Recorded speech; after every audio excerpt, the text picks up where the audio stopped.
And so, Christian, thank you for beginning the live stream. Good morning, everyone, and welcome to this morning's session of the Health Coverage Insurance and Financial Services Committee. And this morning we have a series of public hearings, which may go through into the afternoon, and we may take a lunch break at some point or various other breaks depending on how things move along with our committee work. This morning we'll begin with, yes, Senator? Oh, sorry. This morning we'll begin with introductions of our committee members, and we'll start with Representative Arford. Thank you, Madam Chair, and good morning. I am Representative Poppy Arford. I represent District 49 in the western part of Brunswick. Representative Evans. Thank you, Madam Chair, and good morning. I am Representative Richard Evans. I represent District 120, including Atkinson, Brownville, Dover Foxcroft, Medford, Milo, Orneville Township, and Lakeview Plantation. Well done. Representative Quint.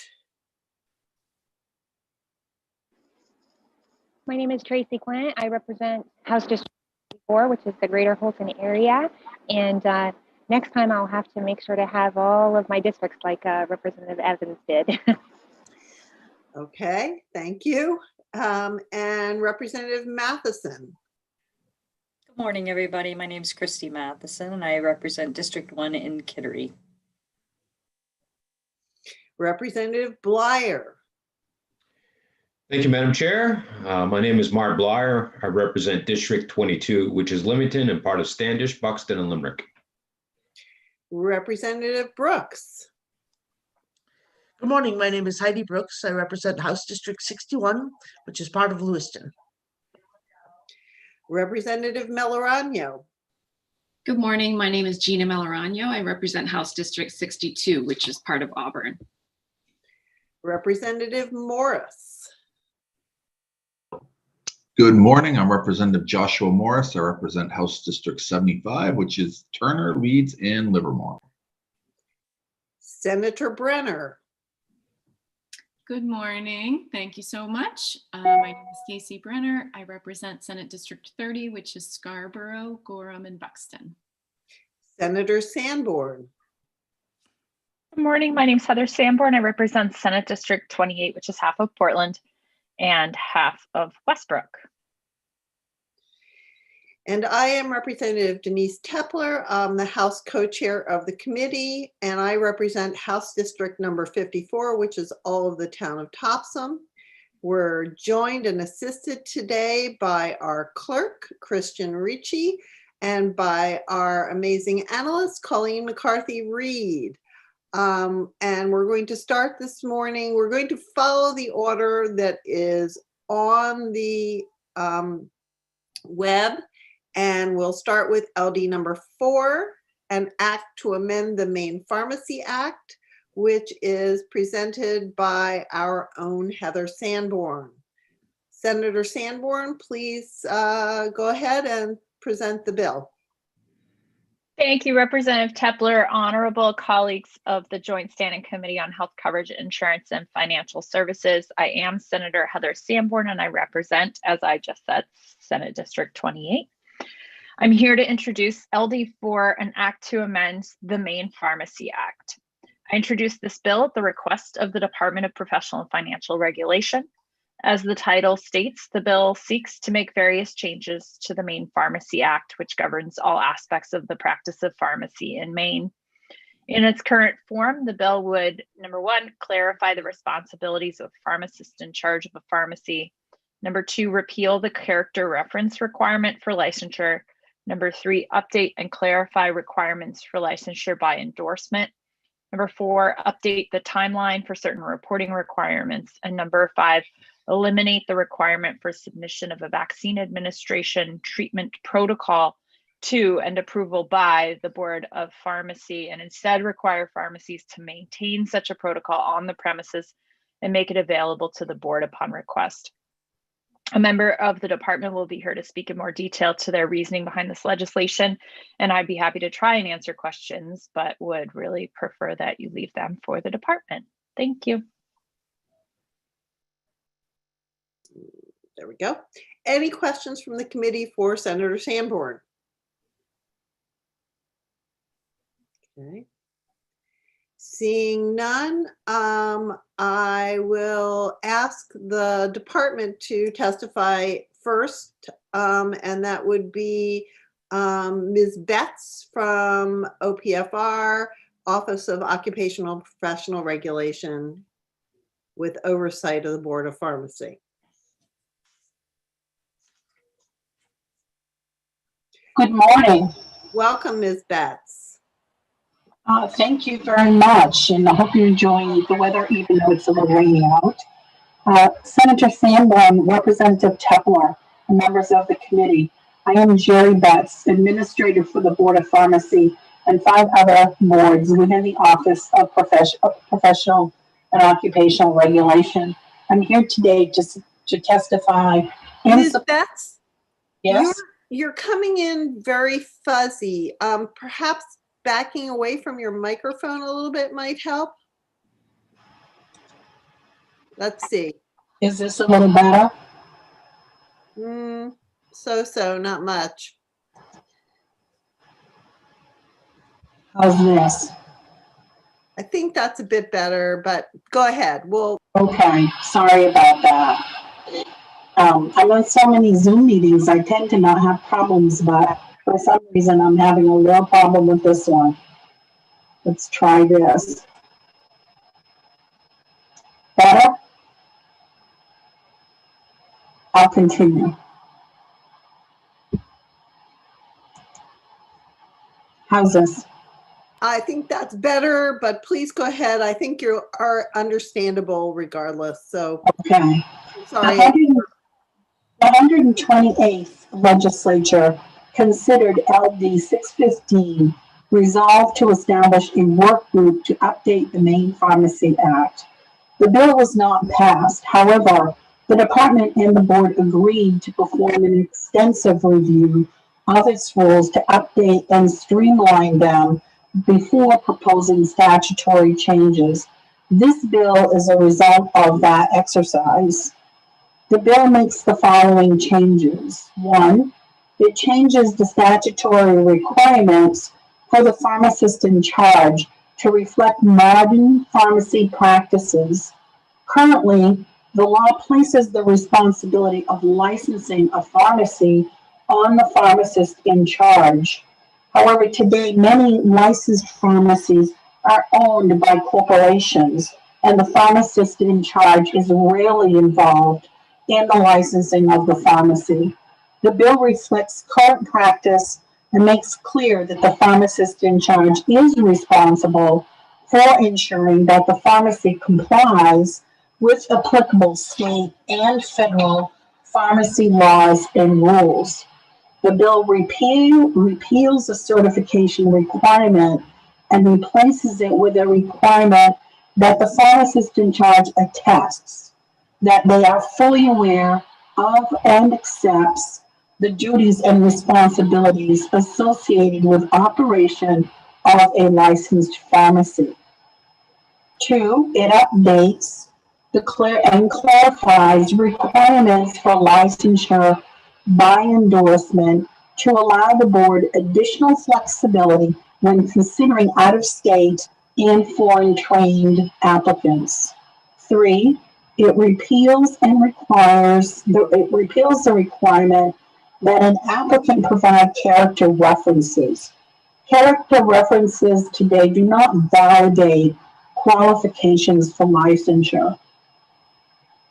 4, increases the time frame by which licensees are required to report certain profile changes from 7 to 10 calendar days. This is to be consistent with other reporting requirements contained in the department and the pharmacy laws. Lastly, it removes the redundant and time-consuming requirement that the board approve vaccine administration treatment protocols. The board has extensive rules on treatment protocols which pharmacists must follow. The bill requires pharmacies to retain a current version of treatment protocols that may be requested by the board at any time. Thank you for your attention. I would be glad to answer any questions from committee members now or at the work session. And I do apologize if I'm not clear in my enunciation here. Thank you, Ms. Betts. It's never been your enunciation. There's just a little glitch in the way that the microphone is working, but we could certainly hear you. Thank you. Questions from the committee for Ms. Betts? Okay. Yes, Representative Evans. Thank you, Madam Chair. Ms. Betts, just one question. Is there a national bank for reporting of any adverse outcomes, problems with pharmacists? Representative Evans, there is the impact, if we're talking about the vaccine, there is impact that the pharmacists are supposed to report to, and the pharmacists will also report back to the provider, the patient's provider, if there is any. But to report just actions that, adverse actions to the board, that does not happen. Thank you. You're welcome. Any other questions from the committee?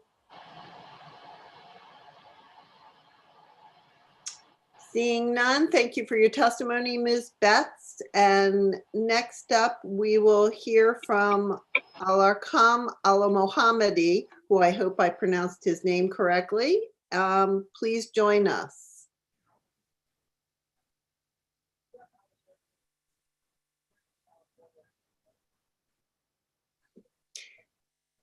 Good morning, Mr. Al-Mohammadi. Please go ahead. Good morning, Senator Sanborn, Representative Tipler, and members of the committee. My name is Alarkam Al-Mohammadi, and I live in Westbrook. I'm speaking today in support of LD4. First of all, I have to thank you for this opportunity as a new American.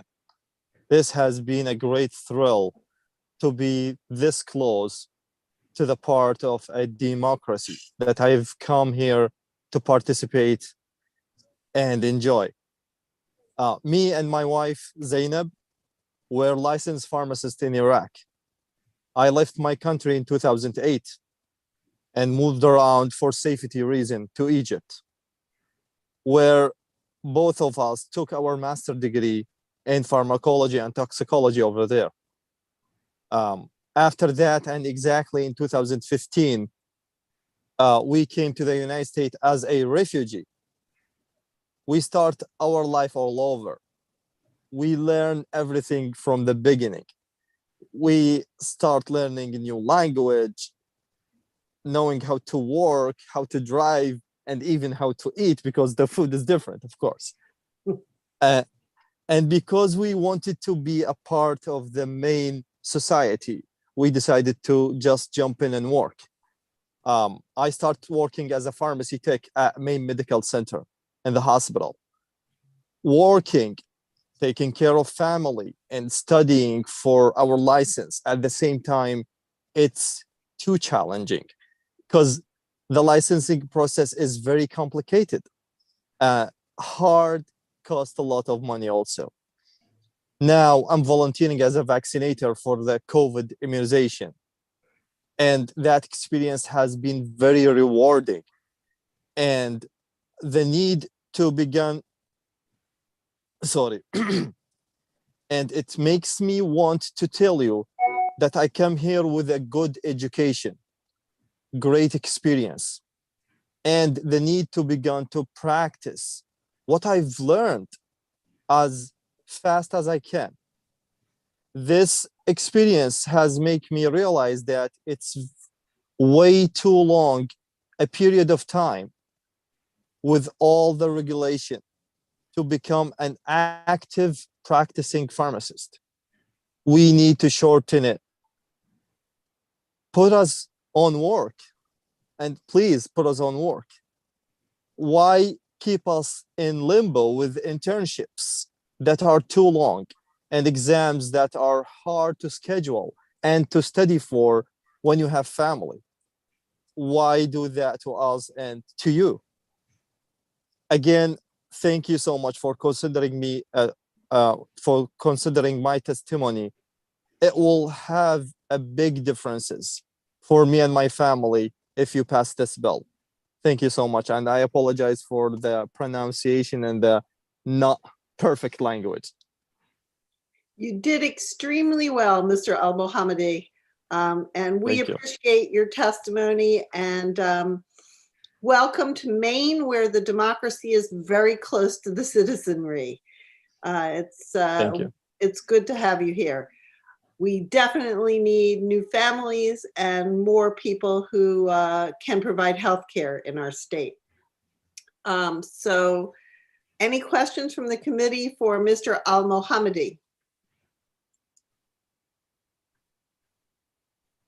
Yep, seeing none. Thank you for your testimony, Mr. Al-Mohammadi. And we will next hear from James Jarvis of Northern you. Light Health.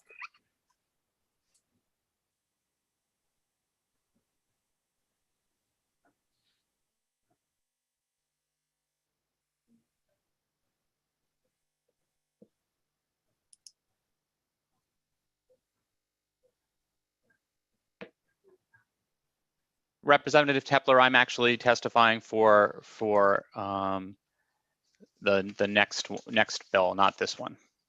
Oh, okay. Thank you, Mr. Jarvis, Dr. Jarvis, and thank you, Christian, for the message. Yeah, I'm sorry. I'm going off of our sign up for testimony, so there seems to be an error there.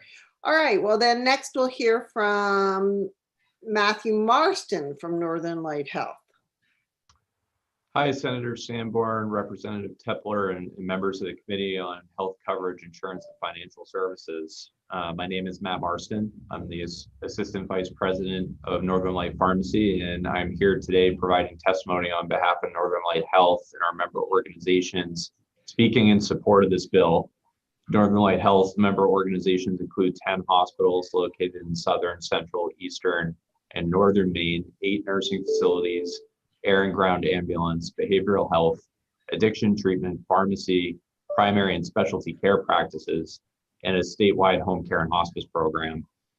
93% of Maine's population lives in Northern Light Health service area. Northern Light Health is also proud to be one of Maine's largest employers with over 12,000 employees statewide. We're speaking in support of this bill, and I want to offer a recommendation to Section 6, in particular regarding pharmacists in charge. The bill as drafted limits the pharmacist in charge to be applicable to one pharmacy at a time. It's my experience that Northern Light Health and many other health systems consolidate leadership oversight to cover multiple hospital locations. Examples would include a director of pharmacy and their roles responsible for 2 rural hospitals, which is not uncommon. It's unreasonable to foresee that responsibility for a pharmacist in charge could also cover 2 rural hospital pharmacies. I do ask that the bill be amended in this section to allow for this expanded responsibility under currently approved Board of Pharmacy waivers. Requiring that a pharmacist in charge is responsible for only 1 retail pharmacy location is common practice and fully supported by Northern Light Health.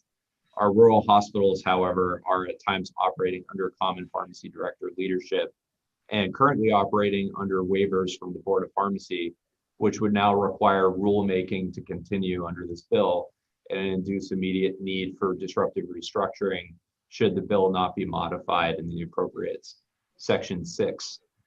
Northern Light Health does support this bill in all other aspects, and I want to thank you all for the opportunity to speak in support of this legislation. Thank you, Mr. Marston. And now I believe Representative Evans has a question for you. Sure. Thank you, Madam Chair.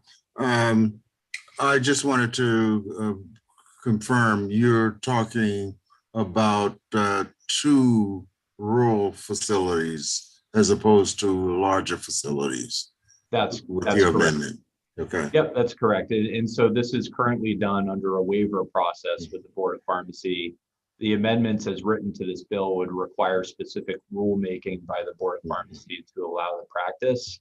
So I guess what I would be asking is if we could make it a or statement. If there's currently approved waivers, that they would not be voided and then require specific rulemaking by the board in order to allow that to continue.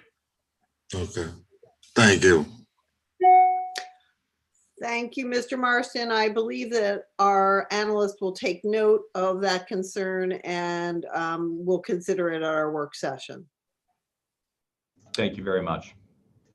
No problem. Let me lower Representative Evans' hand. Any other questions from the committee? Seeing none, thank you for your testimony, Mr. Marston. And next up would be Ms. Sutton.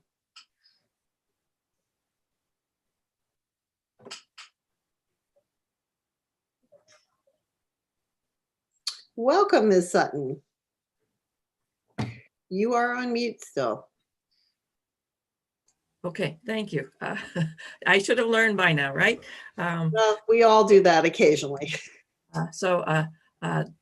Representative Tepler, Senator Sanborn, members of the committee, my name is Sally Sutton and I am program coordinator of the New Mainers Resource Center at Portland Adult Education.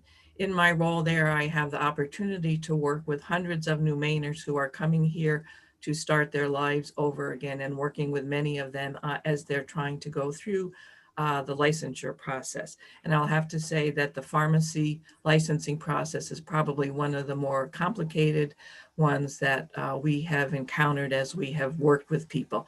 It takes years to go through, it costs lots of money, and sometimes if you don't have quite the right pieces in place, then you just won't be able to move forward with licensure. And I'll just give one example in terms of how the documents are sent to the licensing entity that evaluates them. They even show pictures of what the envelope needs to look like that these documents need to be put in for them to be accepted for evaluation. And so again, that's just one little example of all the very complicated steps that someone goes through. So again, I'm here speaking in support particularly of the provision that allows for foreign trained pharmacists to be licensed by endorsement. I think that could certainly cut down on a lot of the cost and time that it would take for someone to be licensed here again. I do want to offer one recommendation in that you reference having a valid license from your country to be able to apply. And many of the people who are coming here as refugees or asylum seekers, it may have been years since they left their country and they won't have a valid license as a result of that. Or particularly as an asylum seeker, and I'm actually working with a pharmacist now for who this is a factor, they don't want their countries to know where they are. So again, trying to maintain an active pharmacy license at a country that you have just fled for political persecution or whatever really doesn't make sense. And so our recommendation, and I've put this in the written testimony we've submitted, is that you just change that so that they have a valid license when they have left their country. So again, you're assured that they were practicing in good standing, but then again, if it's been years since they've left their country and they're not able to to again have that license renewed, it won't prevent them from moving ahead with licensure here.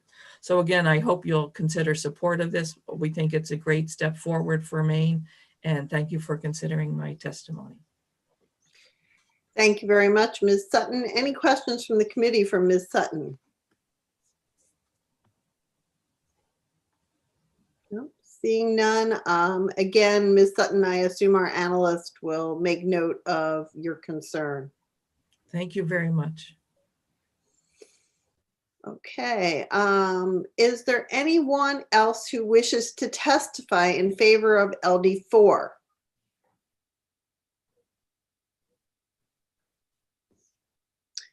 Seeing none, is there anyone who wishes to testify in opposition to LD4?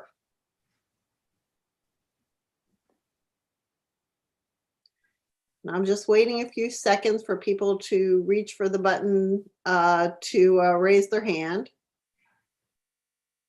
Is there anyone who wishes to testify neither for nor against LD4?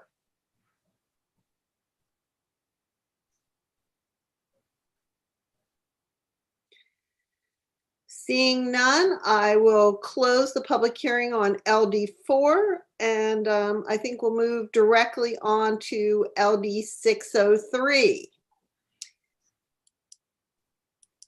And LD 603 is also, I believe, presented by our own Senator Heather Sanborn. Senator Sanborn, please go ahead. Thank you, Representative Tepler and colleagues on the committee. I'm still Heather Sanborn and I still represent Senate District 28. The next bill is LD 603, an act regarding the practice of pharmacy. Now more than ever, pharmacists are a critical part of our healthcare team, and that has never been more evident than during the last 12 months. When the pandemic started, pharmacies stayed open and worked with the Maine CDC to get prescriptions for a longer duration to minimize the number of visits the patients had to make to get refills. Throughout the fall and every day since then, pharmacists have been working with the Maine CDC to be on the front lines for COVID-19 vaccinations. I would also add that pharmacists were on the front lines in providing testing for COVID-19 as well. Currently, not a day goes by without a news story talking about the role that pharmacists are playing in vaccinating Mainers and in getting us back to normalcy. In fact, President Biden announced on Monday that they're planning to double the number of pharmacy locations offering COVID-19 vaccines by April 19th. That's because 90% of Americans live within 5 miles of a pharmacy.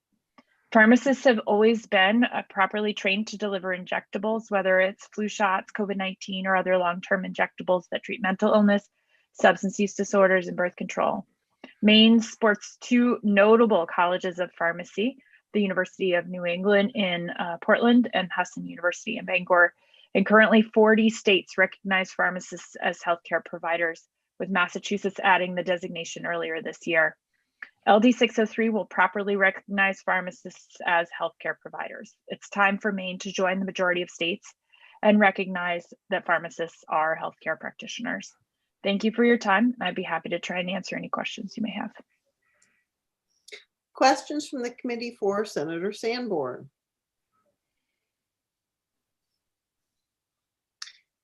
Representative Melorano.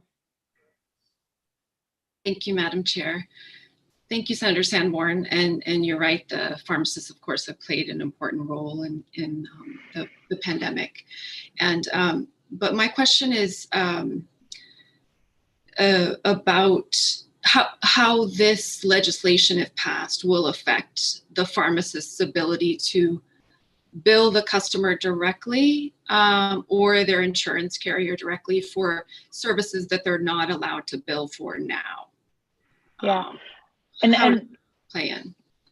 Representative Melorano, as you probably recall, that was a question that I asked a lot when we've heard this bill in the past, and is why we haven't passed this bill in the past. And this year I decided to sponsor the bill because I was satisfied that what it would really be is that it would be possible for pharmacists to provide healthcare services at lower cost and not force folks to go to a doctor's office and have a facilities charge or those types of things, a doctor's office visit.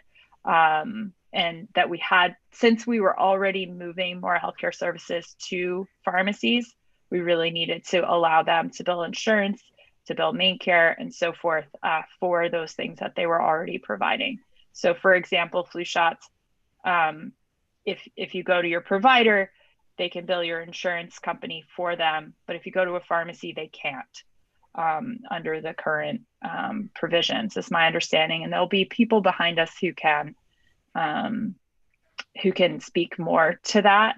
But I was satisfied in talking with folks this year before agreeing to introduce this bill that the overall impact would not be to increase the cost of healthcare services in general, taken as a whole to Mainers, but that might actually allow us to move some of those services to a lower cost environment and a more accessible and immediate environment in a pharmacy as opposed to in a healthcare center. Representative Malorani, do you have a follow-up or are you all set? No, I just sort of wanted to be sure that is sort of what this bill will enable for them to bill for more services possibly. But I hear you. Thank you, Senator Sanborn. Representative Quint. Yes, thank you. I just was wondering, following up on Representative Malorani's question, are we speaking about the billing just for them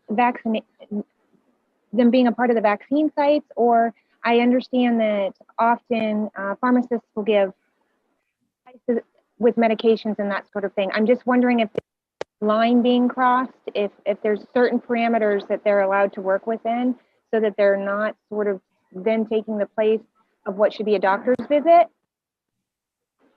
So this bill doesn't change their scope of practice in any way, shape, or form. All it does is to allow them to be designated as healthcare providers, is my understanding, which allows them to then have a provider billing code so that when they are delivering appropriate healthcare services, they can have a code under which to bill those services. So that's my understanding of it. And there'll be folks coming behind us, Dr. Jarvis, Ms. Downing from the Maine Pharmacy Association, and others, Ms. Arnold, who can help explain that more. But I was very skeptical of this same issue in years past, and then have now become the sponsor of this bill. So I think that they will be convincing to you as well. I hope they will be, and certainly ask those questions of the folks coming behind me. I have a question as well, Senator Sanborn, and I'm not sure whether you're the person to answer it, but I'm going to ask it now, and if I need to, I will repeat it for people coming behind you. But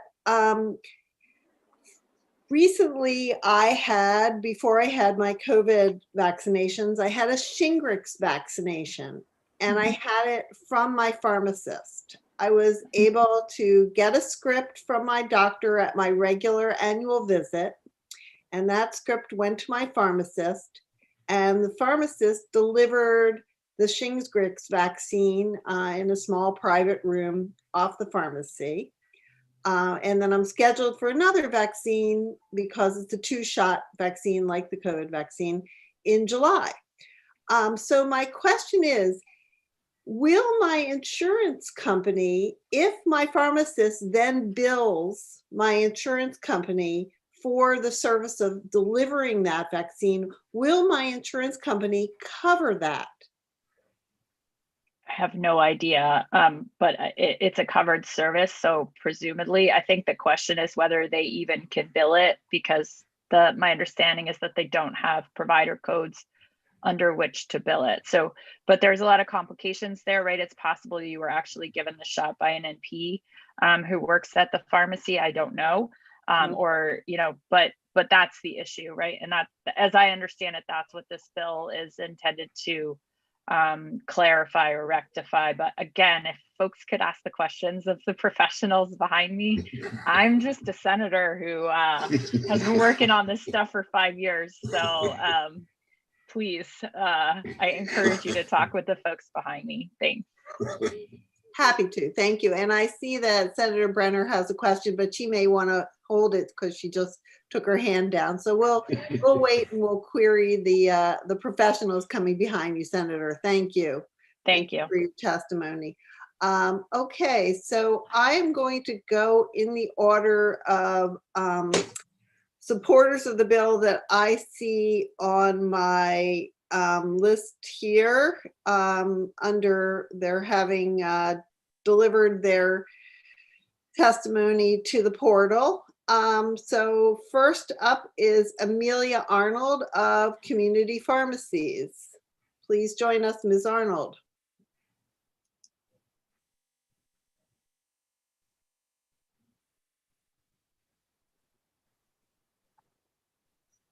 Welcome. Thank you. My name is Amelia Arnold, and I'm a resident of Winthrop, Maine, a licensed pharmacist employed by Community Pharmacies and an immediate past president of the Maine Pharmacy Association. I'm here today on behalf of Community Pharmacies to testify in support of LD 603. LD 603 specifies that the practice of pharmacy is the provision of healthcare services and that pharmacists are providers of healthcare services. Now more than ever, pharmacists have demonstrated their value as critical parts of the healthcare team. When the world changed a year ago and everyone was looking to someone to trust, they turned to their pharmacists. Community pharmacy locations stayed open. We worked tirelessly to keep our staff and customers safe. We provided trusted advice to so many in our communities at a time when accessing routine healthcare could often be difficult. We did what we have done for generations and will continue to do for years. We took care of our patients. We provided the care that they needed. 1 year later, we are stepping up to be an integral part of the path back to normalcy. Pharmacists in Maine have administered COVID-19 vaccines right beside our colleagues who are already recognized as healthcare providers. I urge you to update Maine law and join with 40 other states who already recognize pharmacists as provider of healthcare services. In addition, LD 603 will allow appropriately trained pharmacists to administer injectable medications. Now more than ever, we have demonstrated that pharmacists play an important role in improving access to care. These medications are already dispensed as prescriptions by pharmacists. That means that they are already conducting a drug utilization review for appropriateness of therapy and any potential drug interactions before dispensing.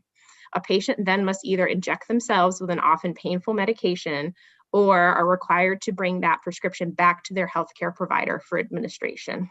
As had been evidenced before this pandemic and during the pandemic, pharmacists are accessible, highly trained, and trusted healthcare professionals, allowing our patients to have us inject their medications the same way we inject their vaccinations, such as long-acting birth control and medications used to treat mental illness and substance use disorder, would be an important step to decreasing barriers and increasing access for patient care services, especially during this time. For the reasons I stated, I ask that you have a strong support of LD 603, and I'm happy to answer any questions that have been asked. Thank you very much, Ms. Arnold. Any questions for Ms. Arnold from, yes, Representative Bleier? Thank you, Madam Chair.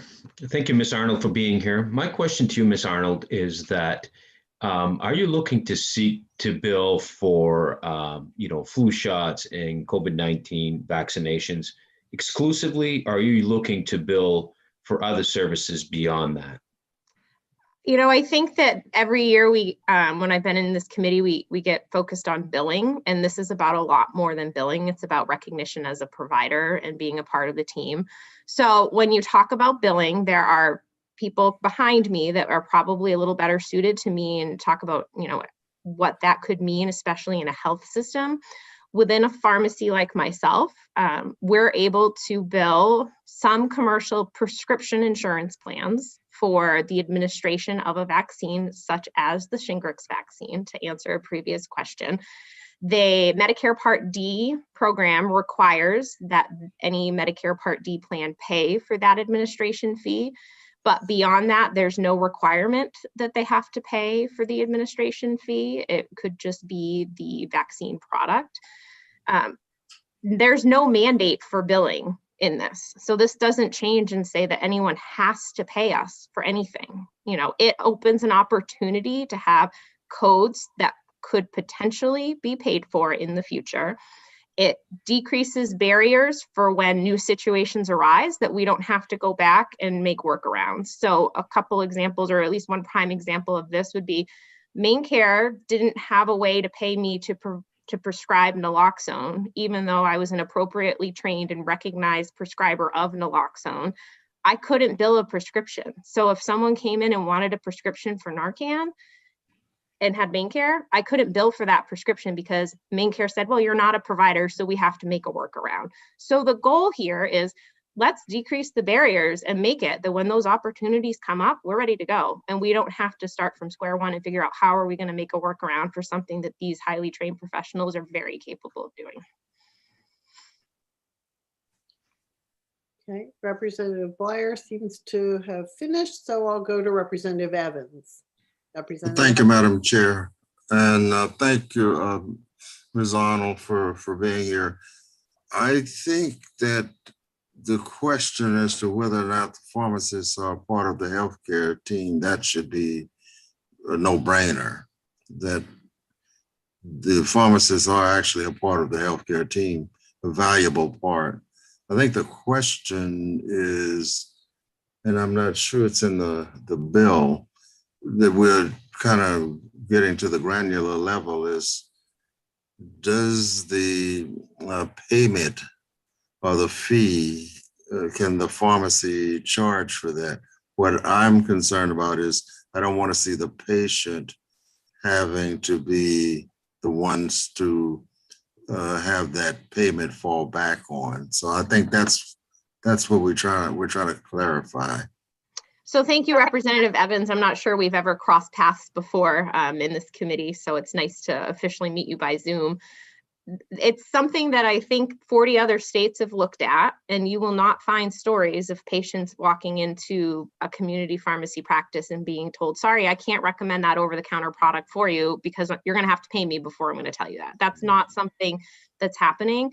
And I think it's really important to also recognize pharmacy is a very diverse profession. So pharmacists like myself practice in the community, and it's often termed the retail pharmacy practice. The prescriptions we dispense are required by law to have counseling. There is no area there that you can say, oh, I'm only going to counsel you if you pay me. There's nothing that's happening like that in any other state. It's required by law. We provide the counseling as part of the dispensing fee of that medication.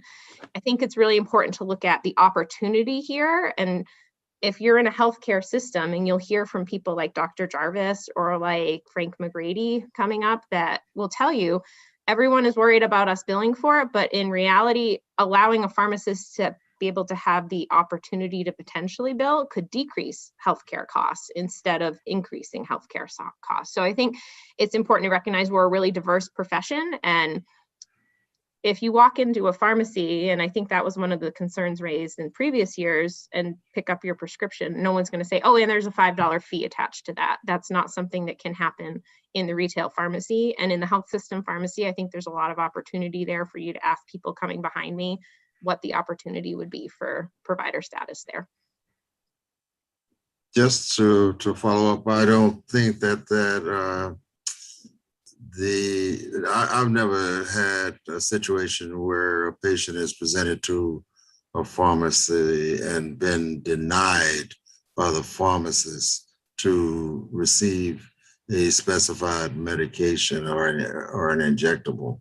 So I'm trying to separate the two, the practice versus the payment. And I'm not sure the payment aspect is what we are addressing in this bill. There's no mandate. Yeah, there's no mandate for payment. And a previous main care director of services had testified saying that this bill would not mandate payment for any additional main care costs. But that's something to consider at some point.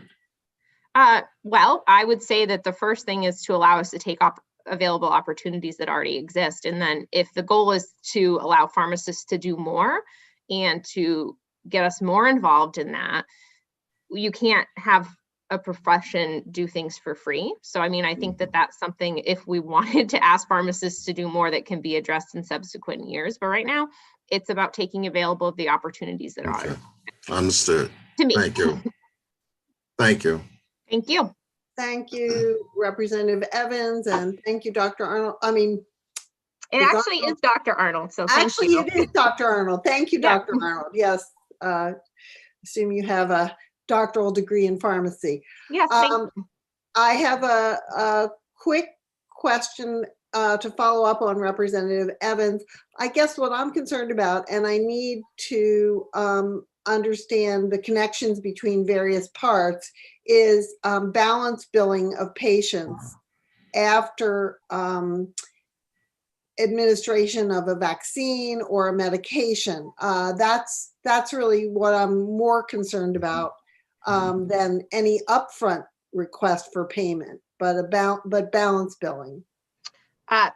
So at least in my practice, we enroll in my practice type in retail pharmacy, we enroll in contracts that say we will not balance bill patients. So that might be a question to clarify more within health system practitioners, but I mean, that's something that's prohibited in contracts. And I tune in very often to Dr. Shaw's press conferences, and every time that I hear about a patient getting a bill for some sort of COVID vaccine, I mean, that's not something, when we enroll in our pharmacy contracts and bill the pharmacy plans, that's prohibited. So that's certainly not coming from a pharmacy.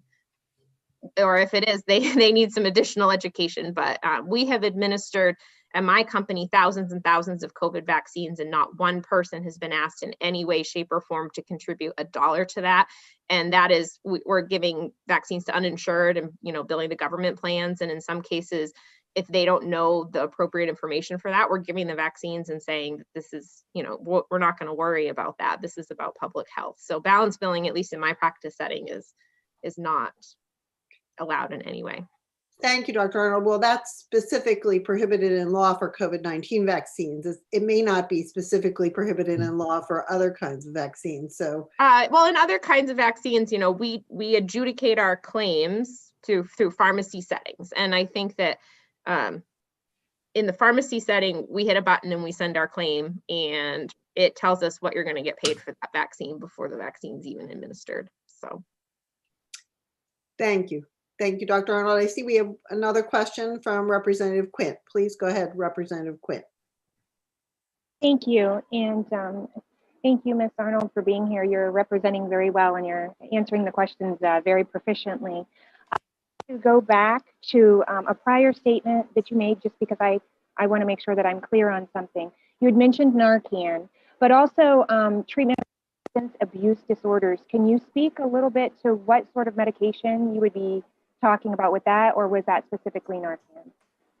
No, it's actually, there are additional medications out there that are monthly injectables for patients that basically block the way that opioids would give them a euphoric effect, and they need to be administered monthly. Those have to be administered by a healthcare professional per the labeling. So we have a couple pharmacies that have local programs nearby that we dispense the prescription. Someone has to pick that prescription up and bring it to a different type of healthcare setting to get it injected.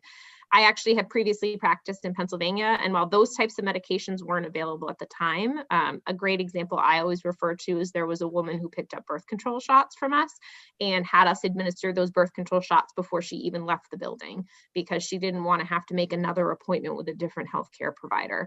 So we're administering vaccines right now, which are a type of prescription to our patients, and it just feels like a perfect addition to allow us to administer other types of medications in those settings. Can I just follow up on that? Go ahead. Okay, thank you very much. I'm a nurse, and so I understand the medications that you're talking about and what they do. And so I'm just curious, I know many times they go to facilities for these types of treatments because there may be outstanding sources, and I just by the parameters that this would involve.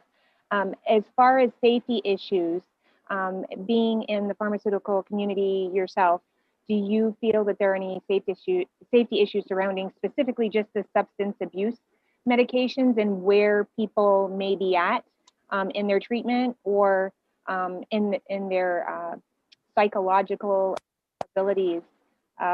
Is that something that you feel is safe for for a pharmacy, a neighborhood pharmacy, to be doing? That's my only concern. You know, I don't think that there's ever a one size fits all approach to especially that type of treatment. I would say that the law should be that we are administering it when the provider requests and says, like, yes, this is something that the pharmacy should be doing, because especially with that type of medication, it needs to be an open path of communication between many parties. It's medication assisted treatment. It's not medication treatment. And so I think that would be something that would have to be a conversation between the patient, the provider, and the pharmacist. So that would be my take on that. we're very highly trained, and I have myself administered just recently so many COVID vaccines, and there are situations even with a vaccine that you have to take a step back and say, my safety is the most important piece. We need to reevaluate the scenario that I'm being placed in and what's the best way to move forward from this. Needles are something that can cause injury. So we are trained in needle stick injuries. We are trained in prevention. We are OSHA trained in bloodborne pathogens. And I believe all of those factors would come into play when deciding who to administer any sort of injectable medication to. And I guess I would add at this point, Representative Quint, that this is probably not the right bill to discuss treatment issues around substance use disorder. Yes, thank you. I appreciate that. I was just making sure that this bill, because just because it was brought up in the conversation, it just I get little concern bells going up, just making sure it's always about patient safety for me. So thank you very much. I think patient safety and pharmacist and healthcare provider safety go hand in hand with that type of thing. And thank you very much for your responses to all our questions, Dr. Arnold. We appreciate it. And I don't see any more questions from the committee right now. So thank you for your testimony. And we'll next hear from Amy Downing from the Maine Pharmacy Association.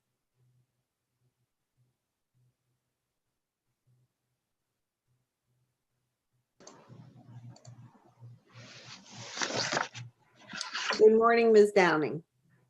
Good morning.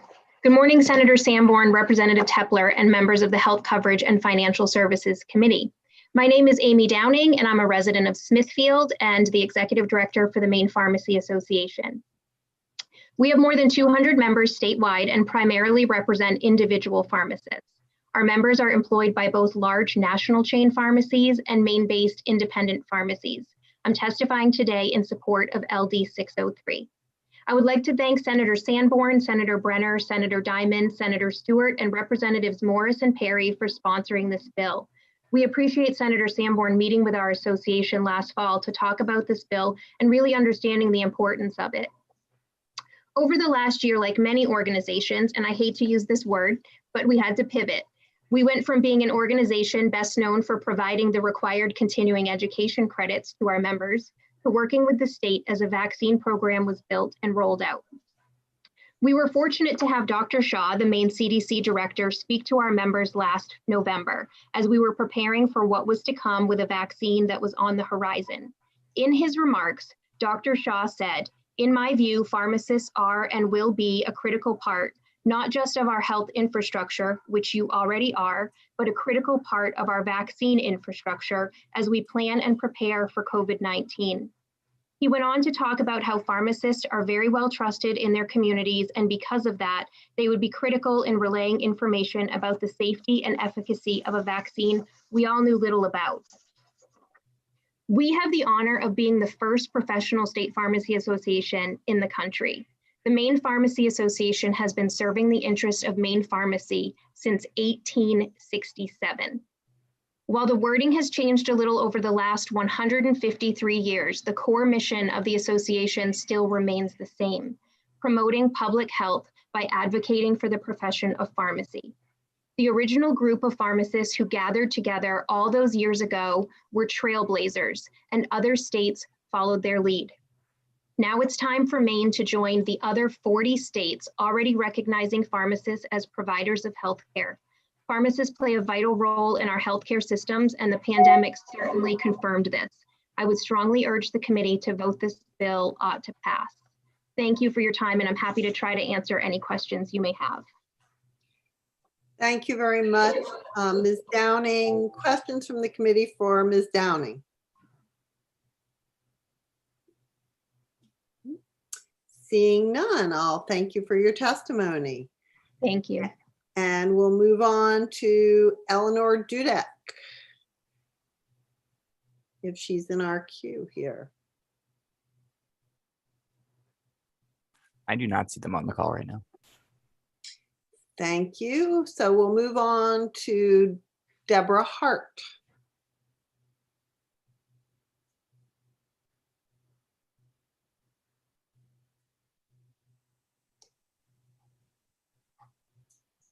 Oops. Can you hear me? Yes, we can, Ms. Hart. I'm sorry, I can never tell whether I'm muting or unmuting. Senator Sanborn, Representative Tepler, and members of the Health Coverage Insurance and Financial Services Committee. My name is Deborah Hart. I'm a resident of Manchester, Maine. I own Hart Public Policy, and I'm testifying today in support of LD 603 on behalf of Hannaford Supermarkets and their 57 pharmacies located throughout the state of Maine. I will not read my testimony because I know it's posted online and you have it. We do want to thank Senator Sanborn for putting this bill in.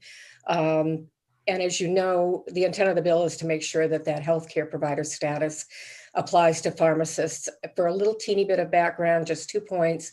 A number of years ago, we were involved in a situation where the Department of Health and Human Services got a federal grant. They were providing smoking cessation services on the behalf of the Retail Association of Maine. I worked on this project. And when we went through the rulemaking process, we were told that pharmacists could not provide those services because they were not designated as healthcare professionals. That began a process that's gone on over a period of years.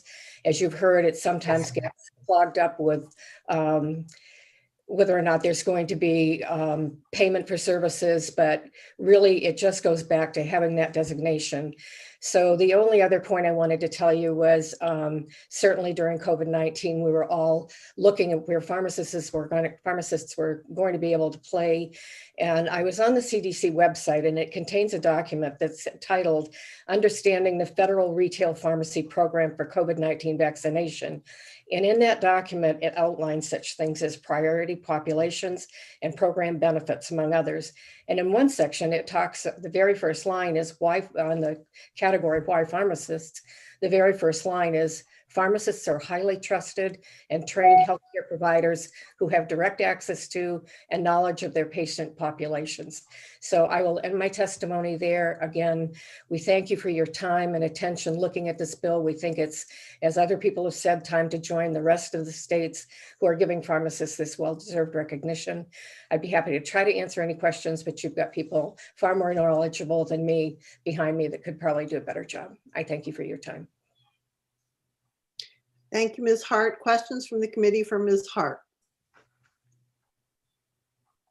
Seeing none, thank you for your testimony. And we will next hear, appropriately this time, from Dr. Jim Jarvis of Northern Light Health.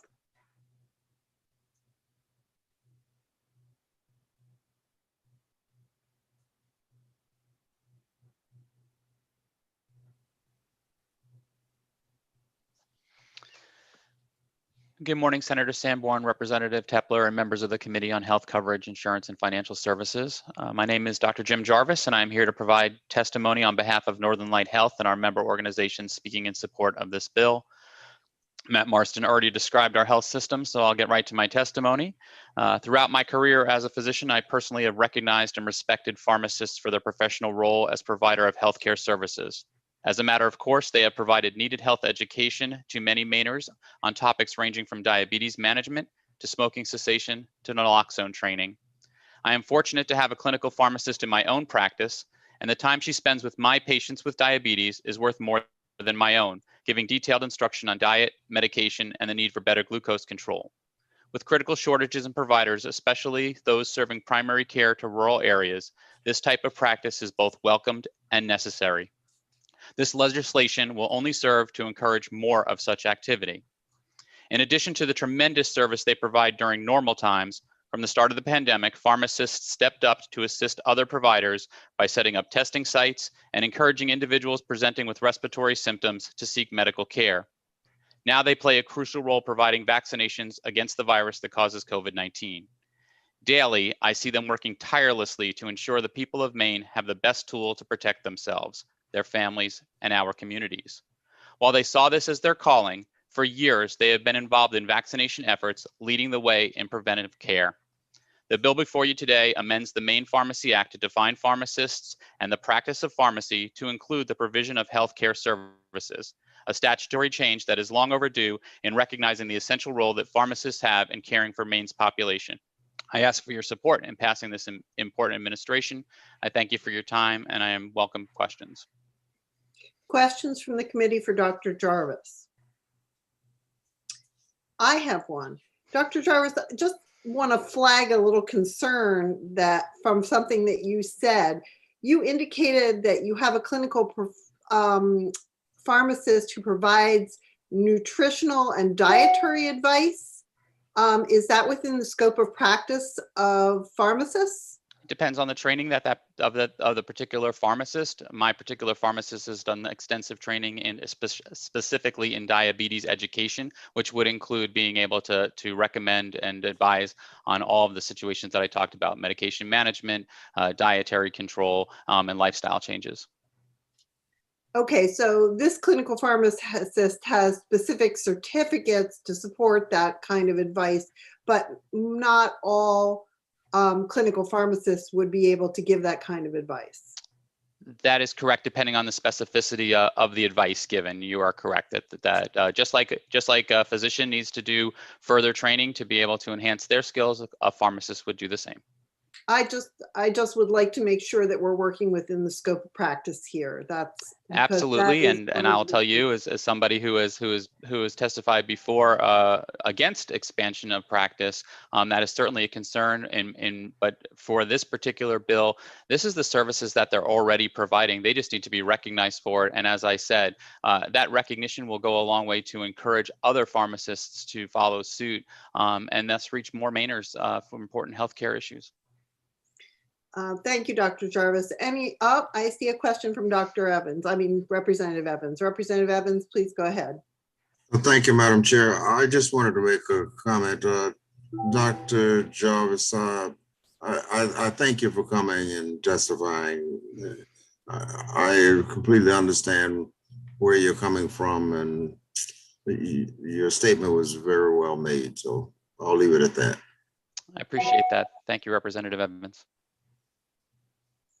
All right. Any other questions for Dr. Jarvis from the committee?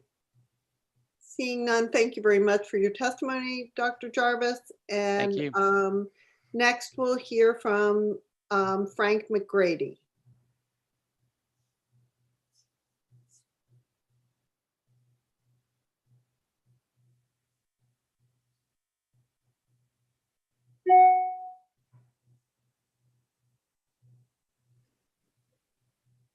Welcome. Okay. Can you hear me all right? Yes. Wonderful. Hi, my name is Frank McGrady. I'm very happy to be here. Welcome. Good morning to Senators Sanborn and the other chair, Denise Tepler. Thank you. And the Health Coverage Insurance and Financial Services Committee.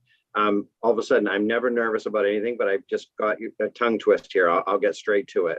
I'm going to primarily read from my document because it'll save me from getting twisted around. My name is Frank McGrady. Again, I'm from Brewer, Maine. I've been the past president of Maine Society of Health System Pharmacists, which represents both our ambulatory care pharmacists, our primary care pharmacists, as well as our hospital pharmacists. And I'm a board member of MPA right now. I've been licensed and practicing pharmacy for over 30 years in the state of Maine. I practiced in retail for 12 years. I was Hannaford, hospital for 13 years at Sebastopol Valley Hospital, and as assistant professor, 6 years at Hudson University School of Pharmacy. I've also been working the last 3 years for Penobscot Community Healthcare in Bangor, Maine, with over 16 sites, primary care sites, and 4 retail pharmacies as well. I'm writing in support of LD 603, an act regarding the practice of pharmacy. It is long overdue. I think that what's happening in the training, and I did go back to get my PharmD afterwards so I could be called Dr. McGrady, but nobody does. They call me Frank. So it's an important distinction now that the training, it was funny when you were just talking about it, we taught all about healthcare in a whole different series of fields, including dietary, healthcare modifications, all the kind of things that you would think for almost any sort of treatment for patients. What I really want to get to is that I really want to talk about what a pharmacist, and I listed this here. Pharmacists should be recognized as a primary source of healthcare services. We've agreed to that. Pharmacists are critical healthcare resources for physicians, nurse practitioners, and physician assistants, not taking their role, but assisting them as we help patients.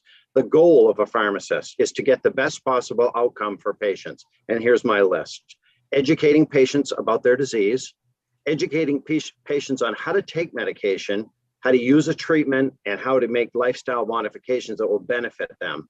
Reducing or eliminating unnecessary medication therapy. There's way too much of that. Reducing medication costs by using less expensive alternatives. Reducing medication costs by finding programs. There are a lot of programs out there that assist people in how to pay for their medications. Reducing overall expenses to the patient and healthcare system by reducing emergency room visits because they didn't understand their own treatment. We want to reduce things that cost with your kidney, your heart, your eyes, your feet, your vascular issues, all related to the disease you have and not understanding the therapy that you need to follow. Functioning as a member of the healthcare team within the practice of pharmacy, and that is within the scope. Pharmacists are not attempting to replace any other member of the healthcare community. Rather, we want to be recognized for our training, our expertise, and our valued membership in the healthcare team. Thank you. I would entertain any questions at this point. Thank you, and I will formally call you Dr. McGrady. Oh, thanks.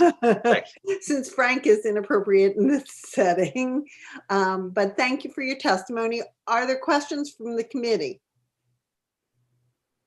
I have a question for you, Dr. McGrady. In my experience, and even more recently, in getting my medications at a large retail pharmacy, the pharmacists are overworked and have very little time. And what I see is not necessarily adequate time to do some of the things you're suggesting that you'd like to be recognized as the role of pharmacists. Can you just sort of elucidate your thoughts about that and that situation? Thank you, and I appreciate that being able to make that distinction. My son is a pharmacist for a large company here in Maine, and most of the time he's filling prescriptions. I oversee in our practices a number of pharmacists that we like to call primary care pharmacists. Their only role is to work with the doctors. They actually have office hours. They get referrals from I say doctors, so providers, nurse practitioners, physician's assistants, and our physicians. Their role is really to receive referrals from our providers and actually do all those things that I just talked to you about. There is a distinction. If we recognize pharmacists for this kind of ability to do these other things, then we would have to think about ways that everybody could do this. There's going to be people that just need to fill prescriptions and do counseling and give vaccines and give a lot of information, establish a lot of trust with their patients, but there's also going to be pharmacists that need to be in practices. You're seeing this happening all over the country, and it's called primary care pharmacy, or sometimes called AmCare pharmacy. And these people spend their whole day educating about disease states, following up with anticoagulation for patients who are taking blood thinning medications. They're talking about their heart failure, their medications. They're talking about all the guidelines with their patients and establishing that process. Not making the diagnosis. That's our provider's job. They make the diagnosis, they set up a treatment, and we work together with them to make sure that we can educate, we can make the best therapy, get rid of medications they shouldn't be on. It's the guidelines. We're guideline-driven profession, and the guidelines come out every single year that we educate everybody else how to use that.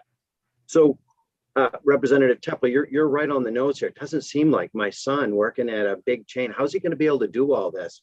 We would either have to find a way that they get referred to a pharmacist who could do this, or that they are then allowed time to do this. And honestly, and to speak to Representative Evans, there may be a payment model where they could actually get that information from a pharmacy. Thereby, we could hire more pharmacists in retail operations to give them a chance to do something like that. But at this point, that's not what this bill is about. This bill is just recognizing that. And then one last thing I just want to mention is that all of the payments for this for the Centers of Medicare and Medicaid, they'll have to decide how they're going to do this. It isn't us deciding, all right, we're providers, we need to get paid. That's not going to happen. It's going to be a negotiated process, just like it has been for the rest of the country with each main care program or any other program out there. I'm sorry, I'm going on. Senator Sanborn got me last time. She said he's talking, so I'm not picking on you, but go ahead. That's good information, actually, Dr. McGrady. So I appreciate it. And I see that there was a question from Representative Matheson, but I think she's all set. Thank you very much for your testimony. It's appreciated. And next up, we'll hear from Corinne Martineau of Maine Health.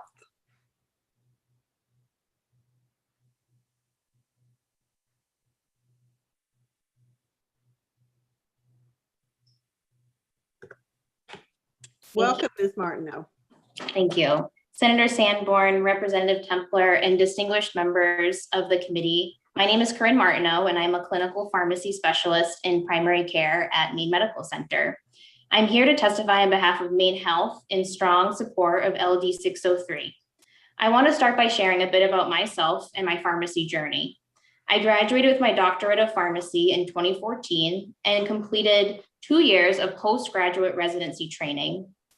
And similar to other healthcare providers, I then pursued board certification and am now a board certified ambulatory care pharmacist. My training led me to my dream career as an embedded pharmacist within an academic family medicine clinic, where I currently practice. Simply put, I am actually the clinical pharmacist that works at your primary care doctor's office. To better illustrate my role as a provider to the patients that I serve at Portland Family Medicine, I would like to tell you about my day yesterday. I began my morning in clinic working hand in hand with one of our attending physicians to see patients who were recently discharged from the hospital. I actually start the clinic visit with the patient, reviewing their recent hospitalization, providing education on new medications they were started on, identifying medications errors that may have occurred during their transition home, and then collaborating with the doctor to make sure they have the information and care that that patient needs to keep them healthy and out of the hospital. After, I head back to my office to respond to multiple clinical questions that have been sent from the other doctors and the other nurse practitioners with whom I practice.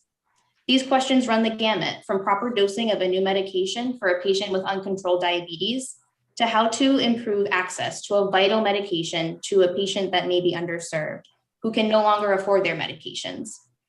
Later in the afternoon, I actually see my own patients for one-on-one office visits. These patients, who have been referred to me by their physician, are Mainers with complicated histories and a laundry list of medicines who are simply too complicated for even the best doctors to address all of their medical needs in a 15-minute doctor visit. That was just yesterday. This morning, prior to speaking with you, I was the first team member to open our COVID vaccine clinic at Scarborough Downs and began preparing vaccines at 5:45 this morning. As we speak, pharmacists, of course, are crucial members of the healthcare team that are currently vaccinating more than 1,500 Mainers or contributing to vaccination efforts for more than 1,500 Mainers throughout the state. As many others have mentioned today, when the COVID-19 pandemic hit, pharmacists did not shy away from helping our communities find the care during this devastating year. Alongside other Maine Health providers, we adjusted to the pandemic quickly, and pharmacists began providing care through telehealth. We now have a dedicated telehealth primary care pharmacist that provides care to our patients and offers clinical support to our physicians and advanced practice colleagues in rural areas. This pharmacist's primary role is to directly support increasing access to care and high quality clinical services, while contributing to the improvement of patient health outcomes. In closing, LD 603 is our opportunity in Maine to recognize pharmacists as providers. This is an important and clear step in acknowledging pharmacists as the valued members of the healthcare team that work to keep all Mainers healthy. With this, I ask the committee to vote to pass on LD 603. Thank you for your time and for your opportunity to speak with you today. And I look forward to responding to your questions.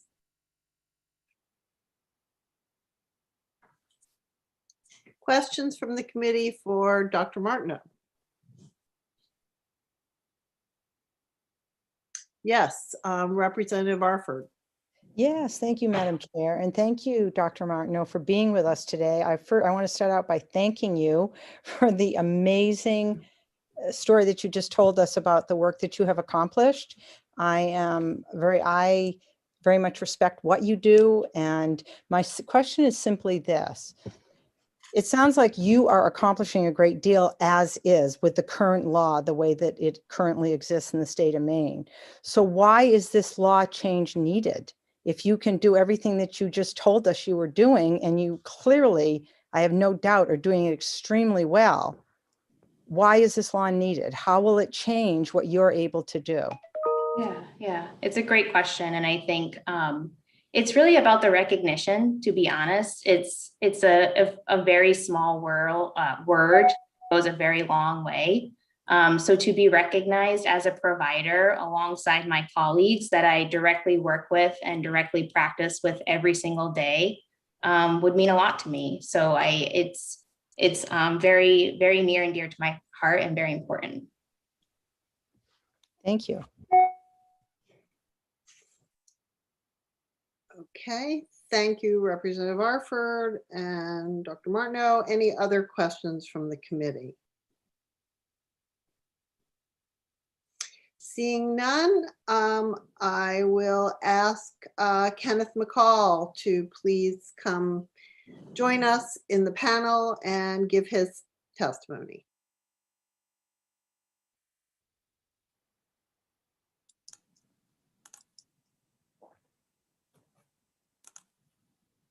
Welcome. Thank you, Representative Tepler. Thank you, Senator Sanborn, for sponsoring our bill. Dear members of the committee, my name is Kenneth McCall. I'm a licensed pharmacist in Maine. I've been a pharmacist for 25 years. I'm a professor at the University of New England, and I teach pharmacy. And I have been involved in this bill as far as reaching out to Senator Sanborn early on. I also was involved in the last legislative session advocating for LD 267, which was the bill that was similar language to this bill that's before you in this session. I'm not going to read my testimony. I submitted it, but instead I'm just going to open the floor to questions if there are questions that I can help answer at this time. I will just go back to the previous question that was asked. I think it was from Representative Arford. You know, what would this bill add? If there are already pharmacists embedded in primary care clinic settings, embedded in health systems, providing the exemplary patient care services that were just presented. Billing is a very complex process for services. And in some settings, you can bill as an incident to the medical provider, or use a billing code for the building, the actual facility fee. But you can't do that if you're in a community pharmacy setting. And so there are different limitations on being able to bill for services within your scope of practice from setting to setting. So those pharmacists that are embedded directly into the medical provider offices, there are different opportunities for billing for services within their scope of practice. And I think one of the best examples that's been presented that was an answer to a previous question that you asked is the issue with naloxone for persons at risk for opioid overdose. A couple of years ago, a bill was passed that expanded our scope to help address the opioid crisis and prescribe and dispense naloxone to those persons. And even though our scope was changed by our legislature to help increase access to that life-saving antidote, when a patient was in front of me in a community pharmacy setting, I wasn't able to bill MaineCare. I wasn't able to bill if they had a third-party payer insurance plan. I could not bill that because I'm not a provider. So the only option then would be to charge the cash price. And as we all know, name brand cash prices are high, and that product is over $100 cash price, which is ridiculous. So the only option I had then was to go back to the medical provider that they had and get a written prescription in order to then bill MaineCare or bill their third-party insurance plan. But that defeated the purpose of the legislative bill that was passed. The purpose of that bill was to increase access to naloxone, not to have a workaround and have to go back to the medical provider.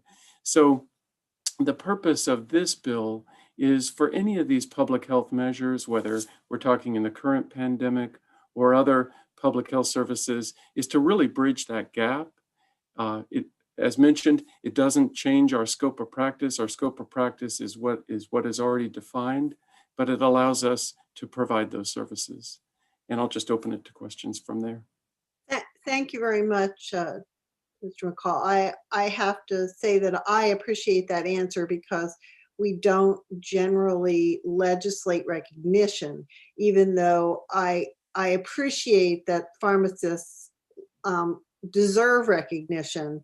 It's not generally legislated, but the billing issue is really at the heart of this, I think, and I appreciate your recognizing that. So with that, I'll move on to Representative Matheson's question.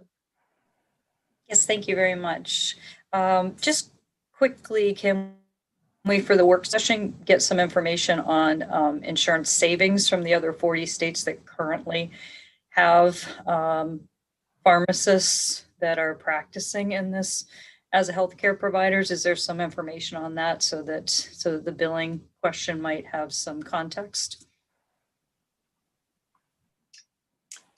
Yes, Representative Matheson, was that a question for me or? That's a really good question. I might, if you can answer it, sure, but I have a feeling that you might not be able to right here. So I was offering the opportunity to have it for the work session. So. Yeah. Yes, absolutely. We would be delighted to bring back more information and we'll share it with the committee. Absolutely. Thank you. I think, yes, and I think we'll also ask our analysts to make note of that question and hope to get more information for the work session. Thank you. Thank you very much. Any other questions from the committee for Mr. McCall? Up, Representative Arford. Yeah, thank you again, Madam Chair, and thank you so much, Mr. McCall. You have been, your comments have been very helpful, and I appreciate them. So following on what you said, I have just another example I would love your feedback on. I have private insurance. So if I went to a pharmacist in a situation like you just described, and this bill had passed, and you were able to provide the service to me as well as the drug, and then I would be billed for that, how would I know whether or not my insurance, having private insurance, would cover that? Will there have to be a network of pharmacists who are in network for covering the services as well as providing the pharmaceutical products? How will that work? I'm not clear on that. So that's a complex question because it will depend on individual health insurance plans and who they deem as their preferred pharmacy provider. And I don't think I can answer the details of that question except to say that what this bill would do was give pharmacists a seat at the table to be involved in that conversation as far as being part of the preferred pharmacy provider network for a service. But it's such a complex question, it would be hard for me to talk specifics as far as. Thank you. You might see a similar example would be in 2009, whenever we expanded scope of practice for pharmacists to administer vaccines, and that bill was signed into law by Governor Baldacci. Soon after, pharmacists began providing those services, but not all private insurance payers covered those services. It took a couple of years for that to catch up and for private insurances to begin putting in place a billing mechanism for pharmacies to use to bill for those flu shots and other vaccinations. So it is something that takes some time for those to be worked out. But once the opportunity is there, it usually is a process that's worked. Thank you. You're welcome. Thank you. I see we also have questions from Senator Brenner and then Representative Quint. Go ahead. Thank you, Madam. Thank you, Madam Chair, and thank you, Dr. McCall. My question for you is about customer service at the retail pharmacy provider. So I guess my question is, have vaccines been administered by pharmacies as a form of customer service, and that because we are not recognizing pharmacists as healthcare providers, they haven't been adequately able to be reimbursed? And I think that probably my colleague Amelia Arnold was a better person to answer that question. I have been administering vaccines most recently, as of Tuesday, in community settings, and the last several months in nursing homes until we finish those. But as far as the billing piece, almost all of the vaccines that pharmacists regularly administer, like flu and pneumonia shots, like the zoster vaccine that we talked about earlier, those have billing mechanisms in place that are workarounds, despite the fact that pharmacists lack provider recognition. So just as MaineCare developed a workaround for the billing of naloxone several months after the law was passed and took effect, MaineCare created, for example, a dummy code. That's what they called it when they sent out the email, but a dummy code for us to use for billing. And so there are workarounds that can be done. But again, this creates that artificial barrier. It takes usually several months for insurance plans, or in this specific example with naloxone for MaineCare, it takes months to put that in place. And ultimately, it's not necessary if we have that independent recognition as providers. But there are billing pathways in place for most commercial insurance plans and for MaineCare for those vaccinations. But they work around the fact that we lack a provider status. Great, thank you so much. You're welcome.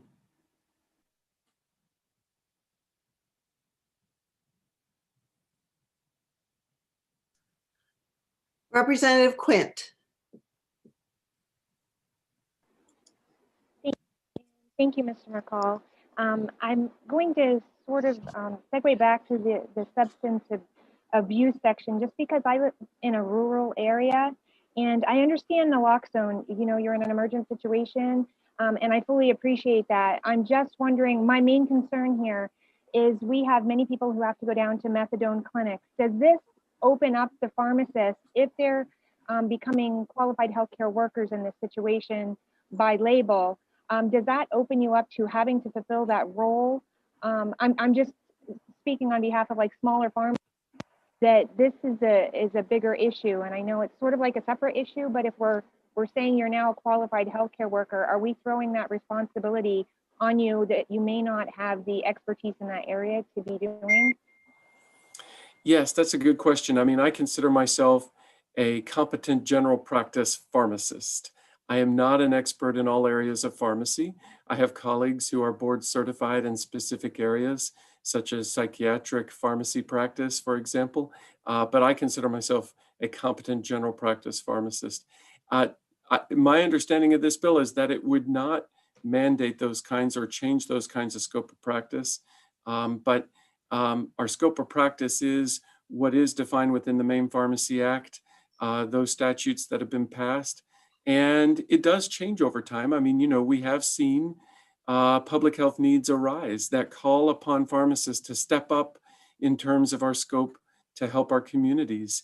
And each time that's happened, whether that's been the addition of the administration of vaccines, or whether that's been COVID vaccine testing, when Health and Human Services Secretary Alex Azar last year deemed that that was necessary for pharmacies across the nation to do, whether that's been administering COVID vaccine now.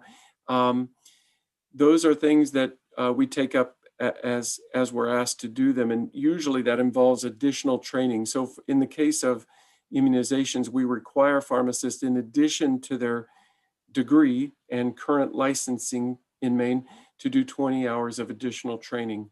So as those types of additional scopes of practice are added, there is usually that additional training that goes with it that is required in statute. But or at least that's been the model that we've used in the past. And there is no scope of practice change in this bill. So Representative Quint, nothing in terms of scope of practice changes with this bill. Thank you very much, Dr. McCall. And next up is Mr. Picard from the Retail Association.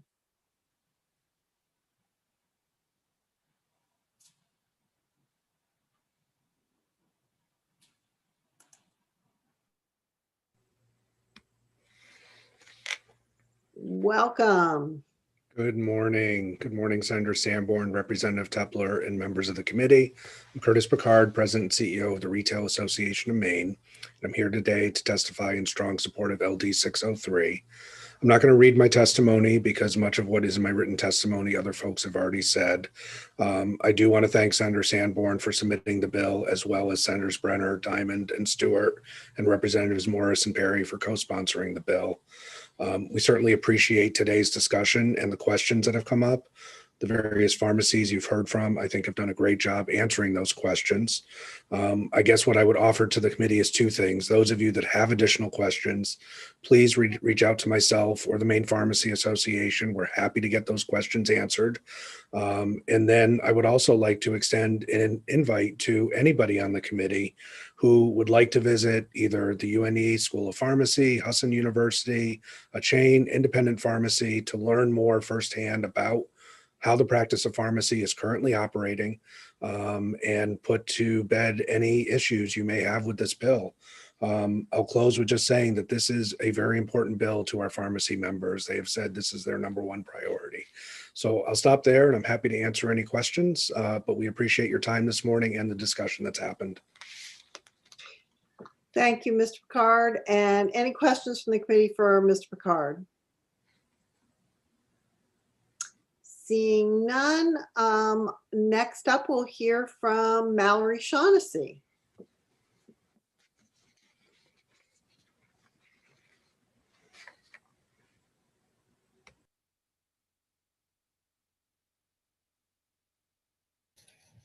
Hi, can you hear me okay? Yes, we can. It always takes a minute to get pulled into the panel. So good morning, Representative Tepler, Senator Sanborn, members of the Joint Standing Committee on Health Coverage, Insurance, and Financial Services. My name is Mallory Shaughnessy. I'm a resident of Westbrook and the Executive Director of the Alliance for Addiction and Mental Health Services. The Alliance represents the majority of Maine's safety net, community-based mental health and substance use treatment agencies offering services in every county in Maine. And we do advocate for the implementation of sound policies and evidence-based practices that serve to enhance the quality and effectiveness of our behavioral health care system. With that, I am here today to speak in support of LD 603 on behalf of the Alliance. We often don't weigh in on issues relating to pharmacies, but this is very relevant to our members of the Alliance because it would make the possibility of pharmacists administering these long-acting injectable drugs, as you've been hearing from others. I'm not going to read my full testimony. There's some information in there. You've been hearing a lot of different pieces of this, but the really important thing to stress is that these long-acting injectable drugs are a strategy used for behavioral health conditions such as schizophrenia or some substance use disorders. Patients benefit through increased adherence to their medications and the convenience of doing a medication only once a month. And at this point in time, they most commonly receive these injections at mental health clinics. The problem is that there are far fewer mental health clinics around the state of Maine than there are pharmacies. And we know that the mental health clinics currently also have major workforce shortages of clinical staff. And there's very little flexibility in these ways these drugs may be received now. And access to services for the most vulnerable members of our community is one of the issues we feel most passionately about here at the Alliance. The system of providing these type of long-term supports through behavioral health challenges has been severely strained over many years due to pervasive underfunding and workforce neglect over the last several decades. The pandemic has only exacerbated the issue across our state. So we need more than ever the tools in our toolbox to treat addiction and mental illness. And pharmacists, as you've been hearing from many, are trusted members of the healthcare team. They are capable of providing these types of services. And remember, they are only administering these injectables. They are not prescribing them. Those, I've heard some concerns that were mentioned here, but they would be working in collaboration with a prescribing provider that has the expertise in mental health or addiction services. So allowing a pharmacist to administer these medications would really enhance the quality of care and adherence to therapy and increase access to a knowledgeable provider in their home community. And I think has been alluded to, there's over 40 states that currently allow pharmacists to administer other prescribed medications. So we thank Senator Sanborn and the other co-sponsors of this bill and urge the committee to support LD 603 with a nod to pass. Thank you. I'd be happy to get more information for you if needed for the work session. Thank you, Ms. Shaughnessy. Any questions from the committee for Ms. Shaughnessy?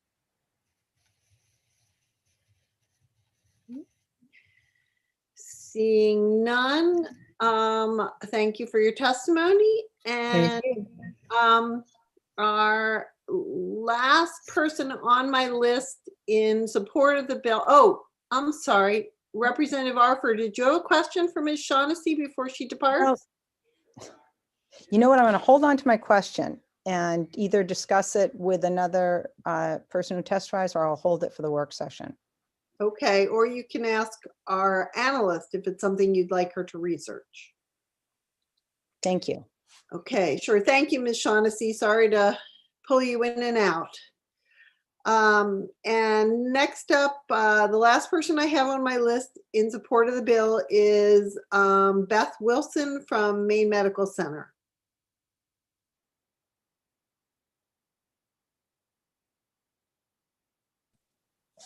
Hi, Welcome. thank you. Can everyone hear me? Yes. Terrific. Thank you for taking my testimony today. It's really a pleasure to see and meet everyone. Dr. Sanborn, Senator Sanborn, Representative Tepler, and members of the Committee on Health Coverage and Insurance and Financial Services. My name is Beth Wilson, and I'm here providing testimony on behalf of Maine Health in support of LD 603, an act regarding the practice of pharmacy. You've already heard from many of my colleagues, and I am going to read my testimony because I think it's important, but I also want to recognize that some of it repeats some of the points that have already been made. I'm the chair of family medicine at Maine Medical Center and a physician leader of the Maine Medical Partners Primary and Community Care Service Line. In addition to my leadership responsibilities, I also see patients in a community clinic and work alongside my pharmacy colleagues. In my care team model, we really rely on our pharmacy colleagues to help educate and manage our patients for both acute and chronic conditions. Just the other day, I reached out to Corinne, who you heard from earlier, to assist me in the care of a breastfeeding mother from Canada who had prescription medication for insomnia that was not on the market here, and I did not fully understand. The information that she provided to me and my patient was well beyond what I could have come up with and was extremely useful during our decision-making process. Corinne also helps manage our complex patients with diabetes, substance use disorders, mental health diagnoses, and so much more. It goes without saying, and has been said already today, that pharmacists like Corinne and others have played a vital role during the pandemic and are working tirelessly to bring their expertise to our vaccination clinics, and I am so thankful. Pharmacists are invaluable members of our healthcare team and really should be recognized as such. LD 603 amends the Maine Pharmacy Act to define pharmacists and the practice of pharmacy to include the provision of healthcare services. And as Corinne said, it's about the recognition. This really is long overdue. And I think that the role of pharmacists in the care of our population here in Maine should not be underestimated. Thank you so much for your time, and I appreciate the opportunity to speak with you. Thank you, Dr. Wilson. Any questions for the committee, for Dr. Wilson? No? Seeing none, we thank you very much for your testimony. I'm going to ask the attendees if there is anyone else who would like to testify in support of LD 603. No?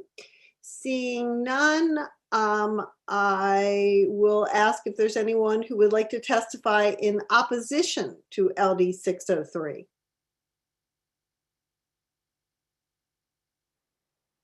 Again, seeing none, I will ask if there's anyone who would like to testify neither for nor against LD 603.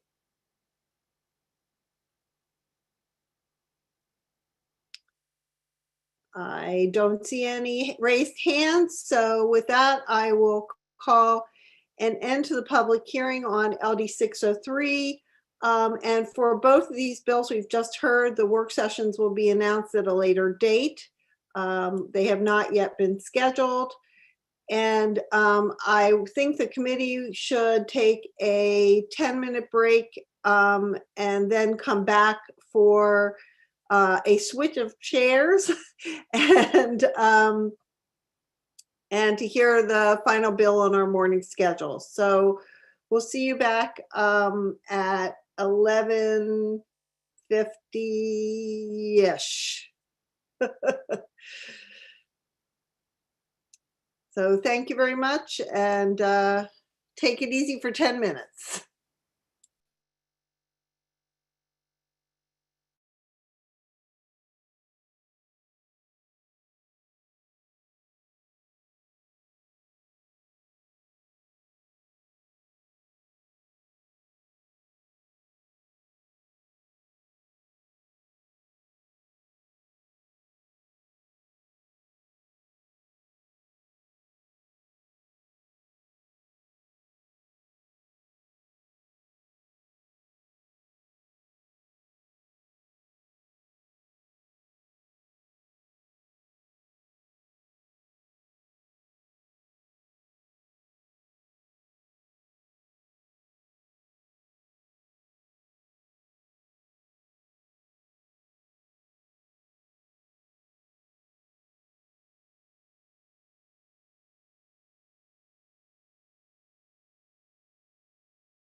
We are back.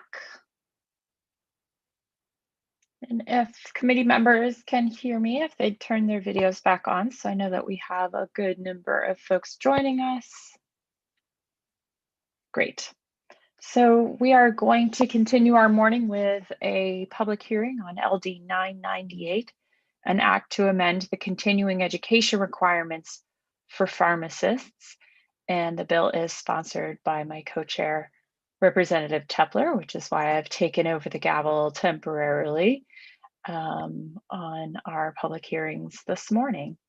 And so with that, I'll ask Representative Tepler to present the bill for us.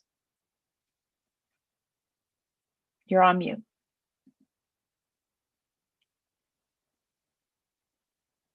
I was unmuted the whole last time, so I forgot. Thank you, Senator Sanborn and fellow members of the Health Coverage Insurance and Financial Services Committee. As you know, I am Denise Tepler and I represent House District number 54. I'm pleased to present to you LD 998, an act to amend the continuing education requirement for pharmacists. Online searches regarding the profession of pharmacy lead to articles that tell us there are many different types of pharmacy and other places where trained pharmacists may work. This includes community pharmacy, hospital pharmacy, clinical pharmacy, industrial pharmacy, compounding pharmacy, consulting pharmacy, ambulatory care pharmacy, regulatory pharmacy, and home care pharmacy. Some of these careers in pharmacy involve providing medications and immunizations to patients. Others, such as compounding and research pharmacy, do not. This bill simply amends the statute that currently requires all pharmacists, regardless of profession, to take 2 hours annually of board-approved courses on drug administration, and limits this requirement to those whose careers involve providing drugs and medications to patients. Thank you for your time, and I am happy to answer questions that I can, but I know that there will be others testifying who may be better able to address any issues with this bill.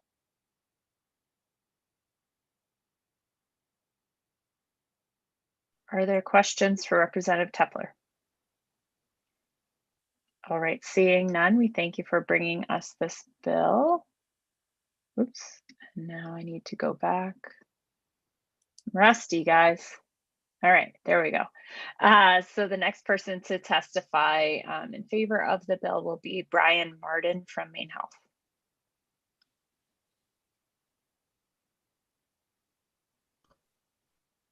Excellent. Can you hear me okay? We sure can, and you're welcome to start your video if you can. Oh, geez. Yeah, there we go. Perfect. Thank you. Awesome. Well, thank you for allowing me the opportunity to share some information with you this morning. Thank you, Representative Tepler, for sponsoring the bill. So Senator Sanborn, Representative Tepler, and distinguished members of the Joint Standing Committee on Health Coverage, Insurance, and Financial Services, I am Brian Martin. I'm the Chief Pharmacy Officer at Maine Health, and I'm here to testify in support of LD 998, an act to amend the continuing education requirements for pharmacists. Since I've had colleagues already speak about Maine Health, I'm not going to be redundant and move down the text. So in 2009, Maine became the 50th state to allow pharmacists to start administering immunizations, starting with the influenza vaccine. Since then, Maine has passed additional legislation to expand the scope of vaccines allowed and to whom they can be administered. Allowing pharmacists to administer immunizations in Maine continues to be a major public health advantage, especially with the very recent effort to provide access to the available COVID-19 vaccines. To become authorized to administer immunizations in Maine, a pharmacist must possess a certificate of administration issued by the Maine Board of Pharmacy. Such certification requires significant prerequisite training and education requirements. With the original legislation in 2009, there was language passed that changed the continuing pharmacy education annual renewal license requirements for all pharmacists seeking license renewal. This language mandated that of the 15 hours to be completed, at least 2 hours must be in board-approved courses on drug administration. Therefore, since 2009, all pharmacists seeking licensure renewal in Maine have had to complete 2 hours of continuing education annually on drug administration. LD 998 does not, and I want to emphasize not, in any way aim to reduce or change the current landscape that allows for pharmacists to administer immunizations in Maine. This bill simply removes the annual 2-hour continuing education requirement for those pharmacists that are not certified in Maine to administer drugs and immunizations, while still requiring it for pharmacists that are certified. This appropriately aligns drug administration continuing education statutory requirements with those pharmacists who have certification to do so. With this, I ask the committee to vote ought to pass on LD 998. Thank you for your time and have the opportunity to answer any questions that you may have. Thank you, Mr. Martin. Are there questions for Mr. Martin?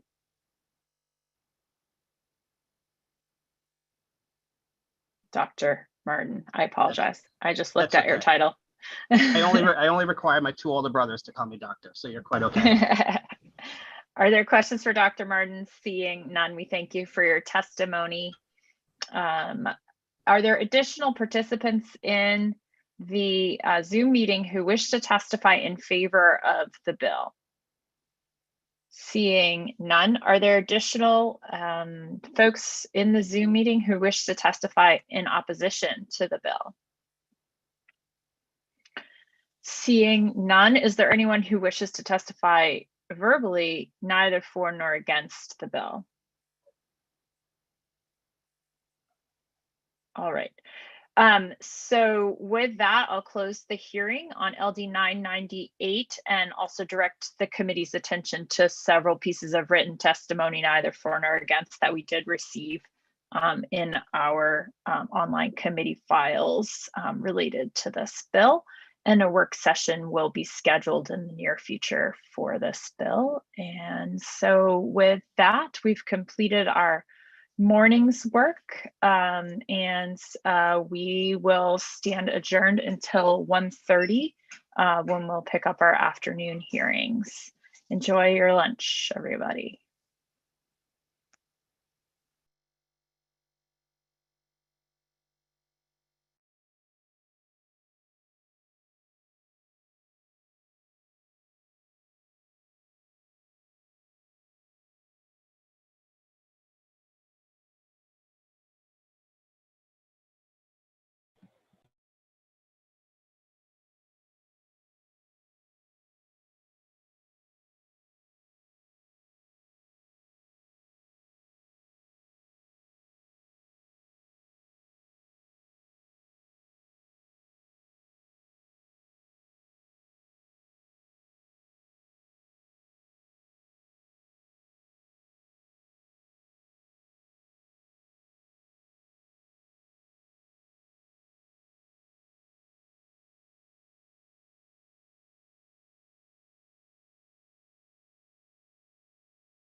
Welcome back, everybody.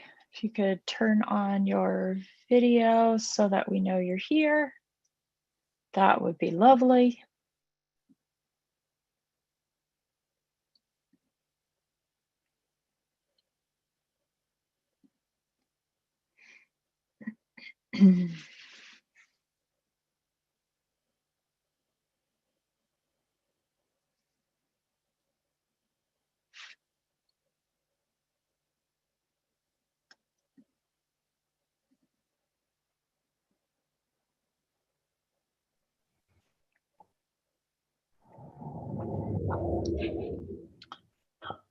Christian, have we had a request from the Senate President's office as to when he would like to testify? I didn't hear that response. First thing. First thing. Okay, great. We'll take his bill up first then. Is he here? Yeah. Okay, great. Perfect. I see him. All right. We'll just, let me see. I have to make sure I've got. Yeah. Okay. So we're good to get started. Welcome back to the Committee on Health Coverage Insurance and Financial Services. We are resuming with public hearings this afternoon on a different set of topics, switching gears from pharmacy to other areas of insurance. And we are going to take the bills out of order this afternoon.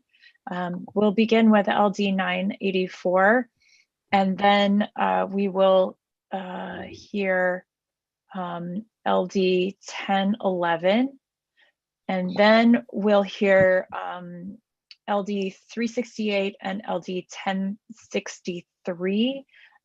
Colleen, did a note go out to the interested parties asking them to combine their testimony on those two bills into a single presentation? Yes, it did yesterday. Great. So we will hear those in a combined format where I'll just call upon each person to testify once with regard to both bills. That doesn't mean you need to support both bills, but we want to hear from you about both bills at the same time. So that's how we'll proceed today. And so without further ado, I will welcome Senate President Jackson to present LD 984.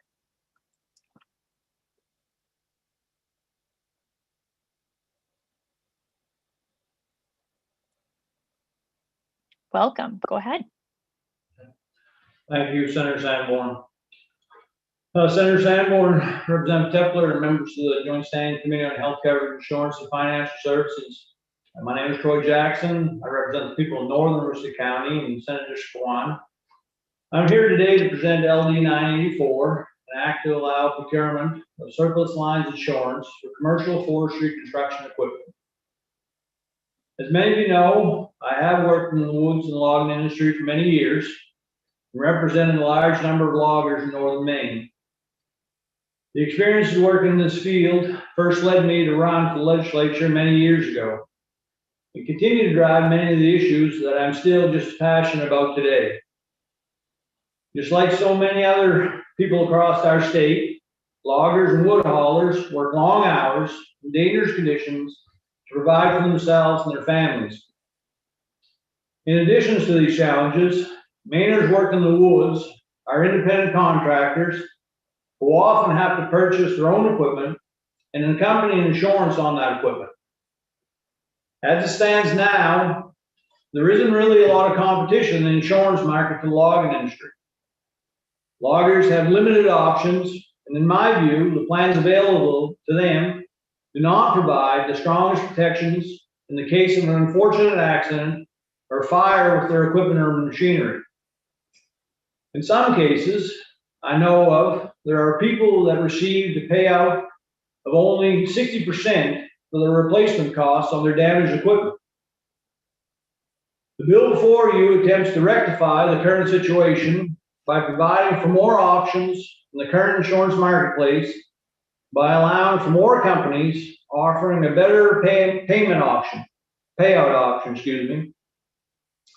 As written, the bill allows insurance producers with surplus lines authority to procure insurance on commercial forestry and construction equipment from eligible surplus line insurers without adherence to the procedures set forth in the Maine Revised Statutes, Title 24A, Section 2004. This change would still give the Bureau regulating these carriers the ability to make sure that customers were paid out and protected. I wanted to mention to the committee that I've also spoken with the Bureau of Insurance about this bill, and I understand that they have some concerns about the ability of the Bureau to properly oversee and regulate surplus lines insurance. As always, I'd be happy to work with the department and this committee, and I have at this point had numerous conversations with the department to try and address concerns while still staying true to the spirit and intent of this bill. And from my meetings with the department, I understand that they still are able to regulate insurance carriers under surplus lines and have to make sure that these carriers have the ability, the assets to pay out in the case of a claim. And as you know from firsthand experience, people work in the woods obviously put in long hours away from their families, often without health insurance or other benefits to help them thrive and make a better life for themselves and their families. This bill would address one aspect of their financial well-being by giving consumers stronger protection in the event of a loss of extremely expensive equipment. So I put this bill in because I've talked to many of my constituents about this issue. You know, the industry today, you know, uses equipment that, you know, one piece could be $650,000, $750,000. It's a very costly industry to get into nowadays. And I've had numerous conversations with constituents that unfortunately had a fire and had lost their entire equipment. And if the equipment is relatively new and they don't get a full replacement cost, what happens is they're upside down then. When they get, say, $500,000 on a $600,000 piece of equipment, then obviously the next piece of equipment they buy, they have to borrow $700,000. And it's a cycle of, like I said, being upside down on an industry that's not really that profitable for the people that actually does the job. And that's why I put this bill in. Now, since I put this bill in, I've been amazed once again by the way things work in this industry. Loggers consistently are told that there's not enough money in it for them. They're consistently told that even when the prices are well, that, you know, they can't get more for their really hard effort. And what I am shocked by is, while this happens consistently for the people that actually do the hard work, the ones that actually make the money in the industry, it seems very apparent to me that there's an awful lot of money in for other people that are in the industry making it off other people's backs. And since I put this bill in, there's been an unbelievable attempt to try and stop this when it is something that has happened in the past. And just this morning, I received an email that was forwarded to me that people in the industry that represent loggers have a indignation that I would go forward with a piece of legislation like this without conferring with them. So, members of the committee, I just want to be very clear. You know, I am a 5th generation logger. My son is a 6th generation logger. My father still works in the industry. And I am surrounded by loggers on every side of my house. In addition to that, I woke up this morning at 6 o'clock with another logger calling me for help for his unemployment benefits. People stop at my house all the time for help in this industry. So to be told that I can't help constituents of mine without going through another organization is pretty unbelievable to me.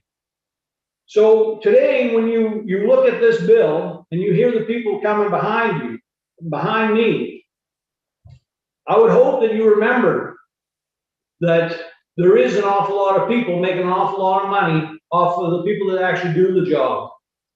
And ask them, ask the insurance carriers, you know, what they're getting off these people, and ask these organizations if they're taking anything off the top of the premiums that these loggers are paying to fund their organizations. Just so you'll understand why it is that maybe some people are against this bill today.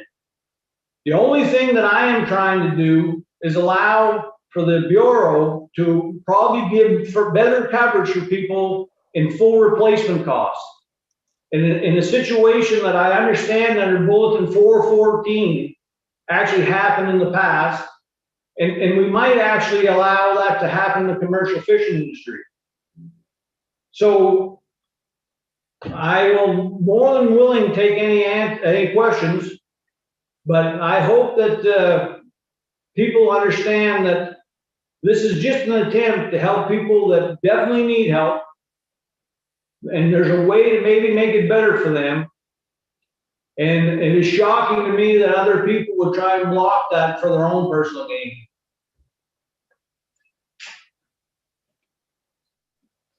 Thank you, President Jackson. Are there questions for President Jackson? All right, Representative Bleier, go ahead. Thank you, Madam Chair. Thank you, Senator Jackson, for bringing this bill forward. I guess my question for you, Senator Jackson, would be if a piece of equipment is $700,000 and you want full replacement if it were to burn, my question, if this piece of equipment's been running for several years and it's been depreciated and the piece of equipment is only worth $500,000 because it's been run for a few years, are you looking for a full replacement of the $500,000 because it has been depreciated? Or because it burnt, you want the full replacement value that they get to go out and buy another brand new piece of equipment for $700,000, and the insurance should pay for the $700,000 and not the $500,000 that the actual equipment is worth? I definitely understand what you're saying, Representative Bleier, and I agree that there's definitely times that a piece of equipment could be run very hard, double shifted, things like that, and there is a discrepancy about what it could be worth. I think other times there's equipment that is only a year old, that doesn't have that many hours on it, but much like we all talk about how much a vehicle depreciates once you drive it off the lot, there's a discrepancy there about what you should be able to get for it. And I think you should be able to buy a policy that in certain cases gives you that full replacement if it's, you know, so many years old and possibly without so many hours on it. But as it is now, that is not what's happening. Full replacement costs in a certain time period if your equipment is still you know, worth, you know, the real value of it. So the conversations I've had with people that has something that's 18 months old and gets 60%, I don't believe that is a fair system at all. And from what I understand, there was a opportunity in years past under the surplus lines that changed, that gave people through Lloyd's London policies that have that assets, has the ability to pay out claims to give a better replacement cost in the event that it burns. The only thing that really most of this equipment you're really going to have to worry about is probably vandalism or fire. You know, you're not going to see the liability aspect of it. You're not, you know, this equipment's not running up and down the road to where it's going to run into somebody. I mean, there is obviously a small chance of somebody getting hurt. That's, you know, the liability aspect of it. But you're talking about fire, and it's been done in the past, and I think you know, there's a way to do it again that makes it a better policy. Could I follow up, Madam Chair? Go for it. Yeah, thank you. So I guess the question then lies, in order for these insurance companies to provide that type of coverage in which you're specifying, they will in turn have to raise premiums technically. And so when they raise premiums, is the logging industry ready or willing to pay higher premiums to get the coverage that you're requesting? Well, that's obviously something that the market would bear, but if you don't even have the opportunity to do that, then obviously we'll never know. But I know for a fact that, I would certainly, on a piece of equipment like that, the investment that I would make in that, I would like to at least have the option to compare the cost of those two premiums and go forward with that. But as it is now, the people that I've been talking to, there is no true policy that gives you full replacement cost, regardless of how much you want to pay. Full replacement cost. Representative Evans. Thank you, Madam Chair. Senator Jackson, I just had a question. You could probably clear this up for me. They are purchasing this insurance through surplus lines. Now, is there any type of an arrangement between the buyer and the purchaser based on the value of the equipment at that time? So, Representative Evans, from what I understand, you can't purchase it on the surplus lines anymore. I guess there was at least a period that you could. This change would allow to do it under surplus lines, and I fully understand that the Bureau has to still be able to regulate that, make sure that the companies that would offer a policy in this regard have the assets in case there are claims, which obviously there will be. I think at the time when you buy a policy, you can clearly, convey to any company what the cost of that is, and then go forward with the policy at that point as far as for what replacement cost would be. And I'm not even arguing that it won't be higher or anything like that. But at this point, I have not heard of a full replacement cost for this type of equipment. In the unfortunate event that it burns completely, total loss within 6 months or anything like that. But this would allow them to purchase through surplus lines. Yeah. The possibility. Possibility. Okay, thank you. Senator Stewart. Thank you, Madam Chair. And thank you, President Jackson, for presenting this bill. I think it's important to talk about not just the income piece for loggers and what that looks like, but also the expense side of the equation as well, to try to mitigate costs wherever possible there. And certainly in my district, I have a ton of folks that are in the logging industry and the forest products industry generally. And so have a great appreciation for your family's history with it, as well as the Aroostook County tradition of it. So you mentioned a minute ago, Lloyd's of London, which is affiliated in Maine, at least specifically with an individual, Tim Varney, who's actually signed up to testify today, and looking forward to hearing his testimony. And I know that you're also the president of the New England Loggers Cooperative, which has an agreement with Materio Blanchette Inc., or MBI, which is part owned by Mr. Varney. And so to me, it seems like there's been a subsequent conversation someplace that would essentially, what we're doing with this bill is carving out a way for Mr. Varney specifically to be able to provide this particular insurance product. It may be a good product, it may not be a good product, but can you speak a little bit about that relationship and, Sure. and whether or not, there is more to this story than meets the eye? Sure. So we have obviously a New England Loggers Cooperative that has not met for probably 14 or 15 months.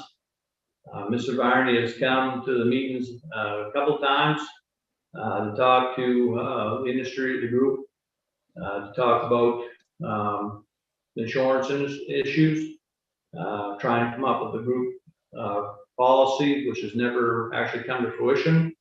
But the agreement that we have with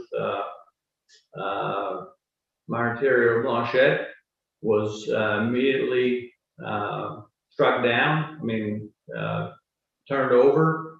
Never had any actual fruition to it, and probably because of a lot of pressure from some of the people that you're going to hear testify in opposition here today, that certainly doesn't want loggers to get a line and get too full of themselves.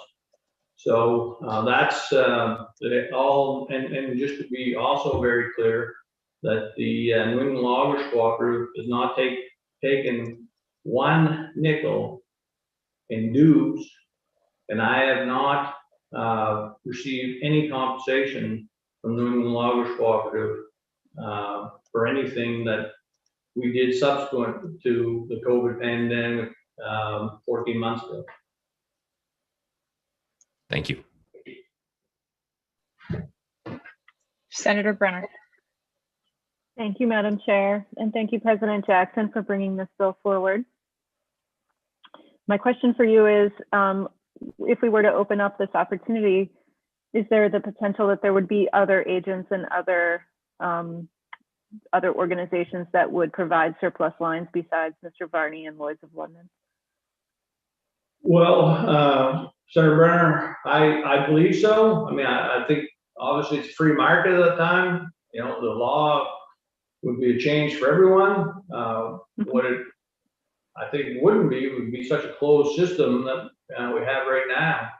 I mean, I think, again, and I'm not saying that I understand the insurance industry all that well, but I have talked to Durham Insurance a couple of times about this, and I understand that it possibly is done in other natural resource sectors, and so it seems like it would open up more of a market, and may not either, but at this point it's not allowed.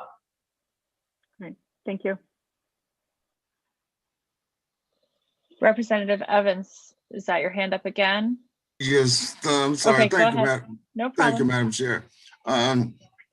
So it seems like what you're saying is everything seems to be controlled by the larger corporations, and it's kind of squeezing out the small organizations. Am I reading it? I think probably you're going to have to ask that to other people that come along, but it certainly seems to be that there's not a lot of options for loggers to go. Okay. Thank you. Okay. Are there additional questions? Oh, Representative Morris, go ahead. We got a hot bench today. Yes. Thank you, Madam Chair, and thank you for being here today, Mr. President. Can you just explain why it is that surplus lines can't get admitted or certified in Maine? So again, this is like testing my knowledge of the insurance industry, but from what I understand, it was allowed to a point, and there was a directive from the Bureau of Insurance, Bulletin 414, that didn't allow it. And the idea, from what I understand, and again, there will be people that actually from the agency that from the department that can speak to this better. If there isn't any line, if there isn't any line that covers these things, and the surplus lines can be used. But they felt at that time there was a line that could be people could cover. What I think the Bureau is at least grappling with now is there is a line, but does that line allow for full replacement costs if you are willing to pay for it? And that I think they don't believe is happening. Full replacement costs. So that's, I think, where we are right now, that there's at least a thought that maybe there is no line that covers this actual problem. And before I finish, I just wanted to go back to Senator Stewart's thing. To be very honest and blunt, I also invited the PLC with their director, Dan Duran, to these meetings with the New England Loggers Cooperative multiple times. And they did take the time to show up at least once. Okay. Thank you, Senator Jackson. Are there any additional questions? All right, seeing none, we thank you for bringing us the bill. And next we'll hear from Tim Varney.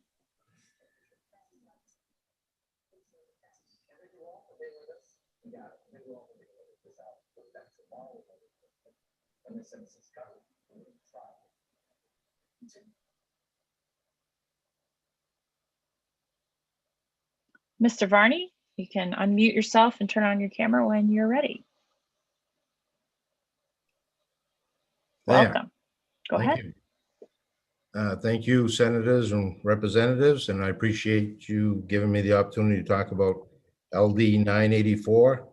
My name is Tim Varney of the Varney Agency, which I am the owner. And as you've heard, I am a partner in a forestry operation which owns 31,000 acres of timberland in Maine, 2 sawmills in Canada, one of which is right on the border of Maine and Quebec, which is why I got into it, because that mill buys most of its wood from Maine, and I had a lot of friends that were Maine loggers, and the other buyer for the mill was going to close it. Long story short, I'm in the forestry business. Having my other 2 partners be full-fledged forestry families, generations, I do and I did take an interest in forestry insurance, and I built a program which is insured by Lloyd's of London.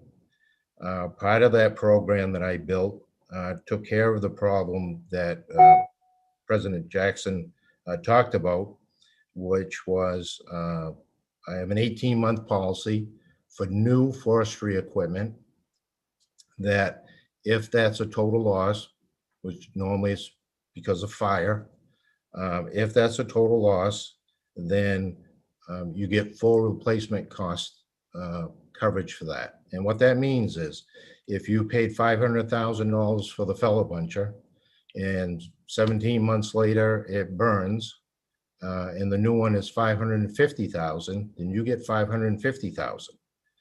The rate on that insurance is not higher than the normal rate, and we don't take into past claims history whether or not we qualify you. Everybody's qualified, other than it has to have automatic fire suppression on it, but past claims history is not a factor, and it's not at a higher rate. And we did that. At the time I did that, and the reason I built that is because at the time there was only actual cash value insurance coverage available. And what that means is, as it was pointed out earlier, if that machine 17 months in, if you paid 500, you'd be lucky to get 400 for it. And if it had been double shifting or used hard or whatever, you might even get less for it. So for a lot of operators, especially in northern Maine, they're single operators, or they don't have the money to come up with that equity that they lose in just 17 months. So we did come up with that. Since we built that product, Acadia Insurance has come out with replacement cost, but only up to the scheduled amount, which I'll talk about in a minute. But a little bit more about my product, because I know surplus lines, and probably for good reason, gets a bad rep. This is through Lloyd's of London. We have claims settlement authority, so I can settle the claims. I can write a check on the spot up to 100,000. If it's more than that, I have to get authorization from Lloyd's, which comes very quickly, and then I can write the check. So claim service is very good. Lloyd's of London is backed by $80 billion that they have in the syndicates, and the members have in a trust accounts to pay policy claims. So that tells you a little bit about the program. The very best admitted insurance carrier, not surplus lines, but admitted, is Acadia Insurance. Acadia Insurance, as I said, came out with replacement cost coverage up to the scheduled amount. And what that means is if a guy buys a fellow bunch for $500,000, he schedules it for 500. And if he has a loss, he gets the 500. Then the only thing he's going to lose is what the new replacement cost fellow buncher went up in price. And of course, depending on times and price of steel and everything, it could be as much as 10%. It might even be the same amount. The other problem is that Acadia, not everybody qualifies for Acadia Insurance for their program, whether it's due to losses or maybe they're just too small. The operator that's the highest risk in this situation is the single operator, the guy that has one machine, brand new, mortgaged his house, put everything he had in on it. He's not eligible for the Acadia program, therefore can't even get the replacement cost of what he paid for it. So he's back to the actual cash value. And a lot of those guys, they might make it through one loss, but they normally never make it through two because they just can't come back up with the money to put down with the insurance check to get a new machine.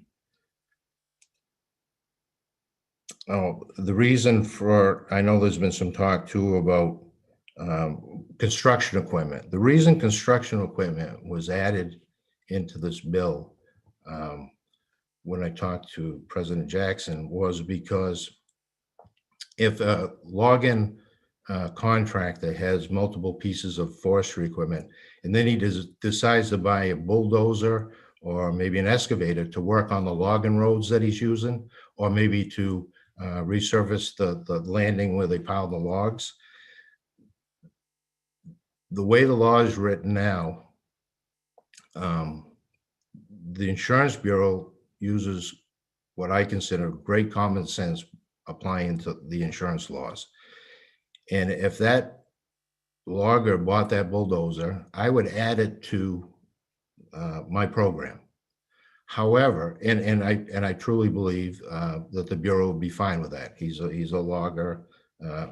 It's logging equipment, even though it's a construction piece of construction equipment. The problem is that the PLC, my other insurance competitors, would complain to the Insurance Bureau, as they did when I came out with this product to begin with, which was written in surplus lines. Once there's a complaint into the Insurance Bureau, then they can't use common sense in applying the law. They have to go by the letter of the law. So that's why the construction piece was put in here so that wouldn't happen again. Now, this product that I have, which there's no other company I know of, not just in Maine, we sell this across the United States.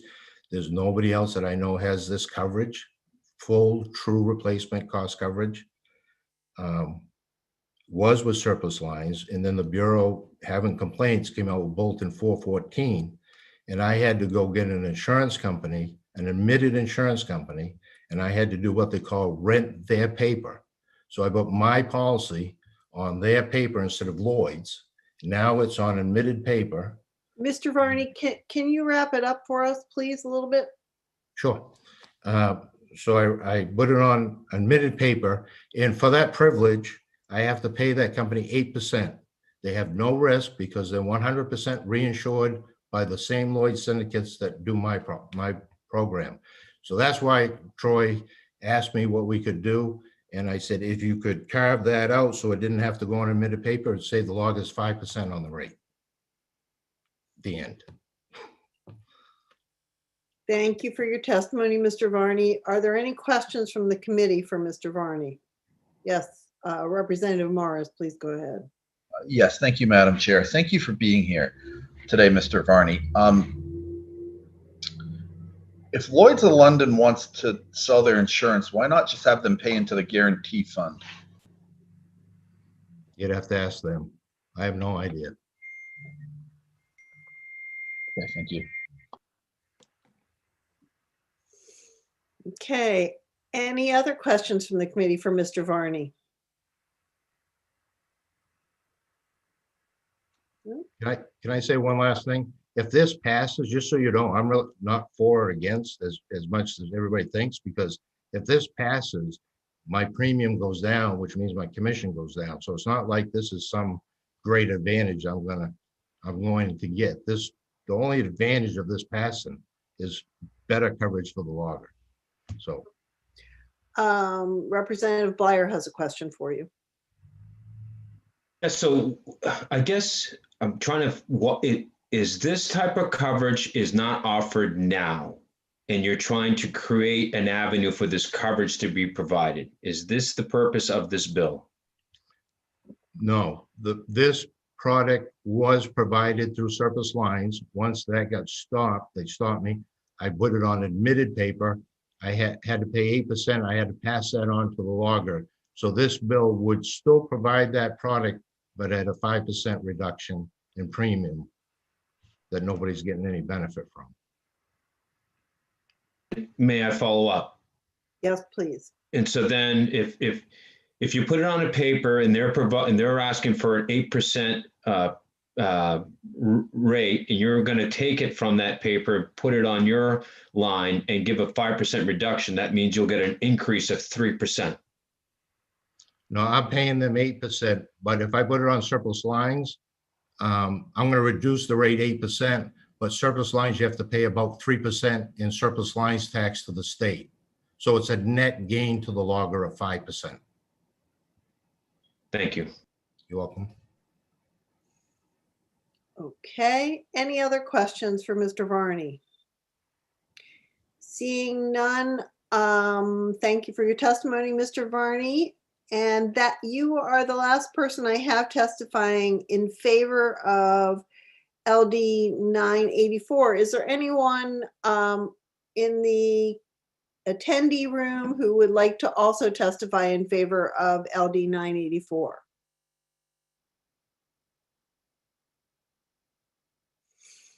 Okay, seeing no raised hands, I will move on to those speaking against the bill, and we'll call on Dan Bernier to please come into our committee room and present his testimony.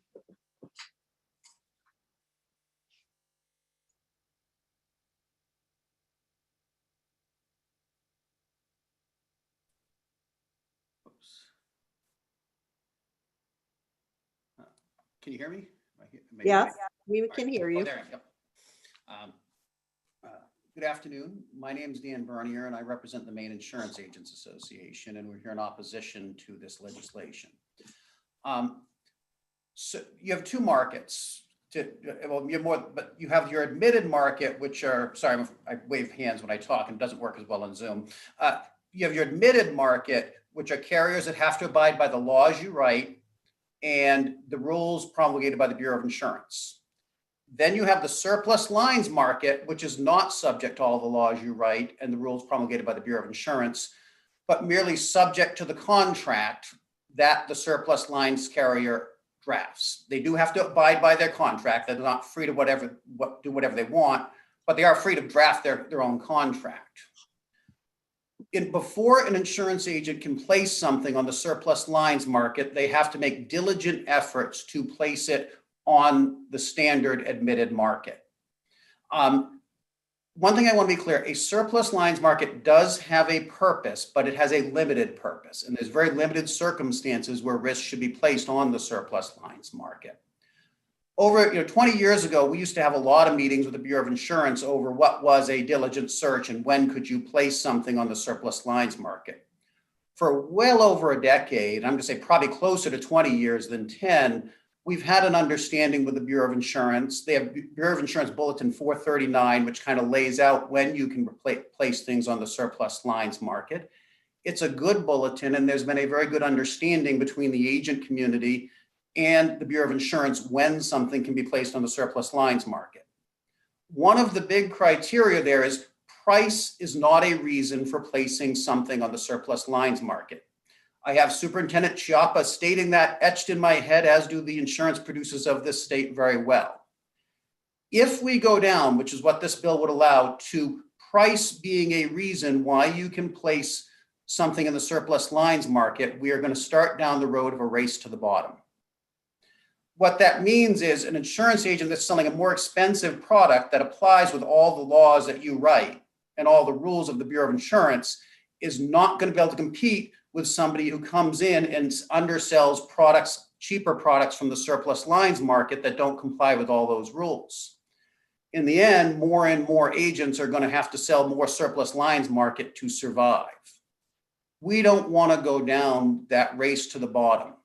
The rule that price is not a reason to place something on the surplus lines market is a good rule and an important rule. If we go down that road, we're going to undermine our standard markets. I realize this is limited in who it's initially applying to, but this takes us down a road that when it opens up 5 years from now, I'll be in front of this committee answering questions, why are agents selling so much surplus lines products? And my testimony will be, I warned you that would happen. This is not a road that we want to go down.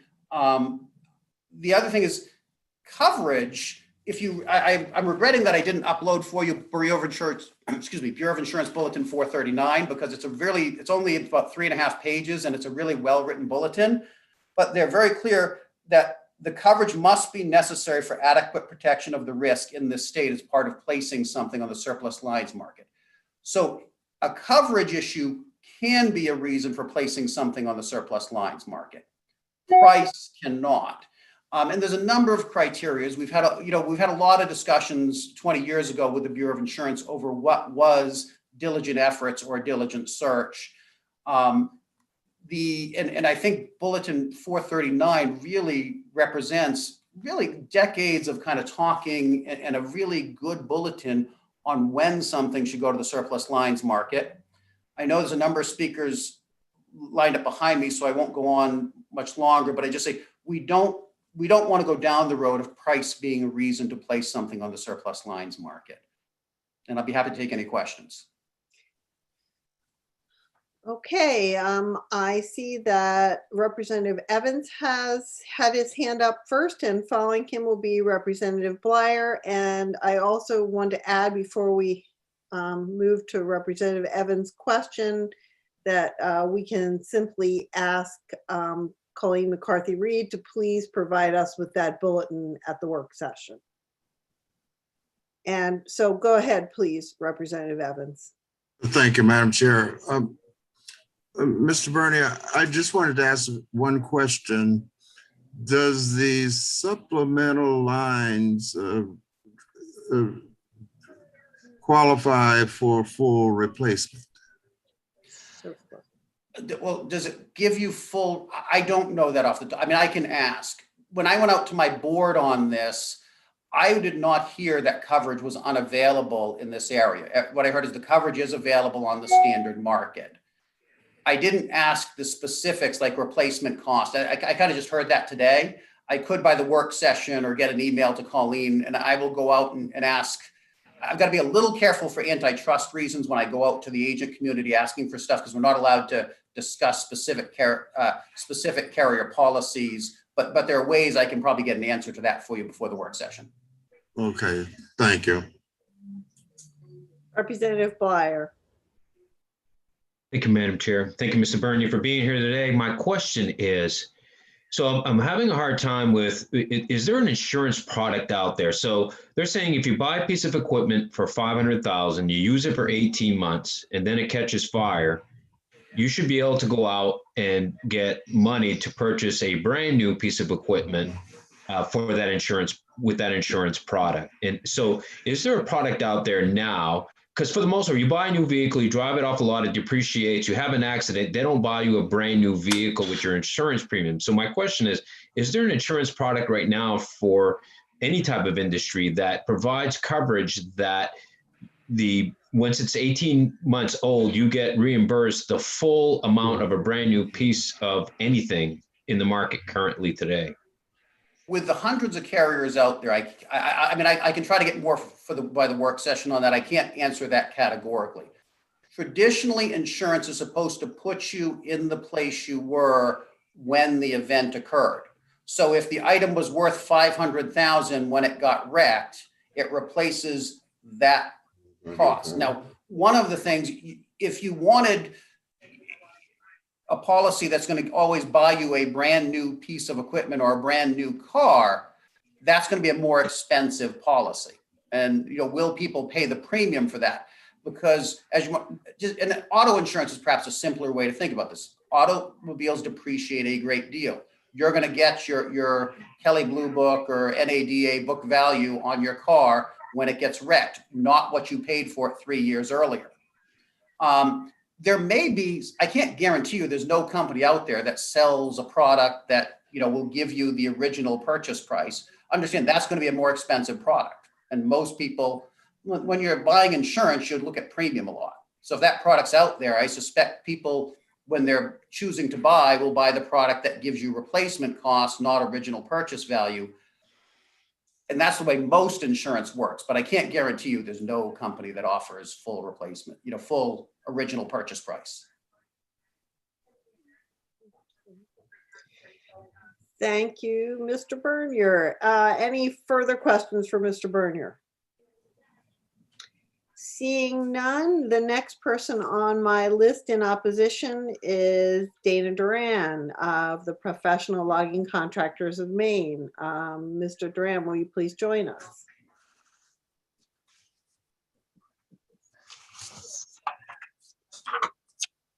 Okay, I think you can hear me and see me. Exactly. Excellent. Good afternoon, Senator Sanborn, Representative Tepler, and members of the Joint Standing Committee on Health Coverage, Insurance, and Financial Services. My name is Dana Duran. I'm the Executive Director of a trade association that represents the logging and trucking contractors in Maine called the Professional Logging Contractors of Maine. Pleasure to be in front of you. I think this is the first time in 7 years on the job I've ever been in front of this committee, so bear with me, and it's nice to see all of you. I've provided written testimony. I'm going to summarize some of that so you can refer to that. And also, Representative Tepler, you asked about the insurance bulletin number 439, and I've attached that to my testimony, so you already have it at your disposal. I've got some background in my testimony about logging. So logging in Maine is a $620 million industry. It provides 3,900 direct jobs, 5,400 indirect jobs. Our membership represents 200 small businesses. Our membership directly employs 2,500 individuals who work in the industry and is responsible for 80% of the timber harvest throughout the entire state. As you said, I'm testifying in opposition to 984.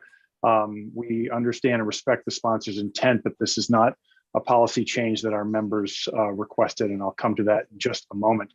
As you know, as all businesses in Maine have been hammered by COVID-19, our industry is similar effectively because of COVID-19 and the J mill explosion that was 1 year ago this month.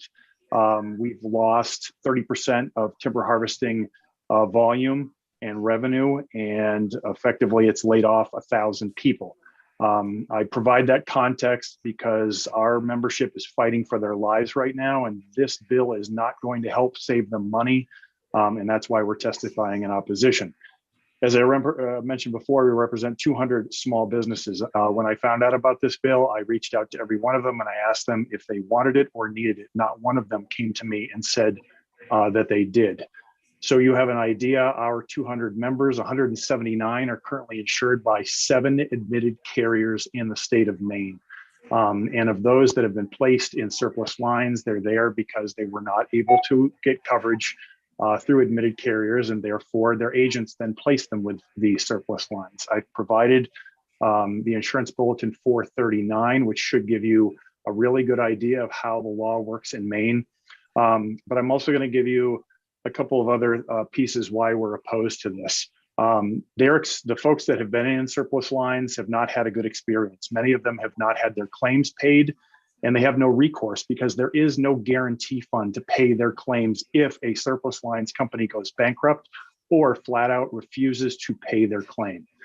Secondly, 22 years ago, our organization worked with Acadia Insurance and all of the insurance agents in the state to create a safety dividend plan for our members. It was filed with the Bureau of Insurance in 1998 and it has been on the books then.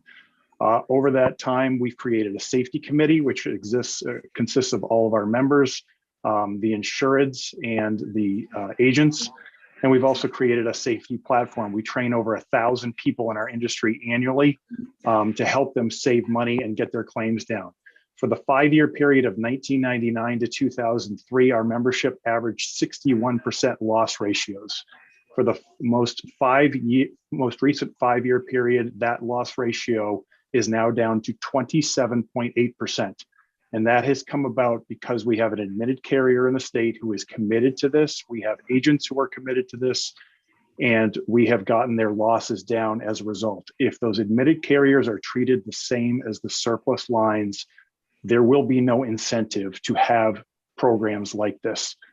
Essentially, you will see admitted carriers walk away from the state, loss control services will go away, and our members will end up paying more in the long run and will be less profitable and less able to exist. So for those reasons, we are opposed to the legislation.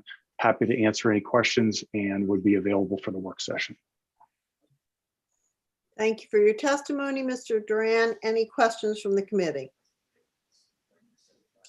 Seeing none. Next up is Bruce Garrity. Mr. Garrity is also speaking in opposition to the bill.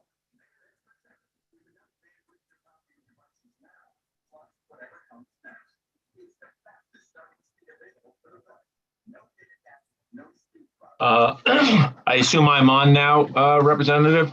Yes, you are, Mr. Garrity. We can thank you. Hear you.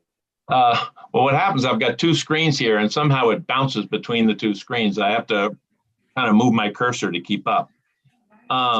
Senator Sanborn, Representative Tepler, and members of the committee, my name is Bruce Garrity. I'm here on behalf of APCIA, the American Property Casualty Insurance Association. And we are opposed to this legislation, not based specifically on the issues you have heard about. Those appear to be local issues between different parties, but based on the concept. I also did include Bulletin 439, and I would urge the committee to review it. At every turn, the Bureau says, try to keep risks out of the surplus lines market because it is such a wild west of a market and you have to go into it with open eyes and really understand what you're doing, and there are still problems. For example, people don't realize this, Lloyd's of London isn't an insurance company. It's a syndicate and a series of syndicates with private individuals essentially backing some of the coverages that are written. That's very different from what you get in an admitted market where the Bureau of Insurance reviews rates and forms, provides access, or you're required to be in the guarantee fund. You have policy language approval. Very importantly, depending on the line, you have cancellation and control acts. Section 2908 is the Casualty Insurance Cancellation Act. 3007 is the property insurance one. As a practical matter, what these do is limit the reasons an insurance company can cancel your coverage.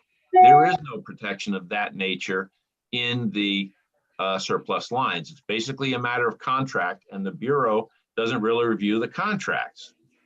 I would suggest that there is also a process right now for those who want to expand or use the commercial market, the surplus lines market, refer to Title 24A, Section 2006.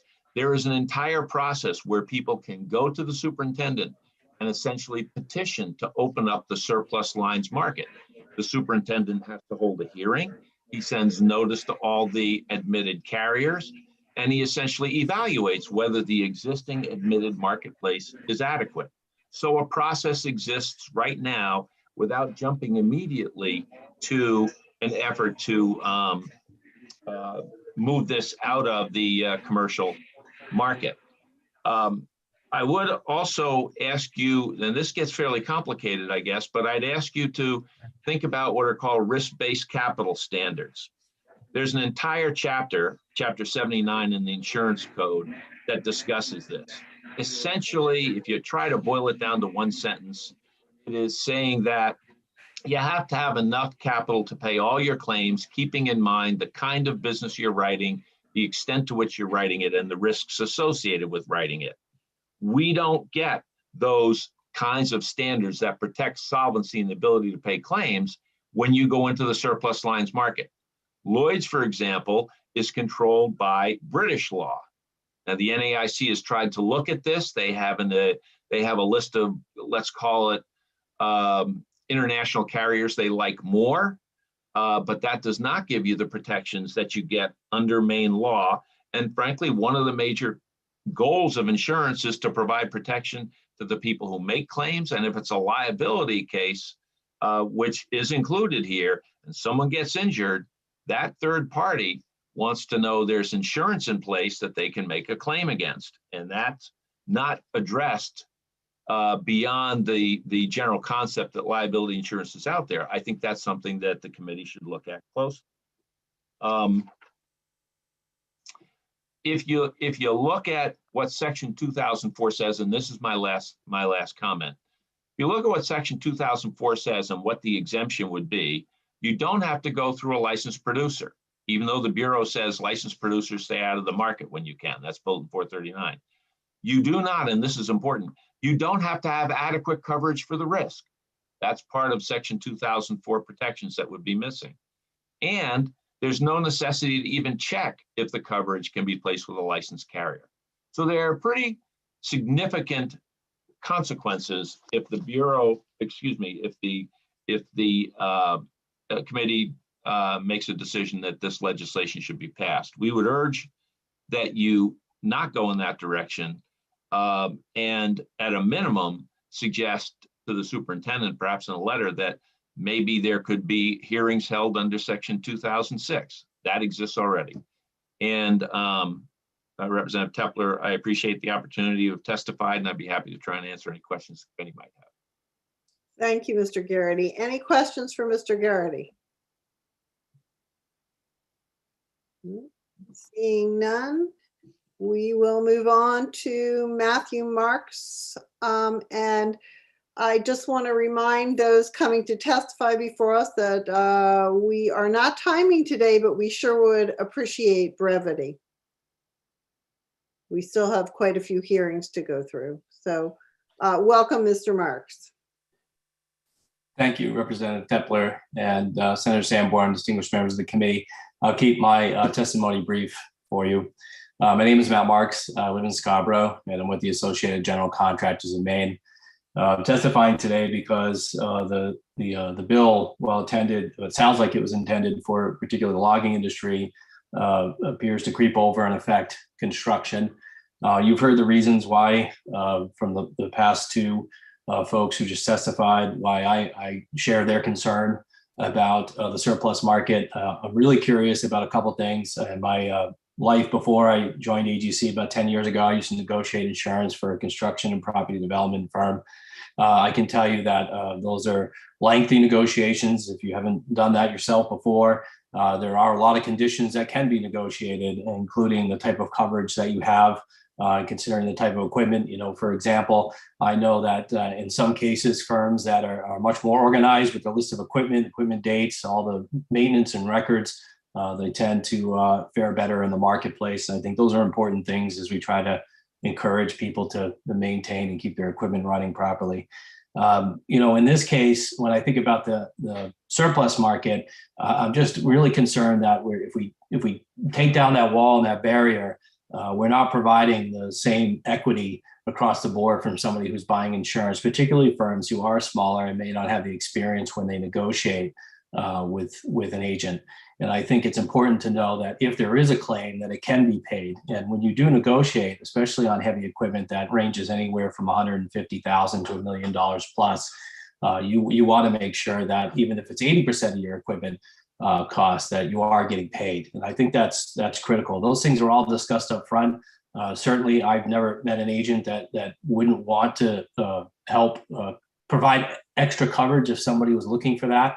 I'm not aware about the 100%. I'd have to look into that as well. I know it was one of the questions asked. But I can tell you that in the bill, when you think about it, if you open up that wall for the surplus market, that doesn't guarantee that all those offerings will still have 100% coverage. And I think that's what's important here is you may have an opportunity in this one case.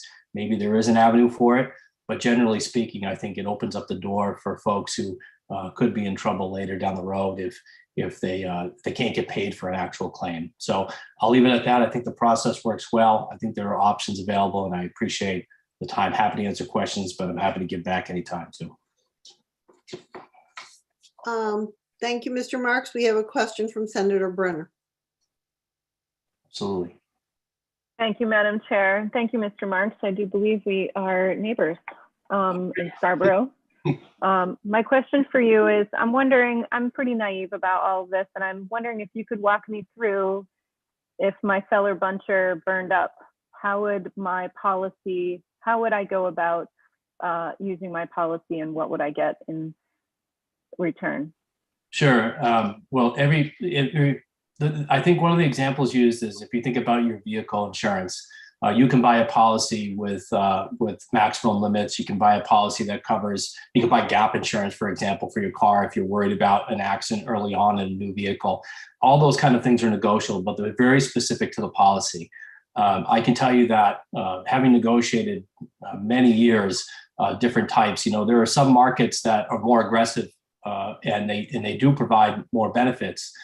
But generally speaking, my caution was always to try to stay out of the surplus market because I always felt like we had that insurance that we would have a claim paid when it was necessary. And on one occasion, we were out of the surplus market. It was a condo development deal where condos in particular were pushed to the surplus market for some stuff that happened in the Midwest. And it was a little bit of a gray area. I think somebody said that before. It's a little bit of wild, wild west. It's a lot more time to negotiate that. But it's just like you would with a car claim. You sit down, you usually have an adjuster that comes in, work with them. It takes a long time. But, I can tell you that the insurance agents I've worked with in the past have been terrific. And we did have claims like that before, and they were paid. And what are they paid at? So it depends on it depends on the coverage. Just like you would with a car, you have a percentage of the benefits that are going to get paid based on value. Those are the kind of things that get negotiated. Firms typically will work over a period of time towards what they believe is a fair price, and the agent typically as well. So I haven't had the kind of experiences that were brought up today. I just haven't seen it. These are expensive pieces of equipment, but I haven't seen anything. I haven't heard anything where somebody's had a problem with getting paid for, a break in a piece of equipment. Thank you. Sure. Thank you, Mr. Marks, for your testimony. Seeing no further questions from the committee, I will ask Mr. Sultan to please join us and present his.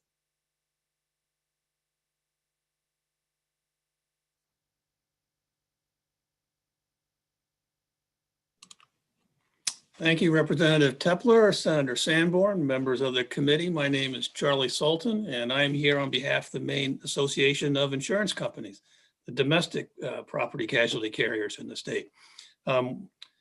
With due deference to my good friend, the Senate President, we do oppose the bill because of its rather large opening into the surplus lines market.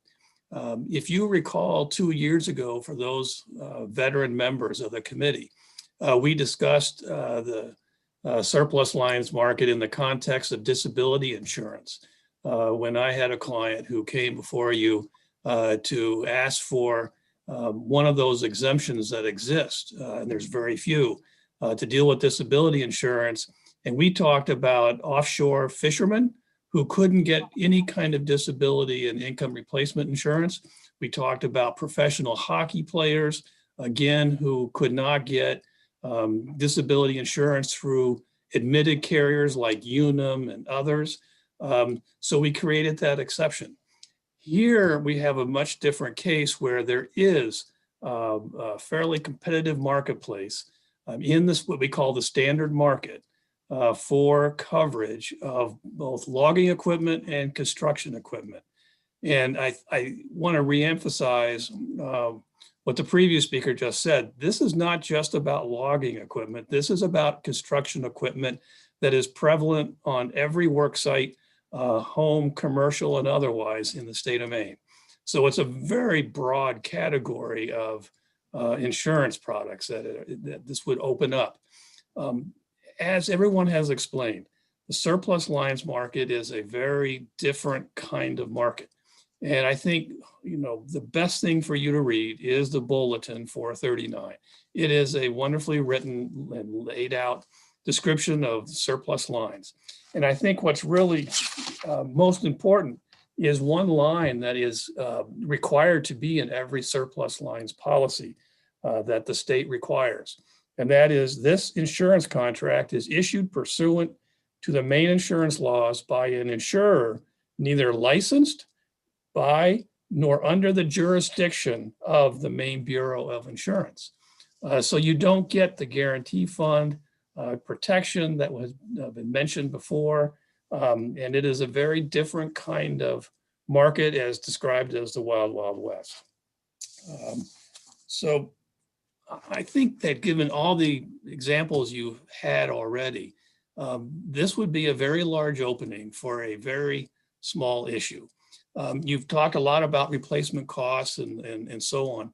Is no different than when Liberty Mutual, you see the ads, we will replace the cost of your vehicle and so on.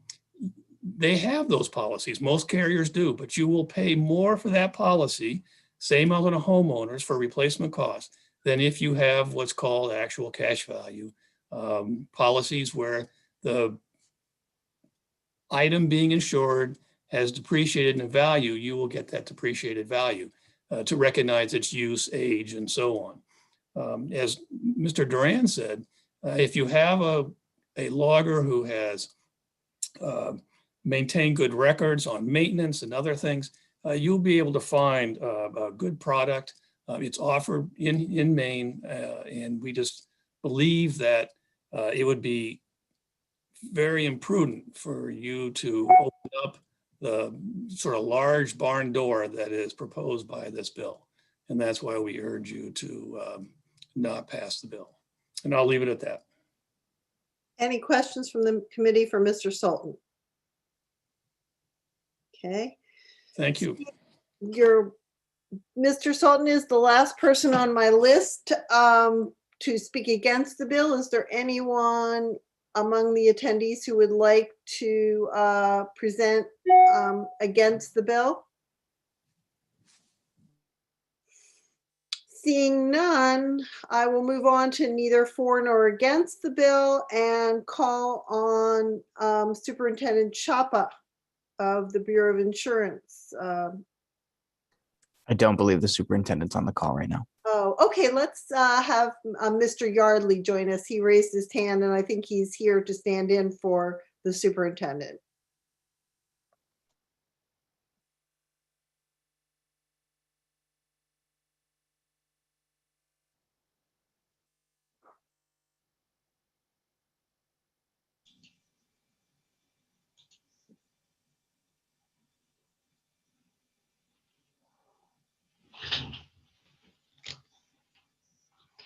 I can see myself, and so I assume you can see me. And I can hear myself, but that's because I'm here in the room with myself. If you can't hear me, please tell me. We can hear you. Great, thank you, Representative Tepler. Good afternoon, Representative Tepler, Senator Sanborn, and members of the committee. I'm not Superintendent Chapa. Superintendent had his second COVID shot yesterday, and evidently both he and his internet connection are under the weather today. So I am here to testify neither for nor against the bill. We have very brief testimony. I will simply say that it's our understanding that it's intended only for insurance on logging equipment. With respect to the issues that have been raised concerning construction equipment generally, we would recommend that the phrase commercial forestry and construction equipment be changed to read commercial and construction equipment used in forestry operations. It's gratifying to hear that people have spoken favorably about our Bulletin 439. We do work hard to make this complicated stuff simple, and that bulletin, as has been described, is a product of ongoing discussions with those who are interested in the line between the admitted market and placement in the surplus lines market about what the appropriate ways to handle these placements are. But the bulletin does express our views on placement in surplus lines. I'm sure there are other points that previous speakers have made that I should respond to, which are not occurring to me at the moment. But I would be glad to try to answer questions here or at the work session. Thank you, Mr. Yardley. And are there any questions from the committee for Mr. Yardley, or questions that he can take back to the superintendent for the work session?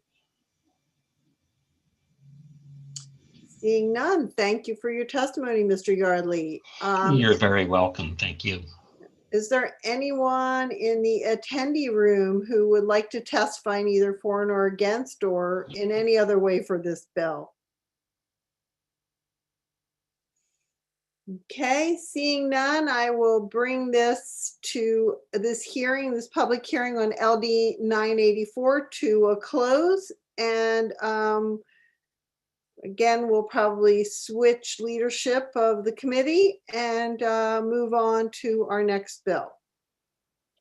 Thanks, Representative Tepler. So the next hearing will be LD 1011 on an act to include excluded individuals on insurance cards.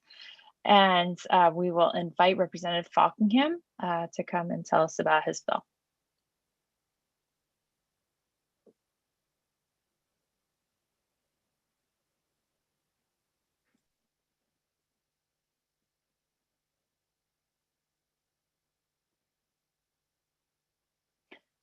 Good afternoon, Representative Falkingham. Go ahead and turn on your video and please start when you're ready.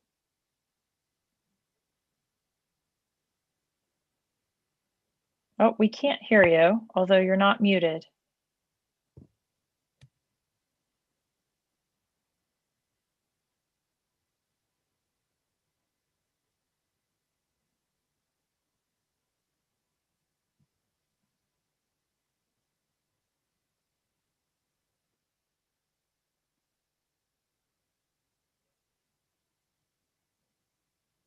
No, we still can't hear you. You may have the wrong microphone connected. So you may be able to click the up arrow next to the little microphone icon and change the microphone. I'm not sure.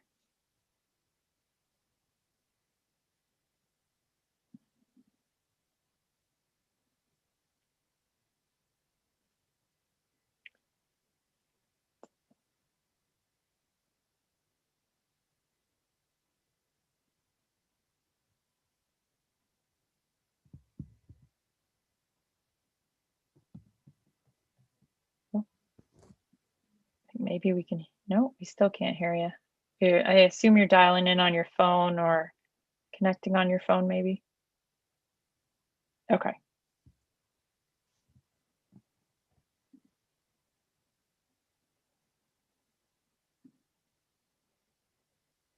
Yeah. Okay.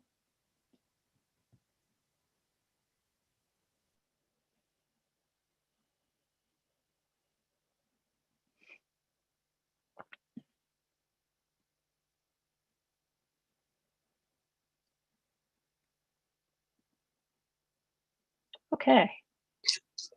Welcome. We can hear you now. I heard you take a sip of coffee, so you're all set. I'm sorry about that. I already had that happen to me in another committee. Let me leave this on my computer. All right. Yeah, if you could, I'm gonna take, oh, Christian took care of it, so there's no more echo. Yeah, so go ahead. On my other computer. Yeah, I had that problem in another committee. I thought I got it fixed, but apparently not. So sorry about that. Anyway. Sorry. Go ahead. Good afternoon, Senator Sanborn, Representative Tepler, and members of the Committee on Health Coverage, Insurance, and Financial Services. I am Representative Billy Bob Fockingham, and I am here to sponsor LD 1011, an act to include excluded individuals on insurance cards. This bill requires that an insurance policy used as evidence of insurance or financial responsibility under the motor vehicle laws list any person explicitly excluded from the insurance policy. In other words, if an individual is explicitly excluded from an insurance policy, they must be listed on the insurance card. This bill was brought to me by Danny Mitchell, the chief of the Winter Harbor Police Department. Over the years, he ran into this issue where he suspected an individual was not insured, but when asked for proof of insurance, the individual could provide an up-to-date insurance card. I've been aware of this situation myself. It occurs when an individual has a bad driving record and the insurance company raises the rates because of the bad driver on the policy. The policyholder can choose to exclude the individual for a lower rate. When this situation occurs, that individual is not insured to drive the vehicles on that policy. In Maine, we require that a driver carry a minimum liability insurance so that if an accident occurs, the person who is not at fault doesn't have to pay for damages. When individuals drive without insurance, they are putting others at risk of financial harm. This is a simple remedy to a harmful situation. This will help law enforcement carry out their duties, make the roads safer. This will also have a benefit to insurance companies by preventing fraud, confusion, or further investigations in the event of an accident. It is here that I would make a simple amendment to this bill. In a conversation I had with Vivian McHale, who was speaking on behalf of State Farm Insurance, they would like until January 1st, 2022 to implement this policy. I am in agreement and would ask that when the committee works on this bill, that they amend it to add an implementation date of January 1st, 2022. This bill helps law enforcement do their job. This bill helps victims of motor vehicle accidents. This bill makes our roads safer. Please give LD 1011 a unanimous ought to pass report. Thank you for your consideration, and I will answer any questions that you have. Thank you, Representative. Are there questions for the sponsor of the bill? All right, in the seat, Representative Tepler, go ahead. Thank you, Madam Chair, and thank you for being here, Representative Fockingham. My question is, how will it be possible for insurers to know if a person is excluded whom you're allowing to use your vehicle and your insurance card? Because that's something that the person actually does with the insurance company. Say, for example, that so I have a child. She's not really old enough to probably fit into this equation yet, but say she was on my policy, which she is, and well, we can use her for an example. But anyways, I exclude my child from the policy because the insurance company has sent me a bill. Last year, my insurance was $1,500 a year. This year, my insurance is $3,000. And I say, whoa, that's way too much. I want to exclude my daughter from that policy. So they will take her off of the policy. She's no longer one of the covered drivers on that policy, but she's not permitted, not covered. And I mean, this actually happens quite a bit. People will exclude drivers from their policy because the insurance company has raised the rate for people with bad driving records, OUI, things like that. They will specifically, the insurer will have the insurance company specifically exclude the person from the policy, but then they'll continue to drive. So they're basically driving without insurance. And when the police officer pulls them over and asks for proof of insurance, they provide the insurance card, which is an up-to-date insurance card. And the police officer has no way to know that the driver is excluded from the insurance policy. So this would just simply, whenever someone excludes someone from an insurance policy, it would just add their name on the insurance card. Thank you. Senator Brenner. Thank you, Madam Chair, and thank you, Representative Buckingham, for bringing this bill forward. I'm embarrassed to say I got pulled over last week for going a little too fast. And I was asked for my license and my registration, but I wasn't asked for my insurance card. Is this something that would happen with a greater violation than just going over the speed limit? And wouldn't this all suss out at a certain point when the insurance company was billed for whatever the injury was to either property or personal injury? So I'm surprised that you weren't asked for your insurance card. Maybe the cop was just having a good day, but usually it's standard procedure when a cop pulls somebody over for ask for driver's license, proof of registration, and proof of insurance. So not sure why they didn't ask you for your insurance. I guess they probably knew they were going to let you go. But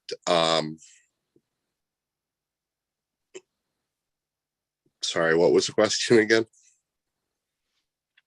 I guess I'm just wondering, it seems like to decide who I do or don't want included or excluded on my card, whether I anticipate that a specific uncle might drive a vehicle and whether I would know what that person's driving record was and put their name on the card.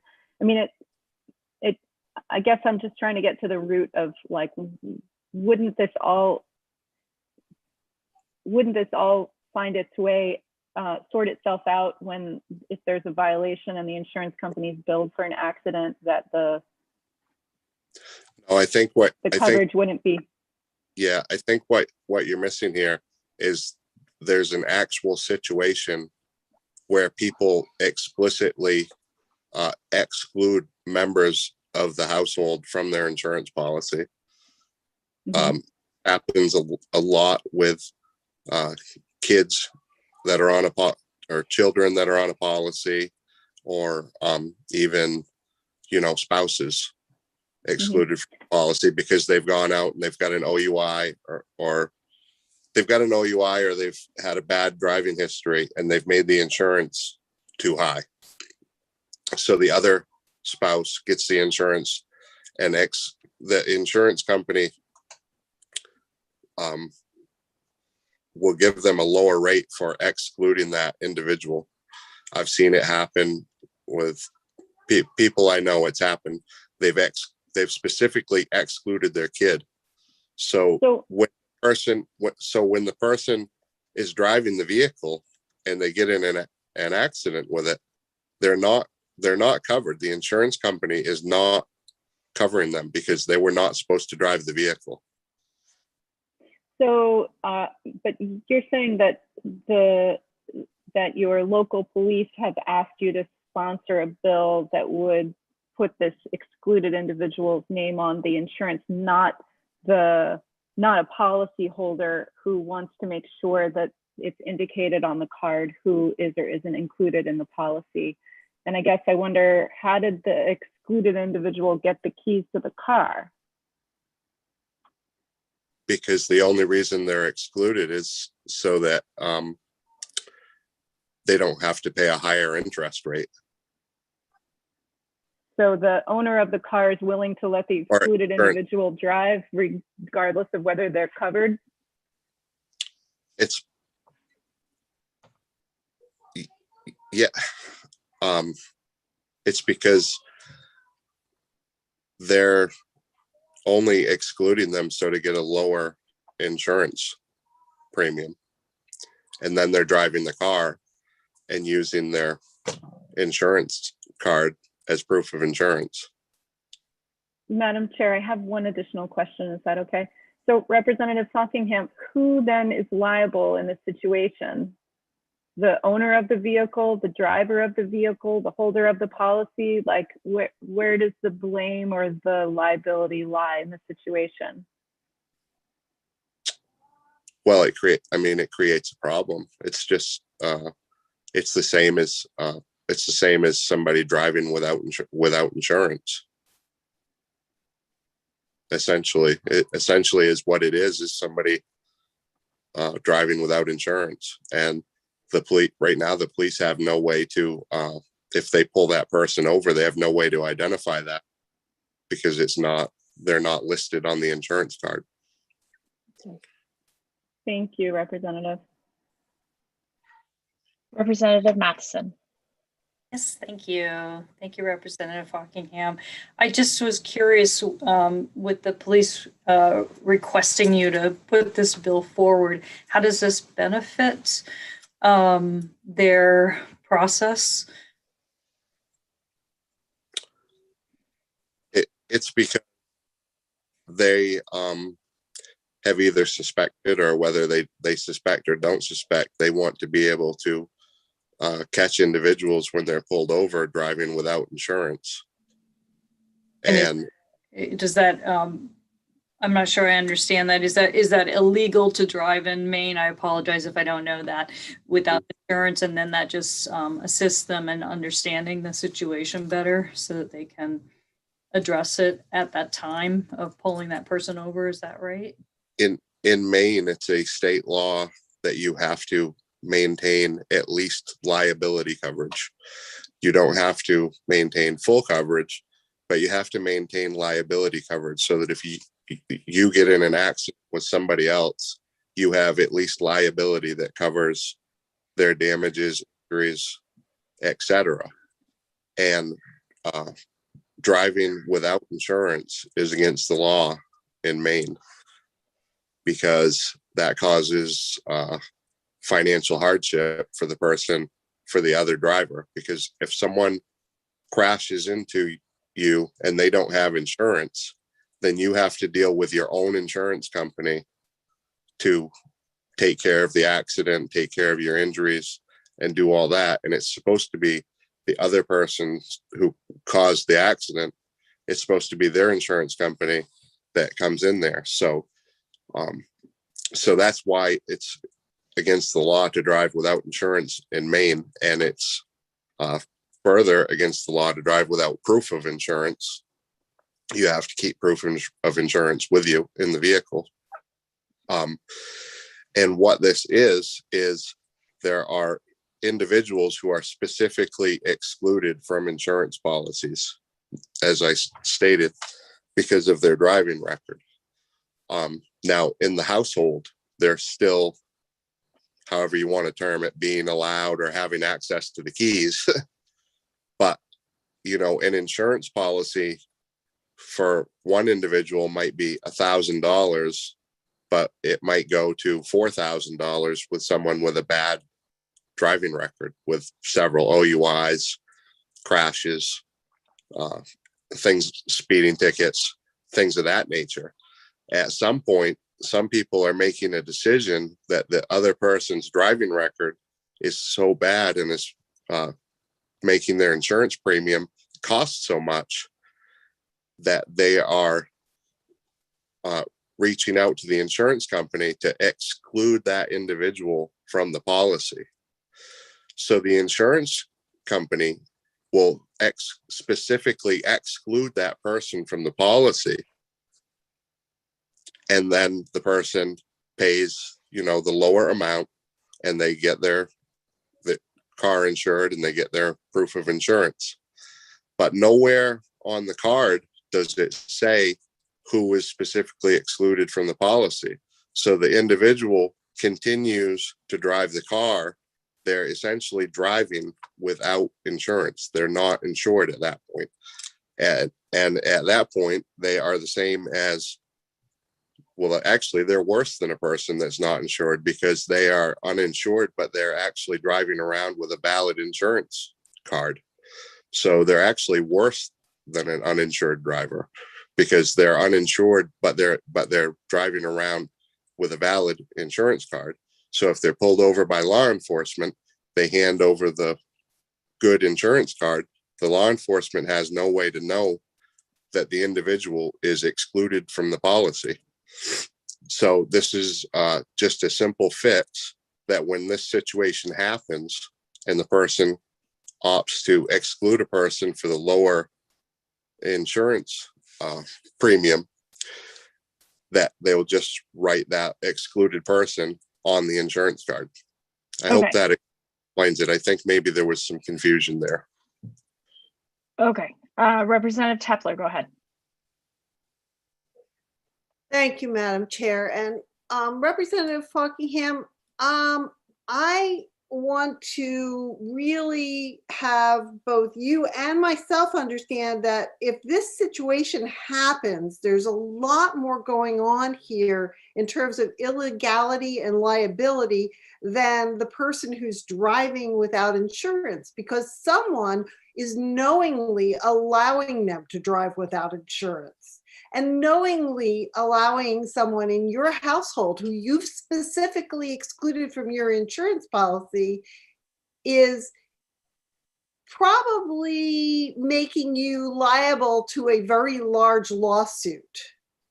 And so I'm not sure how this makes a big difference to the police. What are they going to do? Send the kid back home? Or are they going to talk to the parents about letting the kid drive after excluding them from the policy?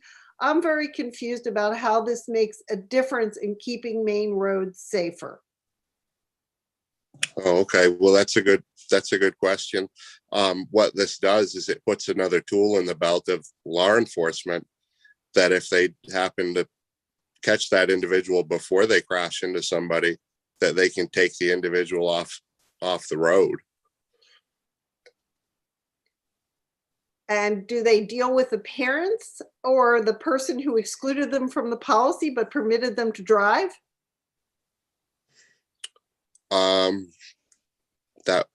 That would be something for law enforcement to decide. Okay, thank you. Senator Brenner. Thank you, Madam Chair.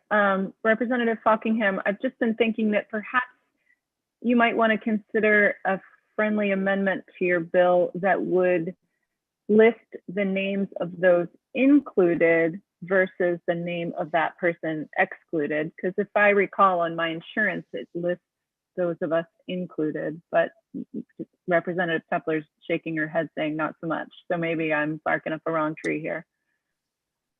Well, if you have insurance, you can let other people drive your car that's insured. I can tell a friend of mine comes over and I say, here, take my car keys, and they can run down to the store and use my car. There's no violation there. But this is a specific situation where people are actually excluding someone. The insurance company is saying, if you want this car insured with this driver, it's going to cost you this much. And they're saying, okay, then I'm going to exclude that person. That's only the ex person needs to be listed on. Right. So anyone in your household is required to be rated on your policy unless excluded, but casual drivers aren't. So I'm just hoping I can just kind of push through things a little here. Representative Morris, go ahead. Yes, thank you, Madam Chair. Thank you for being here, Representative Fockingham. So I guess if I can kind of sum up or trying to clear up some of what I'm hearing, it's that this bill is really designed to help law enforcement when someone is on the road and they're excluded from a policy, so that they know that and be able to have the tools to deal with it when that situation arises. So if they pull someone driving over and they're explicitly excluded from the insurance, being able to write them a ticket for driving without insurance. And then I guess that is the crux of what you're trying to get at with this, is that's what law enforcement would like. Yes, exactly. Okay. Thanks. So I mean, then I guess the next steps would be something along the lines of, if law enforcement, I mean, someone should probably notify the insurance company as to that issue, that they're letting this person drive on without insurance after they've excluded them from their policy. Right. So, I mean, if an officer pulls somebody over and they're excluded and they're driving the car, I think the next steps would be to call the car owner, the policy holder, and say, this person's driving your car. Do they have your permission to drive the car? Or, you know, they'd pursue that just like they would in, you know, any other situation like that. But it's a situation that does happen, and causes a problem for law enforcement because they don't know who it does. Now, if the person goes and gets in an accident, whatever, then yes, that's going to come back on the policy owner. That's going to cause problems and everything. But the thing, what this bill does is it provides an opportunity for that person to possibly be stopped before they get in an accident, and to be punished and to be taken off the road before someone inevitably ends up being, you know, it causes an injury or a death to somebody. Yep. Okay. Great. Thank you, Representative Falkingham. I feel like we've heard the same things a couple times now. Representative Quint, go ahead. Thank you very much. Representative Falkingham, I'm just trying to clarify. So would the policy actually state all of the members from the household that are included, or would it just have the head policy name, and then where there was actually an exclusion, like so-and-so excluded from this policy? Yes. So it would actually show the excluded individual specifically, so they would know who to be looking for. Okay, thank you. And an insurance card, it says who the policy is, what the vehicle is. It's got that information on the insurance card. All this would do is add excluded individuals, and then it would list that person on the insurance card. That's all. Great. Thank you, Representative Falkingham. Seeing no further questions, I will thank you for bringing us this bill, and offer anyone who is in our attendee list who wishes to testify in favor of the bill, please raise your hand at this time. All right, seeing none, we'll move on to those against the bill, and we'll bring in Dan Bernier.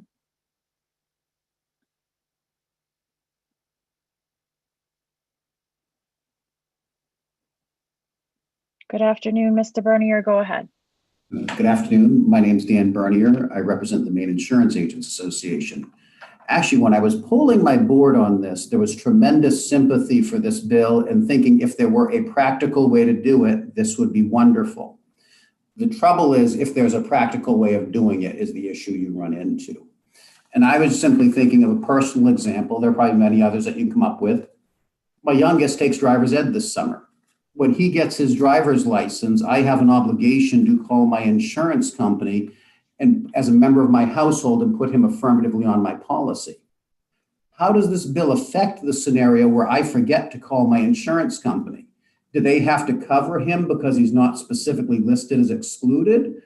You create a whole bunch of legal questions there. Am I no longer responsible for my forgetfulness of calling the insurance company and telling them that my youngest needs to be added to my policy? Also be a pretty easy thing to forget is he's my third child, and I remember what happened when the older two got their licenses to my rakes. And so that, it could be, it'd be really easy to come up with an excuse for willful ignorance if you see what happens to your rates in that scenario. And I'm sure there are others. So, I actually, I have a lot of sympathy for the sponsor. I think it would be a great idea, but I just think it's one of those things that there are just too many unintended consequences or scenarios where it's not going to be practical. I'll leave it there, and I'll yield the rest of my time to Mr. Garrity. I know he's coming in here somewhere. Thank you, Mr. Bernier. As the parent of us 17-year-olds, I can relate to the urge to forget that particular duty, but can also understand that to be a very good example of why this might be impractical. So thanks for your testimony. And are there any additional questions for Mr. Bernier? All right, seeing none, we will invite Mr. Garrity to speak.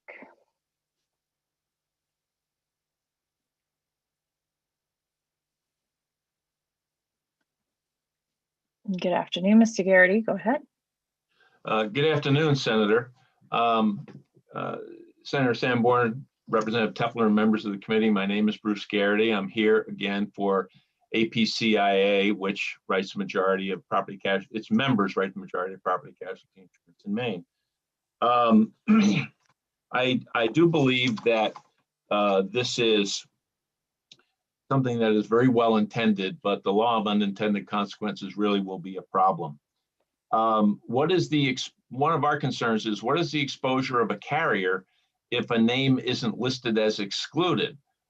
Does someone then say, well, you didn't exclude it, the police let this individual go, 2 miles down the road he had an accident, is the insurance company responsible? The insurance company is going to say no, that we got the information we got from the policyholder.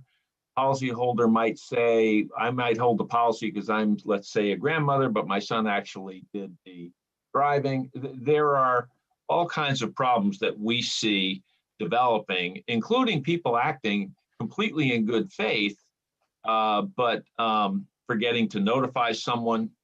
As the father of 4 children, 3 boys in a row, I can attest both that you want to be careful what you insure, and second, that there are very good reasons why young men are the most expensive category of people to insure in Maine. And I know Senator Sanborn is coming up on that reality, and it will be an unfortunate one. Oh no, I'm there, Mr. Garrity. He's almost 18. He's been driving for a while. I would also point out that this would create a lot of administrative nightmares for insurance companies.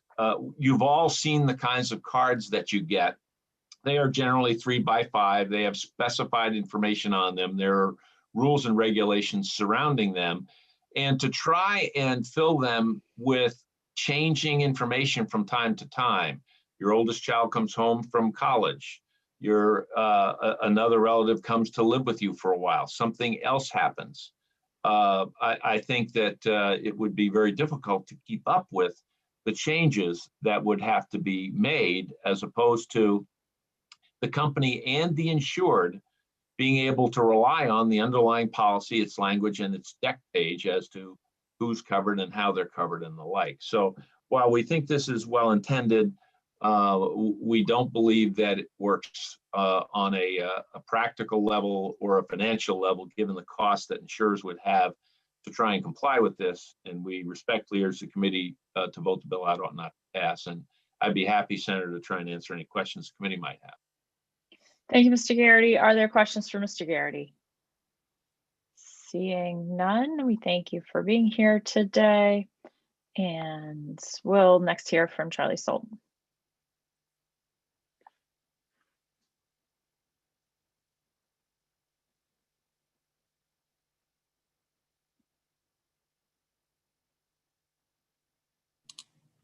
Good afternoon. Go ahead. Thank you, Senator Sanborn, Representative Tepler, members of the committee. I am Charlie Sultan. I'm here on behalf of the Maine Association of Insurance Companies, respectfully in opposition for the reasons that have been given. Let me just give you some more context to this issue. This is actually a very, I want to call rare, but it happens minimally. This is not a common occurrence where someone is excluded from the policy. As you've heard, if let's say mom and dad have an insurance policy over their vehicles, and then children come on, or there are other people in their household, all those people are covered under those policies.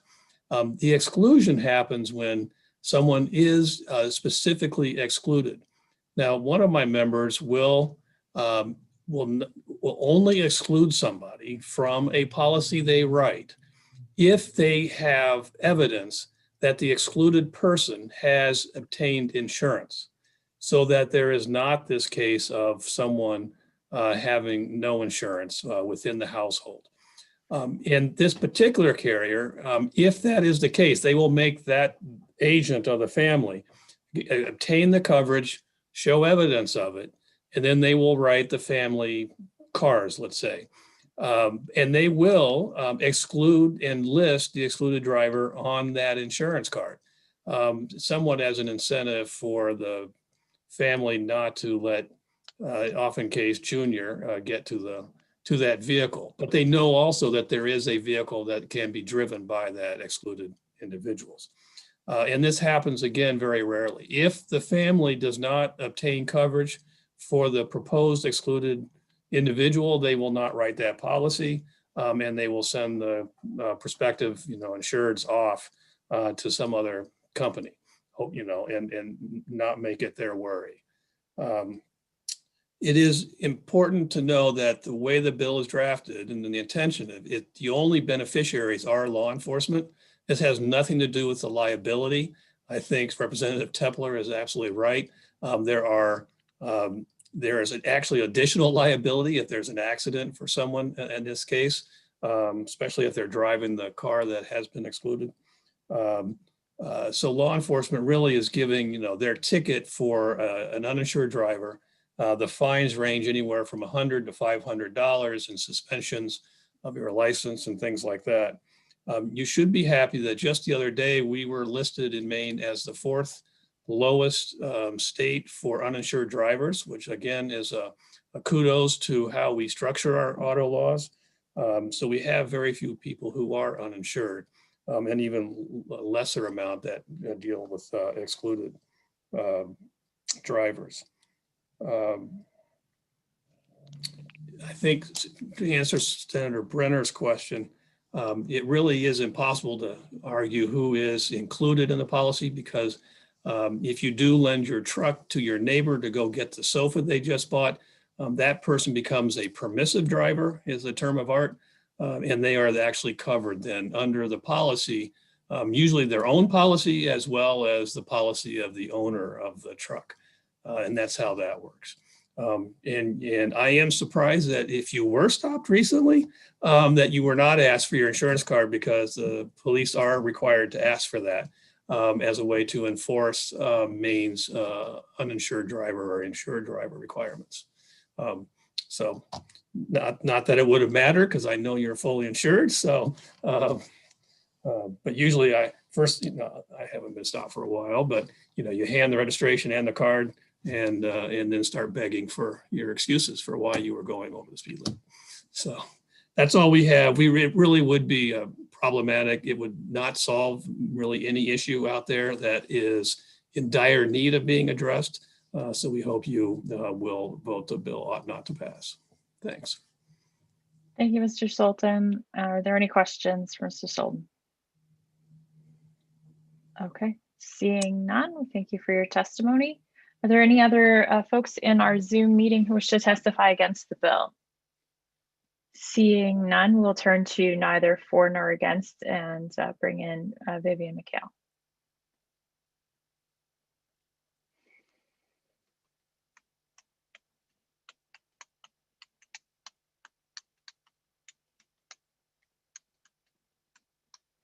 Good afternoon, Ms. McHale, go ahead.